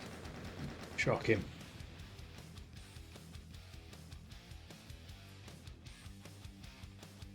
Mount Erebus.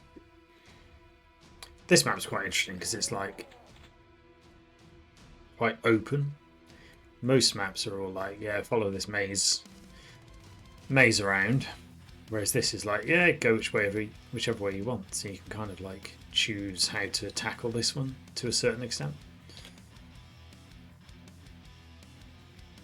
Yeah, I don't like that last map. It is not one of my favourites. This like texture is just hideous. Fire red.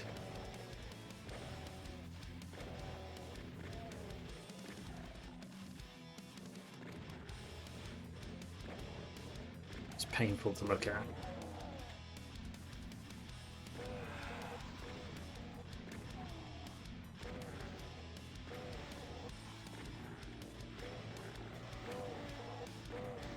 You definitely feel the lack of things like the super shotgun in Doom 1 as well.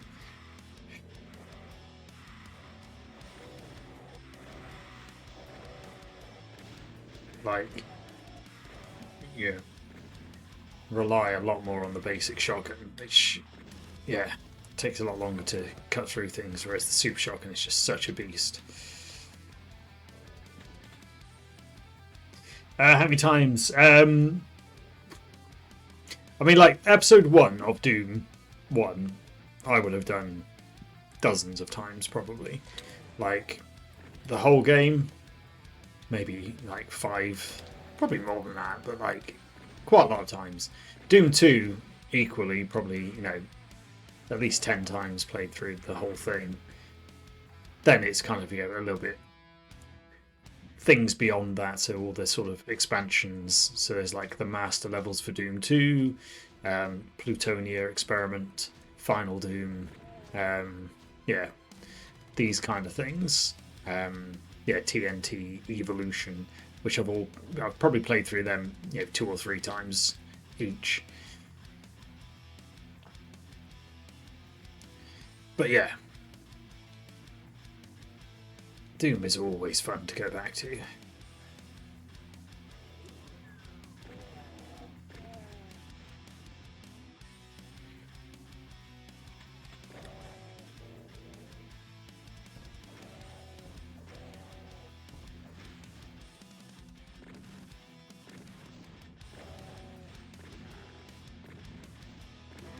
But it's amazing just what adding one extra weapon and a few extra enemies does to the balance and like flexibility of Doom 2. Doom 2, they can just create so much more varied combat encounters and things. Whereas like Doom 1's still great, but it's just a little bit more limited in kind of what you can do. Like you're facing a smaller set of enemies. Oh, I missed everyone with that.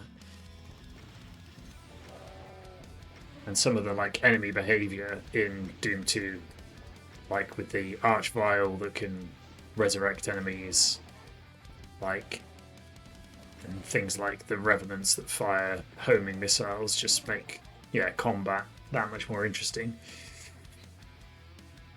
Yeah, so yeah, Romero put out, so yeah, Sigil 1 and Sigil 2, which are effectively like the unofficial episode 5 and 6 for Doom 1. They're really good. I would say probably up there with episode 1 in terms of quality. Yeah, like a lot of fun. He's apparently working on a Doom 2 episode as well, which I'm very much looking forward to. Yeah, you'll definitely have to finish at some point. It's a good game. It's a good game to get all the way through. But yeah, I think most like Doom fans would concede that episodes 2 and 3 are a little bit less consistent in terms of quality than episode 1. Uh-oh, I did not mean to do that.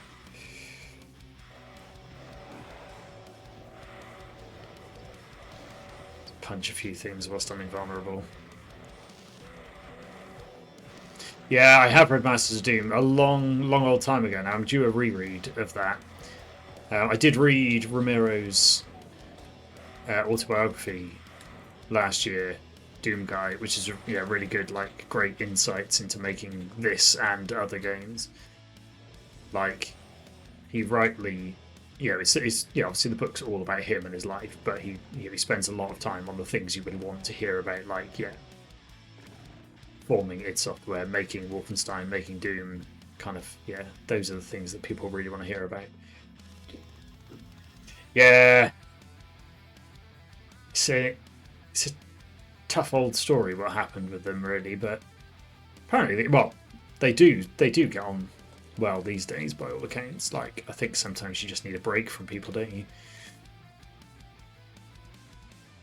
Yeah, no worries, man.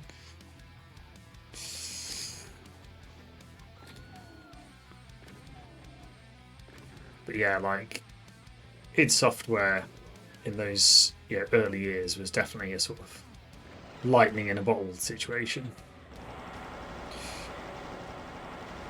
Just that group of people pumping out so many good games in such a short space of time. But yeah, that kind of thing doesn't last forever.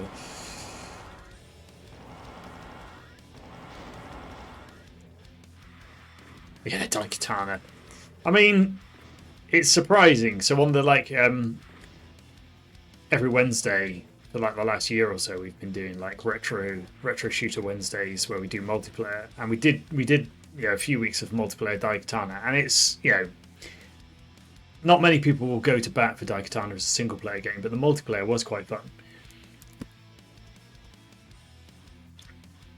But yeah, he kind of bit off probably more than he could chew making Daikatana.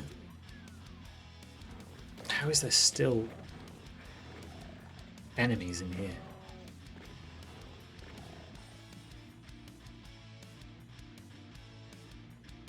Yeah, Carmack is in some interesting positions these days, which is a real shame. But then, sadly, you can say that for so many people. The world is not in a great place. Right. I need to stop faffing around, really. You're supposed to go in this one building that I've been avoiding. Let's get rid of this guy.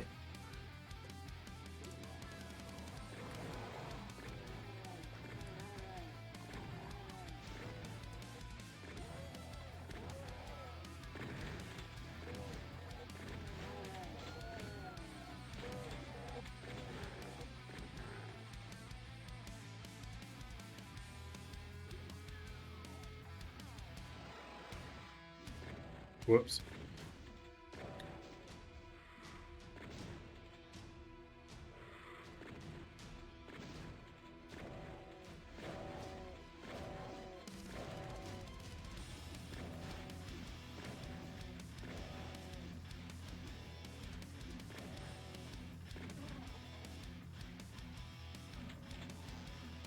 Whoops, I did not really mean to fall off there.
%.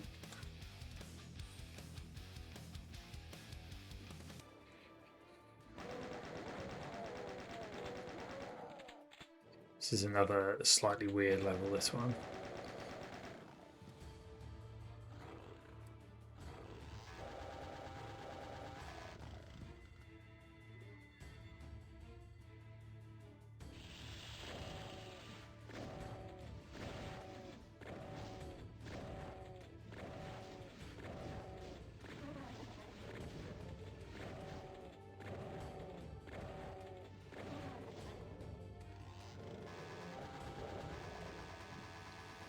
Come on, pinkies.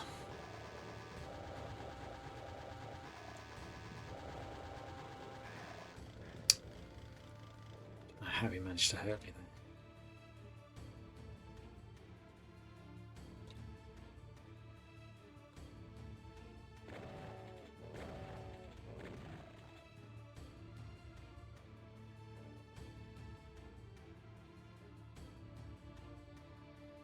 But yeah, this level involves a lot of running out into lava. lava pits and realising, oh look, there's a door behind somewhere.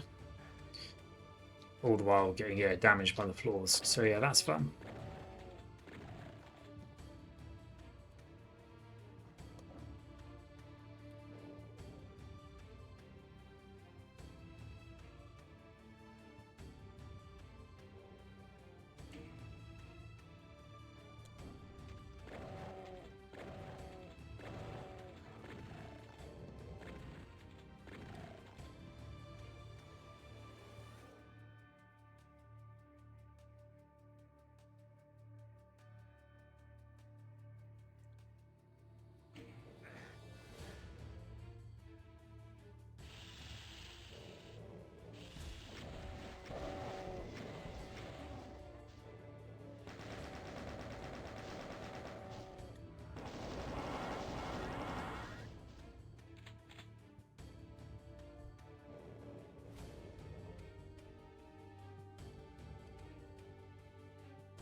Trying to remember the order you need to do things in. Either way, we've got the blue key now, so we can go this way.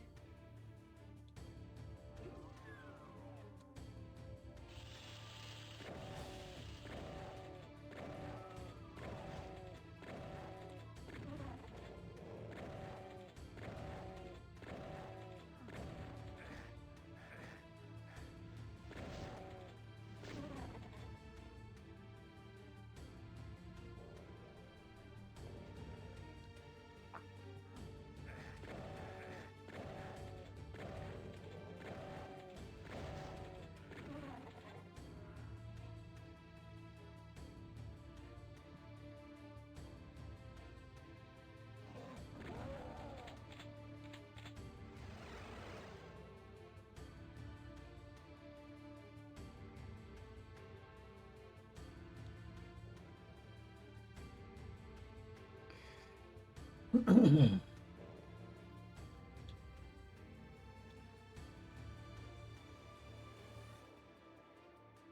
think all of these are red key doors, yeah.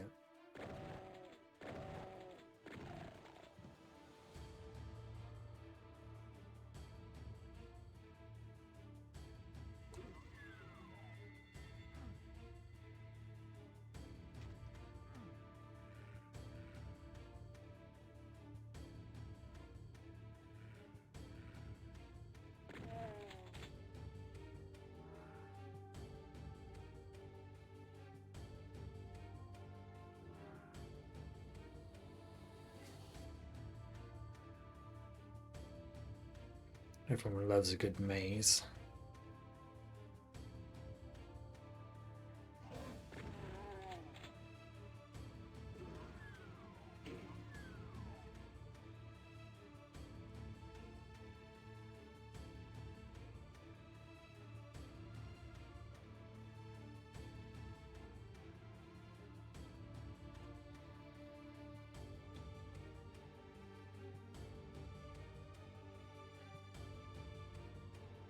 I think we've explored most of this maze now. Pretty sure that's all there is to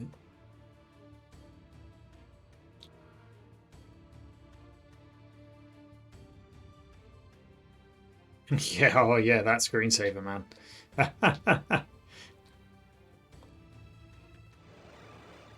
They did some interesting stuff in Windows back in the day.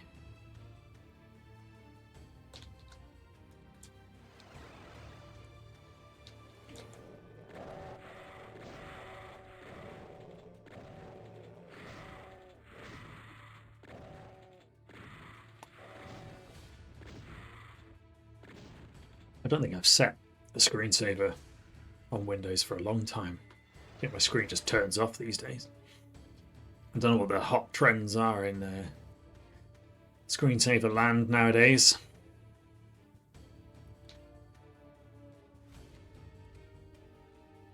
I was used to quite like that one. It was like pipes, 3D pipes, like drawing around. That was quite cool. Now see the classic, just bouncing some text around the screen. That's not always a fun screensaver.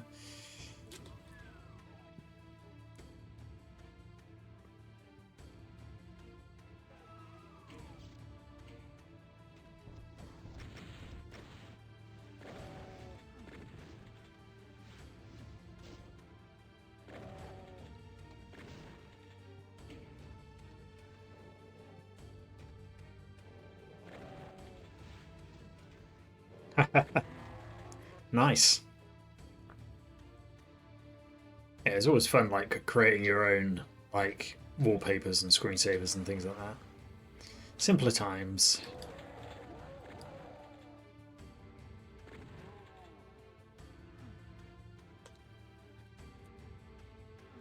Whoops. Pretty sure I'm supposed to be able to jump over there. There we go.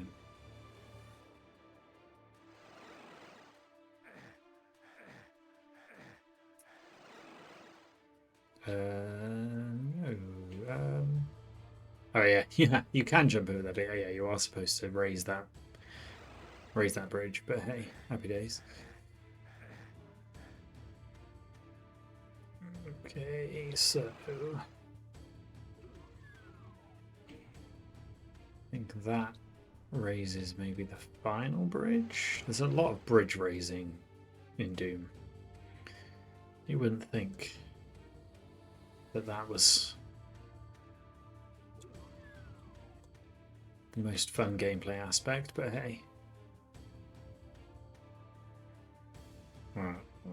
Is it this one? Yes, it is. Nailed it.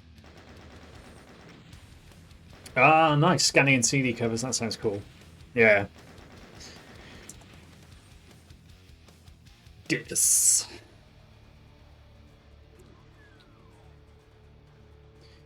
This gonna be good.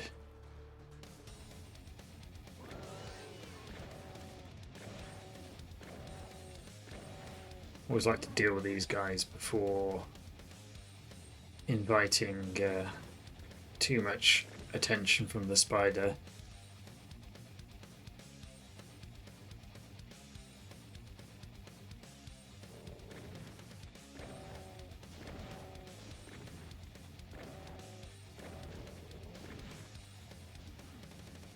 Yeah, her like chain gun thing does so much damage. How many rockets have I got?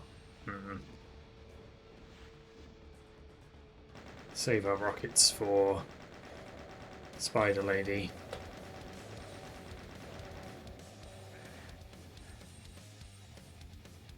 So it's not like these guys are still attacking me. Spider was shooting you in the back.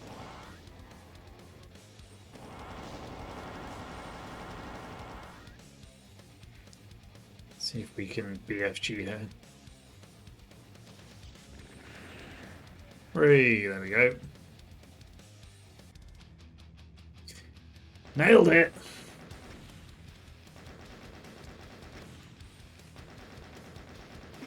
Finally, 100% across the board.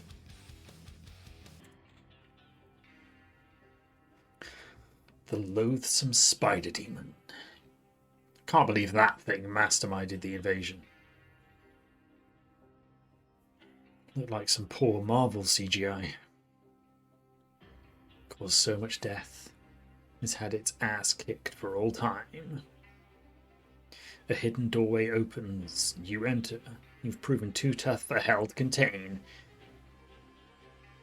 And now hell plays fair. You emerge from the door to see the green fields of Earth. You wonder what's been happening on Earth while you were battling evil unleashed. It's good that no hellspawn could have come through that door with you, ... I wonder, maybe some hellspawn has come through. This is sad. Cheery music. And then it starts to go wrong.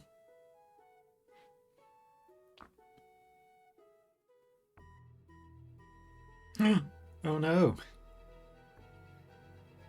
Poor bunny.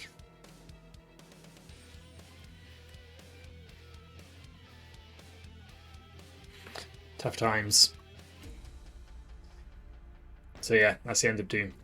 But then we have episode 4, Thy Flesh Consumed. It's alright. The evildoers pay for what they do to your bunny. So yeah, this is episode 4, which was like added. So this came out even after Doom 2. and is significantly harder than anything we've had so far, especially this first level, which is really not that. Yeah, it doesn't leave a lot of scope for getting things wrong on higher difficulties this level.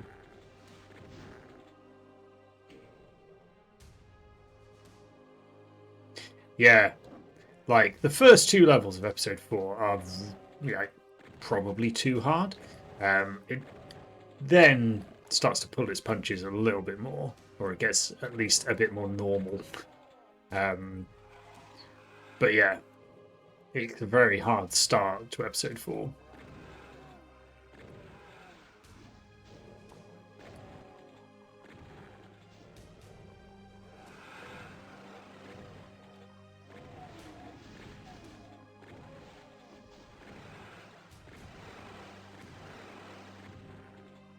This is where they start doing a lot more screwing you over with like teleporter traps and things like that. So they'll teleport things in behind you and yeah, generally be quite unkind to the player, which they don't really do in Doom 1 all that much. Like hiding enemies behind one-way walls so they can shoot you, but you can't. You don't know they're there, kind of thing.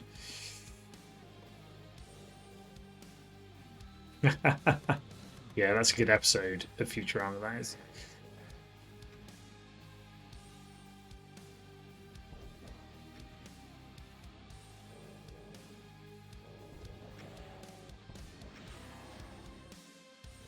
Tell you what, we'll save that.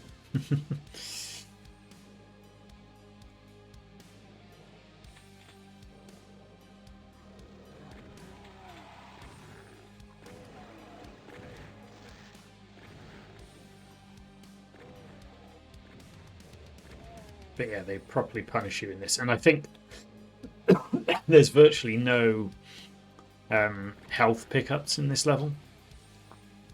So yeah, if you start losing health, you're kind of on your own.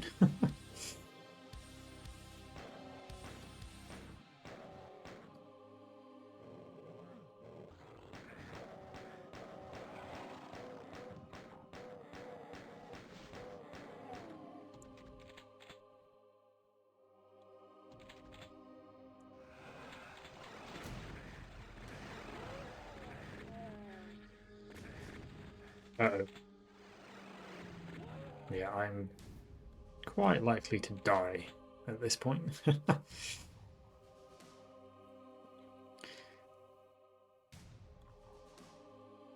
yeah, this, like, there's enemies behind that wall which screw you over a lot.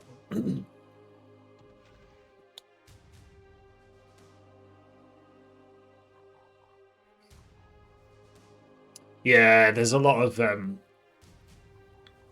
things that do feel fundamentally unfair on the first playthrough, especially like with fan wads and things like that. Like they're still fun, but yeah, I always feel like, in theory, a player should be able to get through a level on their first go. But yeah, often that is just not the case, and you have to just learn from your mistakes.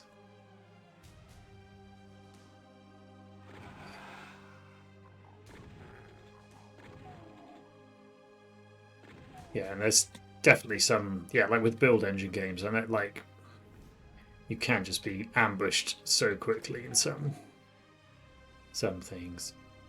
Right. Sure. Yeah, run away, run away, run away! I tried to run away! Let's reload. Where was I? Okay, back here. Yeah. Blood is, definitely not for the faint of heart.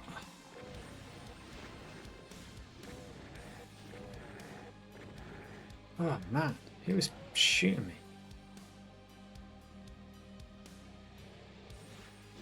Whoops. Just stood there and took fireball to the chest. Oh, see, that really annoys me. Like, how can he bite me from down there, that spectre?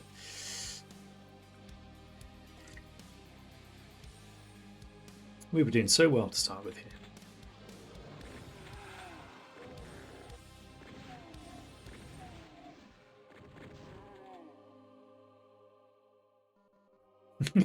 Yeah, I don't think trying to, like, pistol start and no save this would be satisfying for anyone involved.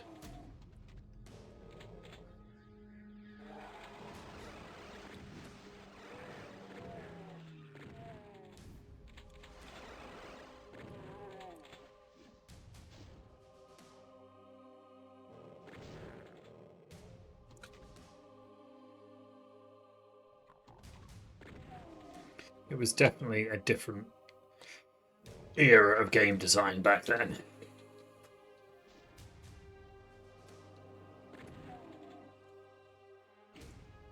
Can't remember what that switch does.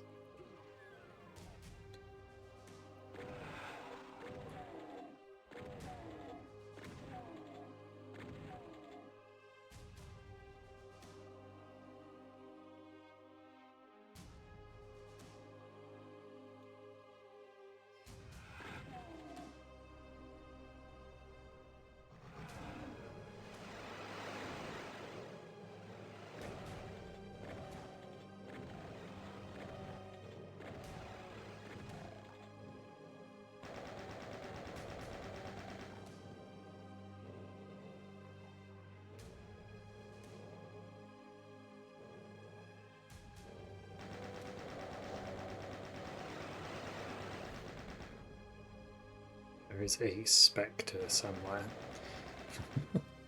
I can hear you, but I can't see you.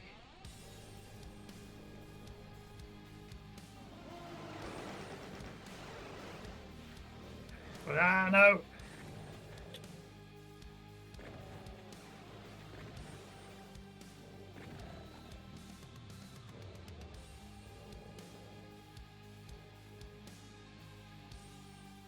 Whoops, I did not mean to fall down here.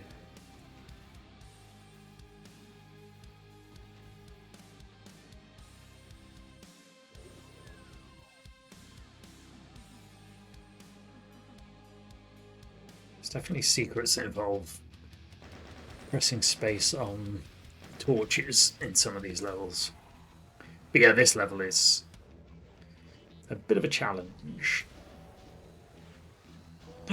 Half-Life 2 RTX, I'm very much looking forward to giving that a go, although I think I'm definitely getting to the point where my hardware is not necessarily up to some of these RTX editions anymore, but I'll still give it a go. I did very much enjoy the Ray Trace Doom 2 that came out a while back. That was a lot of fun.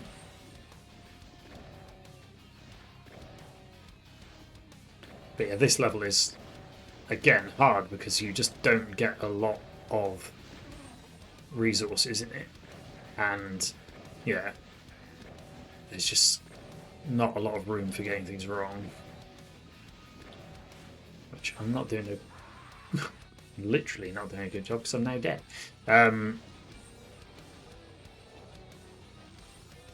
Try and get as much infighting going as possible.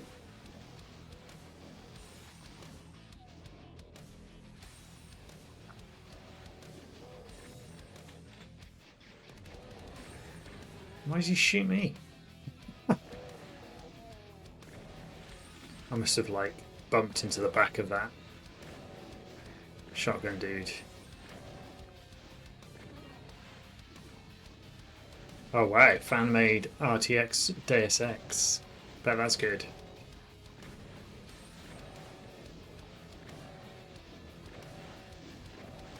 Uh-oh. Oh, I keep forgetting I've run out of bullets. Yeah, we're going to die here. Let's start that again.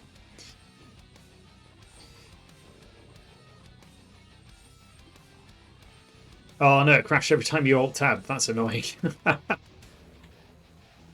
mean, that's the authentic, like, late 90s, early noughties PC gaming experience. It's just true to the era.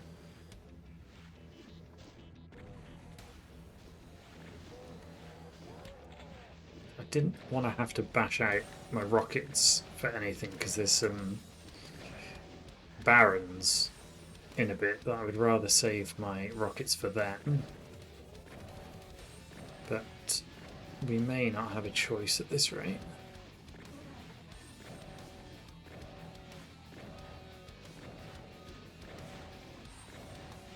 But yeah, this is a John Romero level, and he apparently built this in like 6 hours. This whole level, just like sat down with the idea, and he's like, right, crank this out.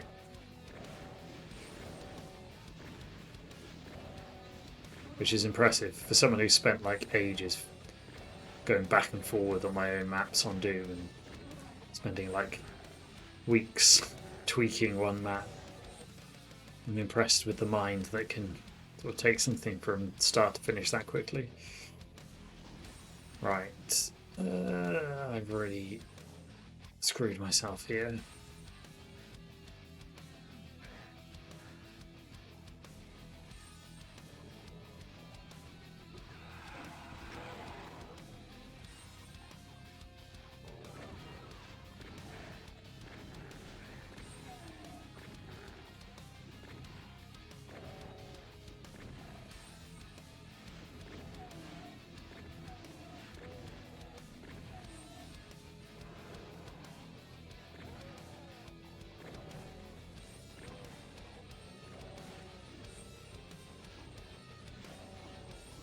Come on, fight each other.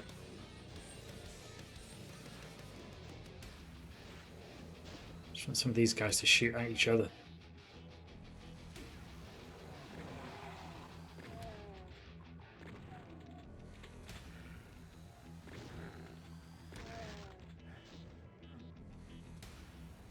See, that is pure bullshit, that is.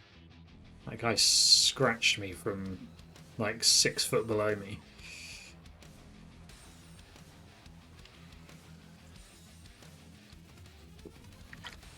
I never got very far in that Sackboy big adventure game. But yeah, I would like to go back to it. Let's see if I can grab this health.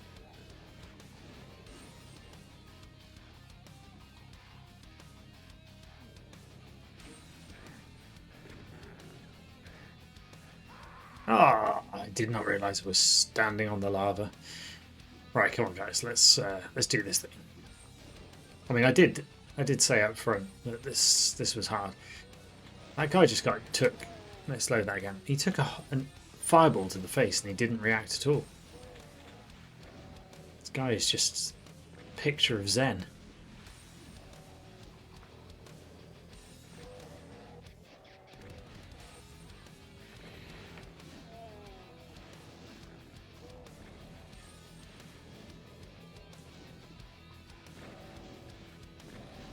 Whoops.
Got to pick up a new weapon there. I want to keep my rocket launcher out.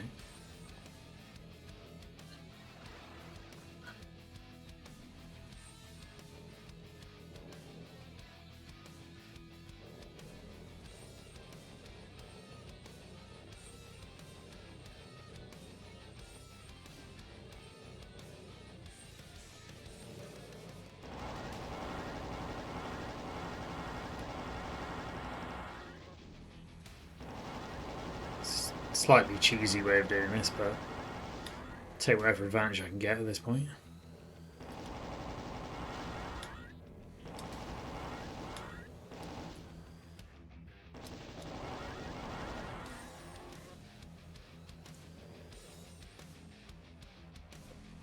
Yeah, this level is it's really cleverly designed, but there's a few things about it that are quite annoying.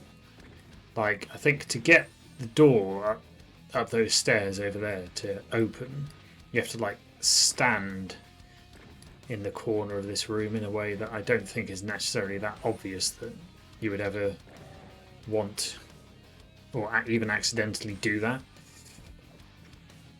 Oh, how is he not dead? Whoops. Let's try that again. Oh! Right, you know what? Let's do a bit of save scanning there, because otherwise that's going to get annoying.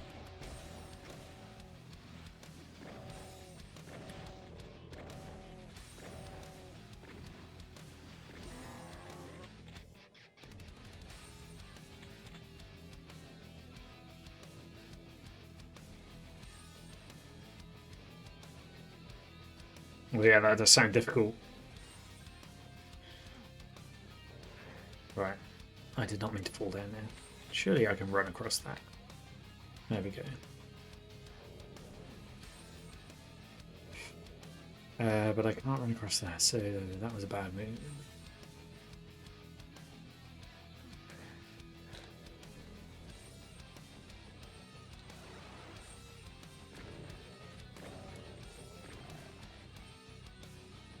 The whoops, oh, I forgot these guys come out as well. The secret exit for this level is really hard to get as well. You have to open a door and then you get a very short space of time to go through it. It's another one of those things where you really have to know it's there.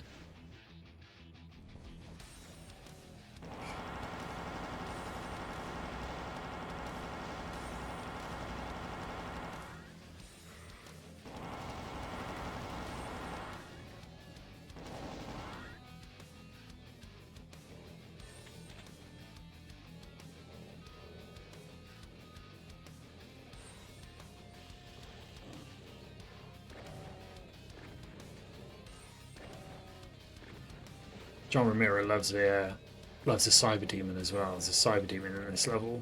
I think in Sigil 2 there's a cyber demon in every level if you play it on ultra violence. Which obviously you don't have to kill it. You can ignore quite a few of them, but it feels like going against the creed of Doomguy to ignore demons.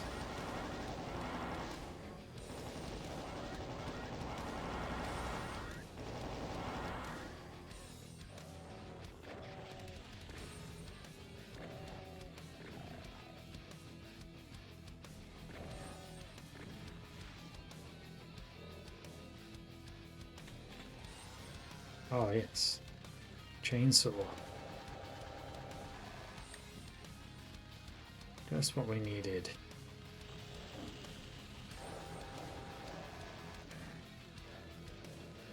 Cacodemon blast to the face is not what we needed. Oh, there's another one behind me.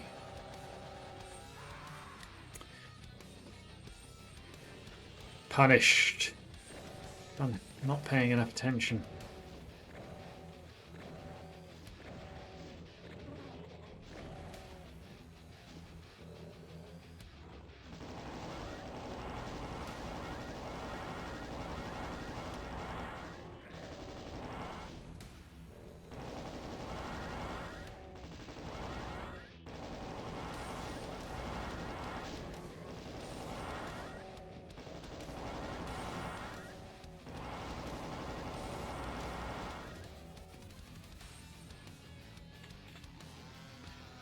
Probably being a bit over liberal in my use of the plasma rifle there, but needs must.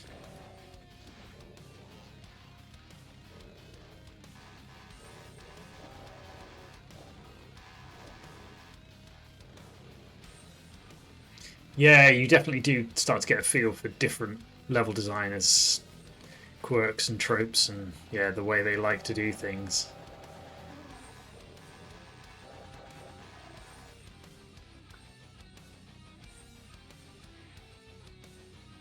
Oh my word. Right, I didn't mean rockets, I wanted my plasma rifle.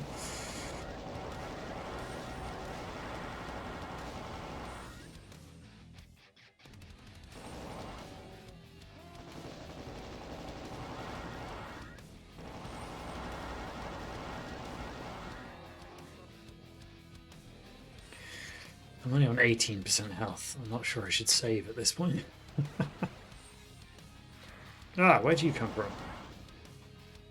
Now I'm only on 16% health. Okay, I'm supposed to be on the other side. This was a mistake.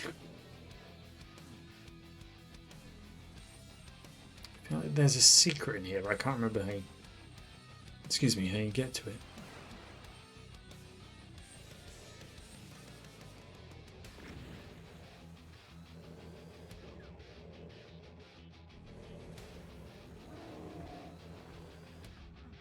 Whoops, I did not mean to fall all the way down here.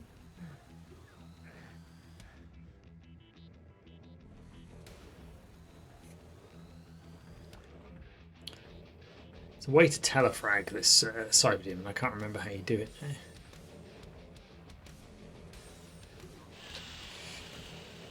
Uh-oh.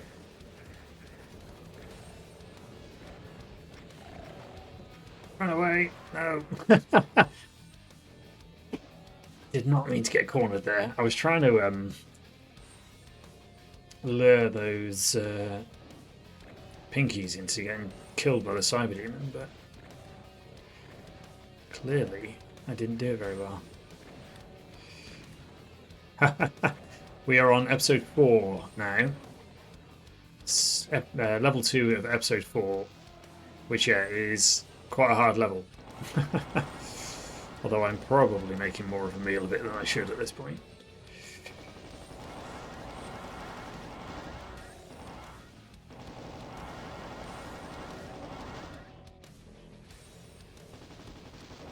Oh, that was painful. Yeah, that's me dead.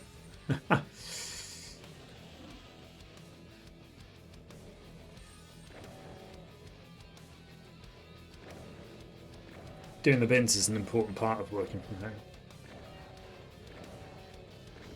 It's like a core job.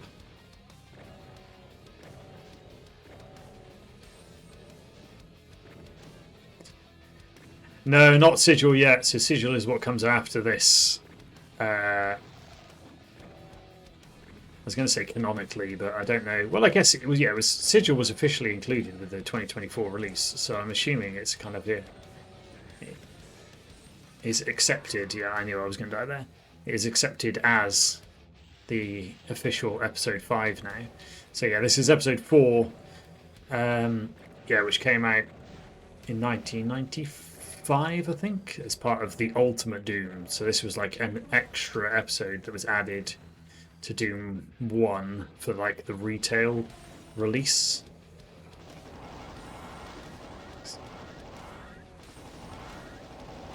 But yeah, then Sigil is effectively episode 5, Sigil 2 is episode 6, and then in theory you get to Doom 2.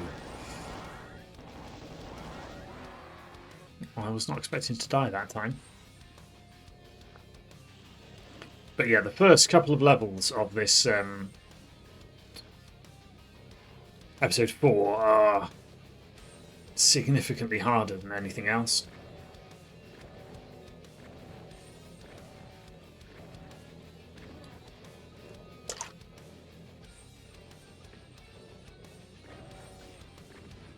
I mean, I could play this like ultra safe and just hide up here chipping away at things as much as possible, but it feels, again, slightly counter to the point of Doom.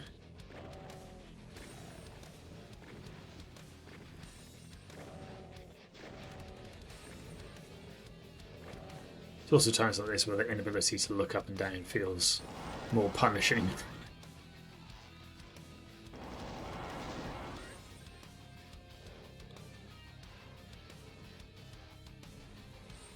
Everyone's putting their bins out. Yeah, I'm pretty sure that's true. Like, look it up in a minute, but yeah, I'm fairly certain that is the case.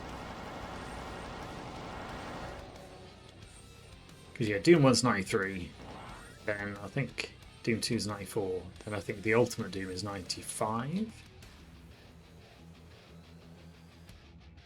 As well as things like, yeah, Final Doom, Master Levels. I think Master Levels might be 96, maybe, in the same year as Quake. But yeah, Doom fans were well fed for a few years there. Although, yeah, Master Levels is varied in quality.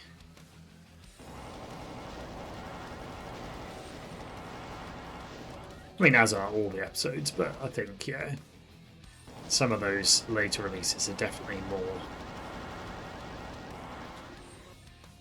more unstable in terms of quality. Right, let's see if we can finish this off properly now.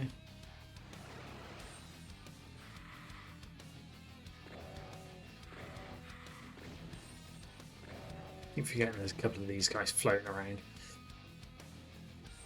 Yeah, we've got multiple different recycling things. We've got three things. We've got one for putting glass in, one for putting paper and card in, and one for just other recycling. Which, you know, I don't mind. But yeah, it's a little bit annoying. Oh, stop falling down. Right, I think I need to stop messing around here. Actually just try and finish the level, he says as he falls again.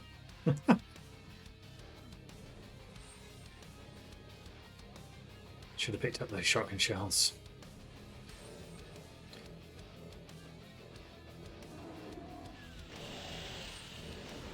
Oh, rocket to the face.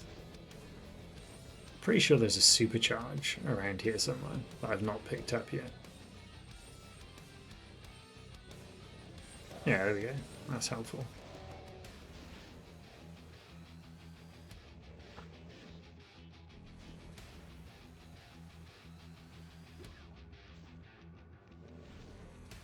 Oh, why did I slow down?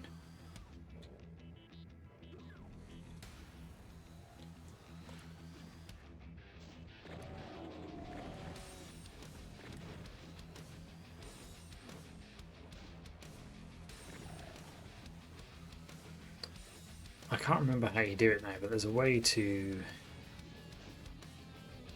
telefrag this cyber demon dude. I'm trying to get him to shoot the cacodemons.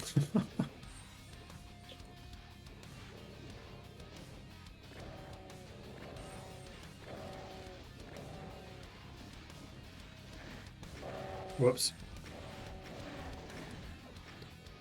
Let's reload that.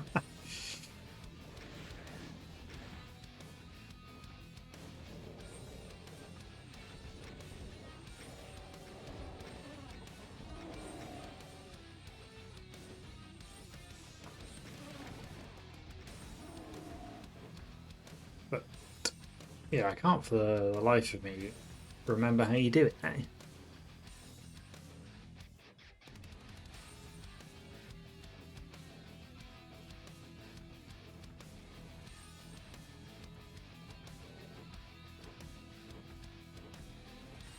Ah well, we'll plow on.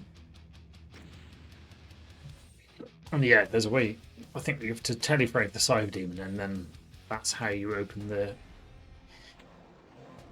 entrance to the secret level. Or something like that anyway. It's been a while since I've done it. But yeah, I mean, this level's quite punishing as well because shotgunners, hit scan enemies basically are just awful in this game. Like, you can be like a million miles away from them and they will still hit you.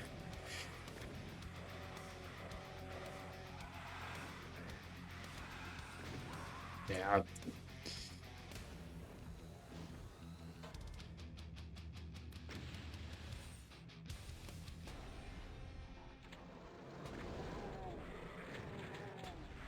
Basically have to take out the shotgun guys as quickly as possible.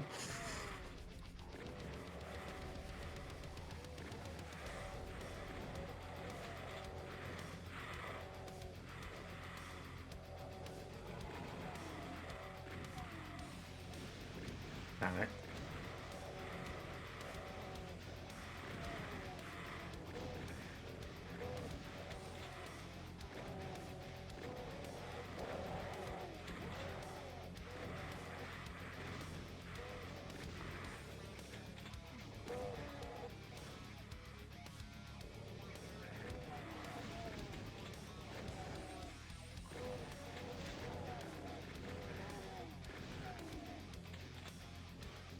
But yeah, this is just so much more punishing than anything that came in the first 3 episodes. Ah! Shot in the back. So cruel.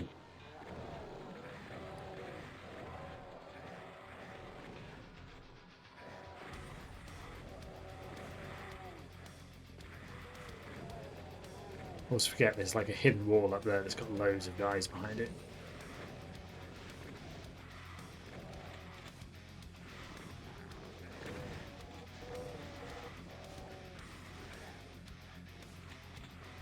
So stingy with bullets as well. Like, I haven't been able to use the chain gun since the first level, basically, because there's no bullets.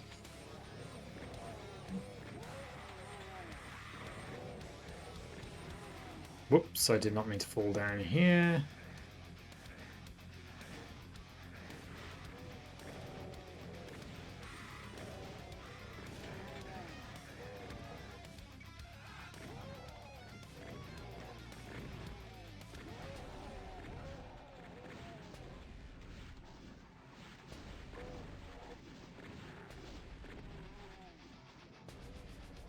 Could really do with some health.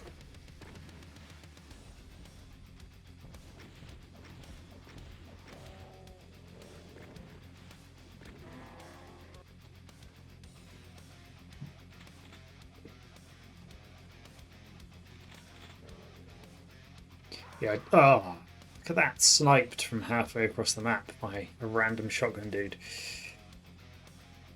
Yeah, I don't think I could do that kind of like house share configuration anymore.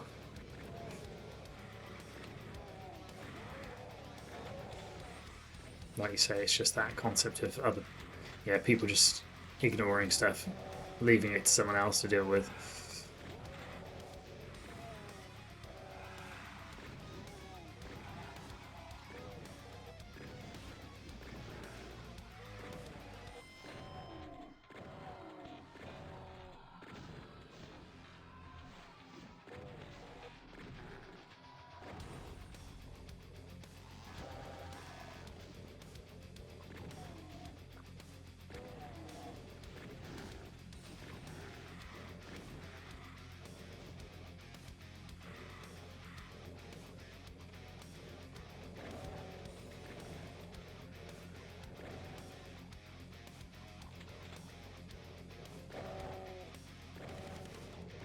Yeah, that's pretty much the case, isn't it? Yeah, the person who actually gives a crap is the one who ends up having to do everything.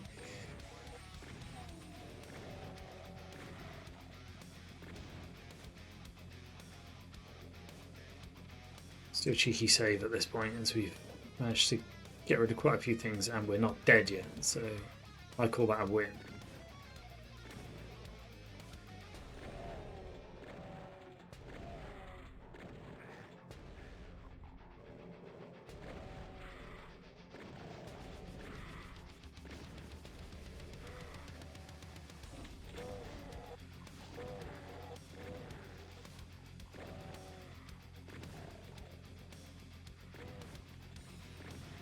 How did I miss that guy?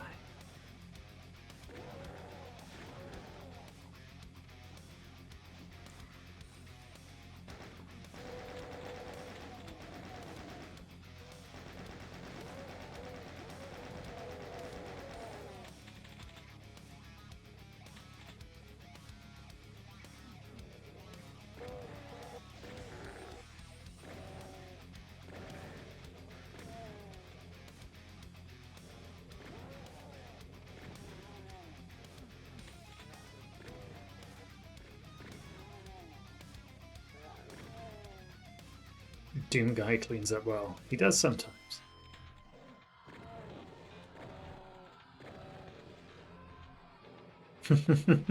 Yeah, that is often the reaction. I mean, I keep thinking like, oh yeah, the first 2 levels are hard and then it gets easier, and now I'm like, does it? At what point does it get easier? Yeah, the real challenge at the start is just how like those first 2 levels have very little room for breathing or, you know, yeah, collecting more ammo or health. Oh, why did I dodge into that? Whereas you do start to get a little bit more space to play around with, and yeah,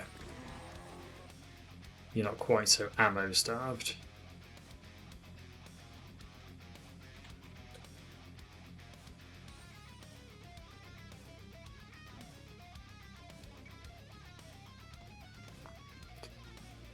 I mean, the SNES version isn't brilliant, but given the platform, I think it's better than it has any right to be. I think most people take the 3DO version to be the worst for a variety of reasons. Like, performance is terrible. Like, some of the compromises it makes are the worst. Whoops, I keep dodging into things.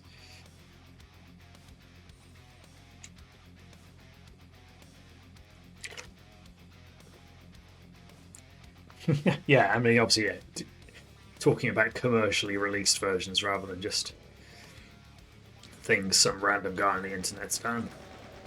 But yeah, 3DO, like Jasmine says, is largely considered the worst version. Although again, I think fans have worked on trying to improve that.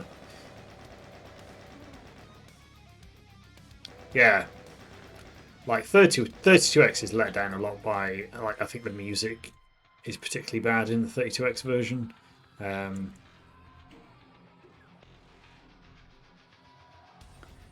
This map's weird in that there are, according to the map, so the little question mark on the map, 0 out of 22 is the number of secrets. And this is one of the maps where you can't get all of the secrets because of the way it's been poorly designed. But 22 seems like a ridiculously high number of secrets. And it's basically because, like, I think like all of the stairs in this corridor, each one is considered its own secret because of the way it works. So like as you walk along here, you just get added a new secret every time you go up a stair. Which is, yeah, a little bit strange. Yeah, the Saturn version could have been so much better, but then, yeah, we know that the version they were working on originally was, but Carmack didn't like it because it was not true to the sort of original aesthetic. And yeah, he didn't like the way it sort of warps geometry, so yeah, they had to go back to the software renderer, which performed really badly on the Saturn hardware.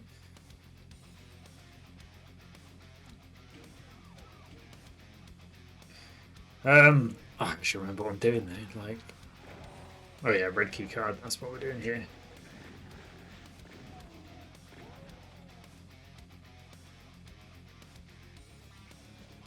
Yeah, Saturn got some decent ports of other games, and it's just, yeah, there's no reason why the Saturn version of Doom should have been so bad. But then also, like, 3DO had a really good port of Wolfenstein, so the Doom port probably should have been better than it was. But yeah, there was so little time for the one developer to try and cobble something together, so it's, in a way, surprising it's even as good as it is.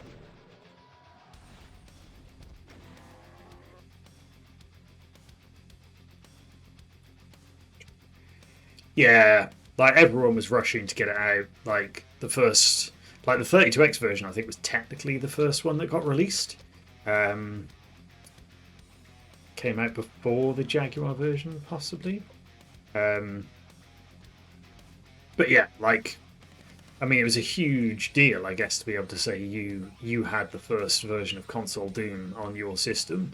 Like that's quite a big bragging point. You know, and legitimately probably would have, you know, driven hardware sales. I guess the difficulty is it's like, well, there's no... It's all very well and good bragging that you've got the first version of something, but if it's a crap version, who cares?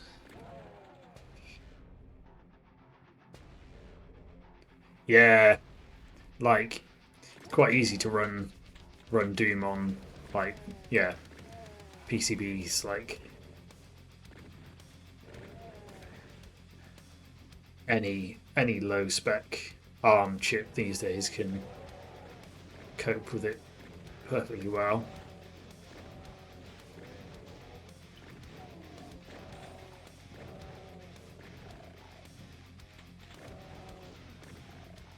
It's also crazy to think the source code for Doom was released, I think, in 1997, which is only like 4 years after it came out. That's like as if id Software just dropped the source code for Doom Eternal now, like, which is obviously never going to happen.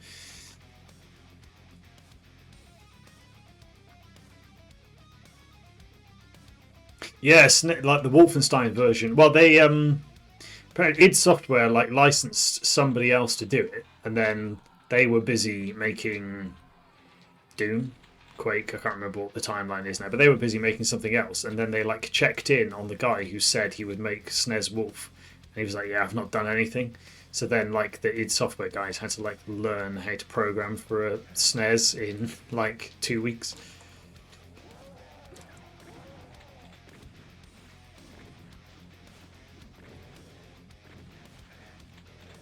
Whoops. Once again, did not mean to fall down here.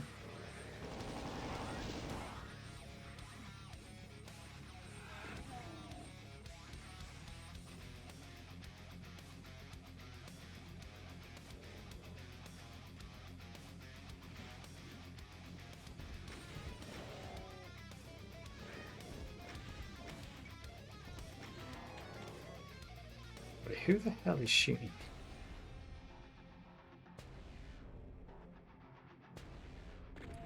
That guy.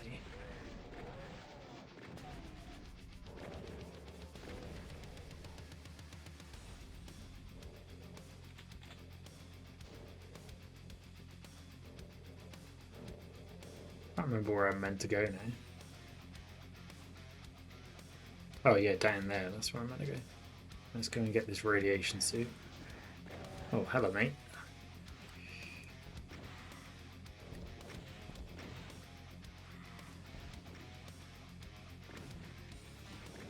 Right, this guy took 5 rockets and 3 shotgun blasts. That's insane.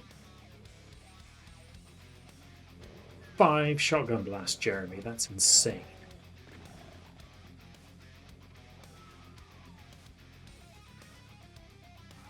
Everything can run Doom. Right, I don't think I really wanted to teleport there, but...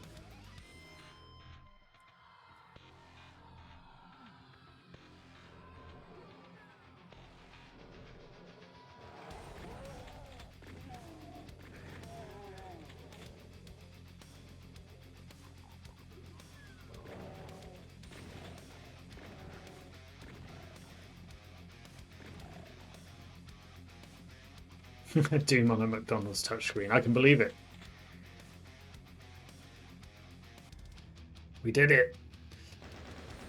Yeah, it's crazy, isn't it? And obviously back in the day, yeah, smaller teams, you know, games on systems where it's easier to turn things around, like, probably felt more like, oh yeah, you know, a bunch of us can do this on our own sort of thing, and it doesn't matter. Whereas now, just, yeah, the number of people you need to make games and the time it takes, yeah, those days of winging it just don't really happen, I guess, outside of the indie space. Right. We've not got long left, so let's see. I don't think we'll get through this level. Although I think this one might be quite short,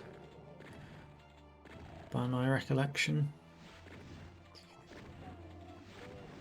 But yeah, Jasm, you might have to remind me. I'm pretty sure Is Cora streaming immediately after me today? I can't remember. If someone is able to check the schedule, that would be useful. But yeah, I don't want to overstay my welcome.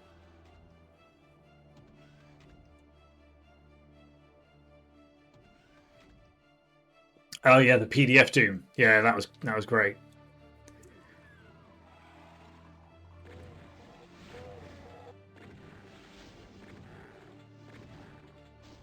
Doom will run anywhere.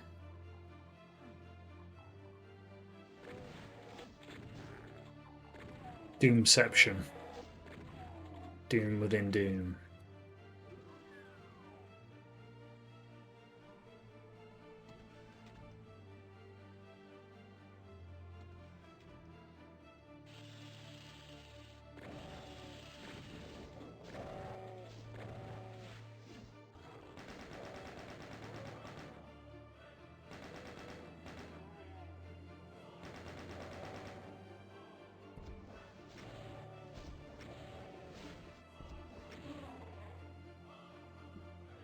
Potentially getting a little bit stingy with my use of weapons here. So that those first 2 levels just treat you, just teach you to be so limited with what ammo you're using that I've been ignoring things like my rockets for a long time now. I probably could have been making better use of them.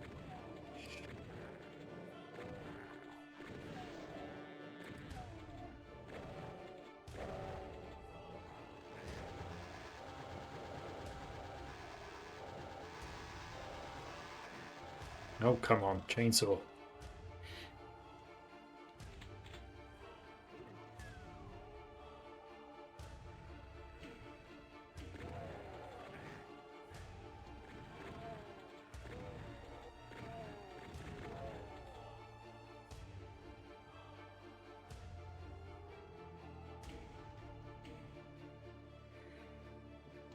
Doom within Wolfenstein. Somebody probably has done that.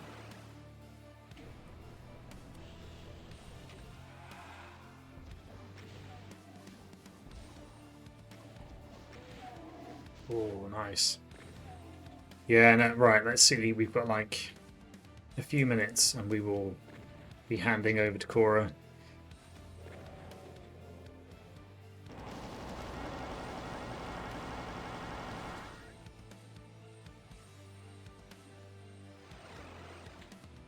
But yeah, I think we are basically done with this level at this point. Oh, sorry, Devlin. I hadn't noticed it was you that made that comment. Thanks for joining.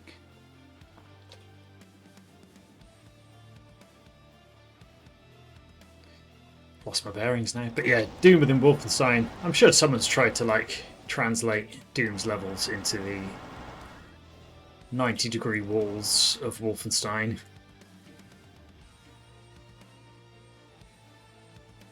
Is Cora having issues? Well,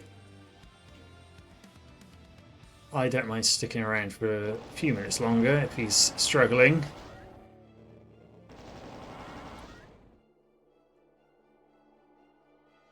Has he tried turning it up and on again? Hello, Aaron.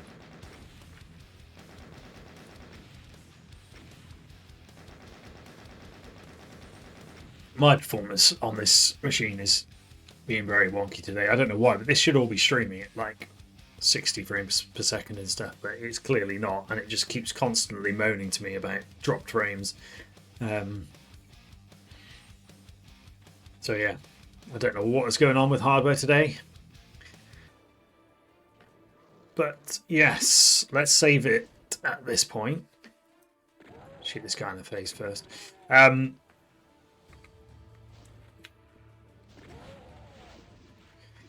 But yes, I will have to be dropping off fairly short either way, but I can stick around for a few more minutes. Otherwise, yeah, I guess we might just have a little break before Cora gets his hardware sorted.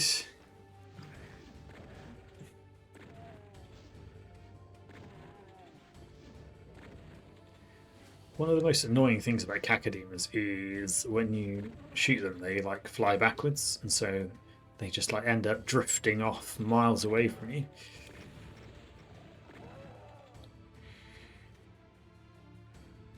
So yeah, right, let's save this and we will quit out of Doom. Oh, one more level. I've pressed end now. Pressed end. That isn't a very short level, so there was no way I was going to get through that without serious pain. But I reckon we've done quite well there. We got through all of episode 3 and about halfway through episode 4, so that's not bad going. I'll take that. I'll take that. Oh. But yeah, let's take a moment to check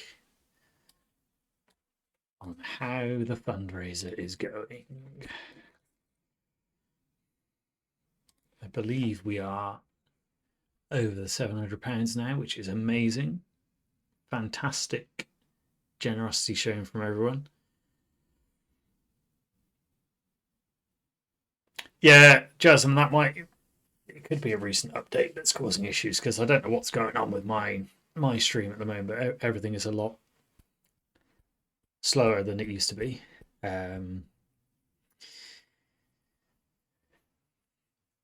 But yeah, I also suspect my internet in general is just being a bit, as Dominic Diamond would say, a bit pants. So yeah, we are at £730 on the fundraiser. We had some good donations in today, so thank you very much to Jezzo, Kicks and Cumberdanes for your contributions. Yeah, always amazing to see the generosity of the community. But yeah, has Cora got it up and running? In which case, how does one do all of this raiding business? And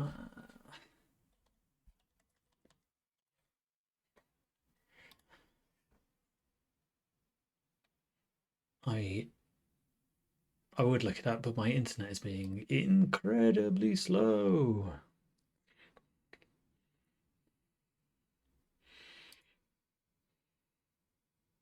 But yeah, I shall attempt to raid Cora. Otherwise, I will not be offended if people move independently onto Cora or have already done so.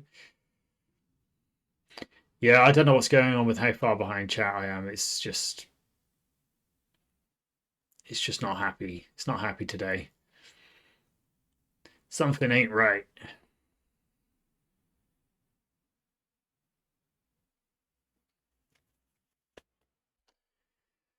That ain't right. But yeah, literally all I've tried to do just now is I've put into Google Twitch how to raid, and it is still loading. So either something is wrong with my internet or Twitch is stealing all of my bandwidth.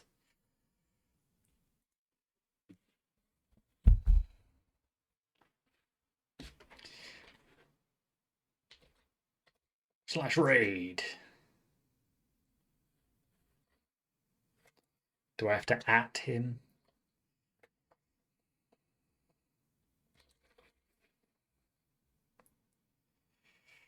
Let's do that. Let's find out. Is it case sensitive? Is it not case sensitive? Let's find out.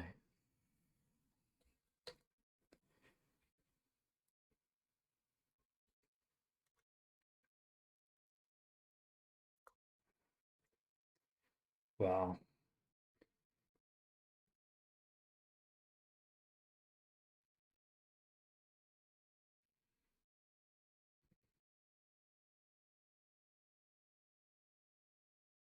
huzzah. Right, thank you very much, everyone. Let's all enjoy Cora.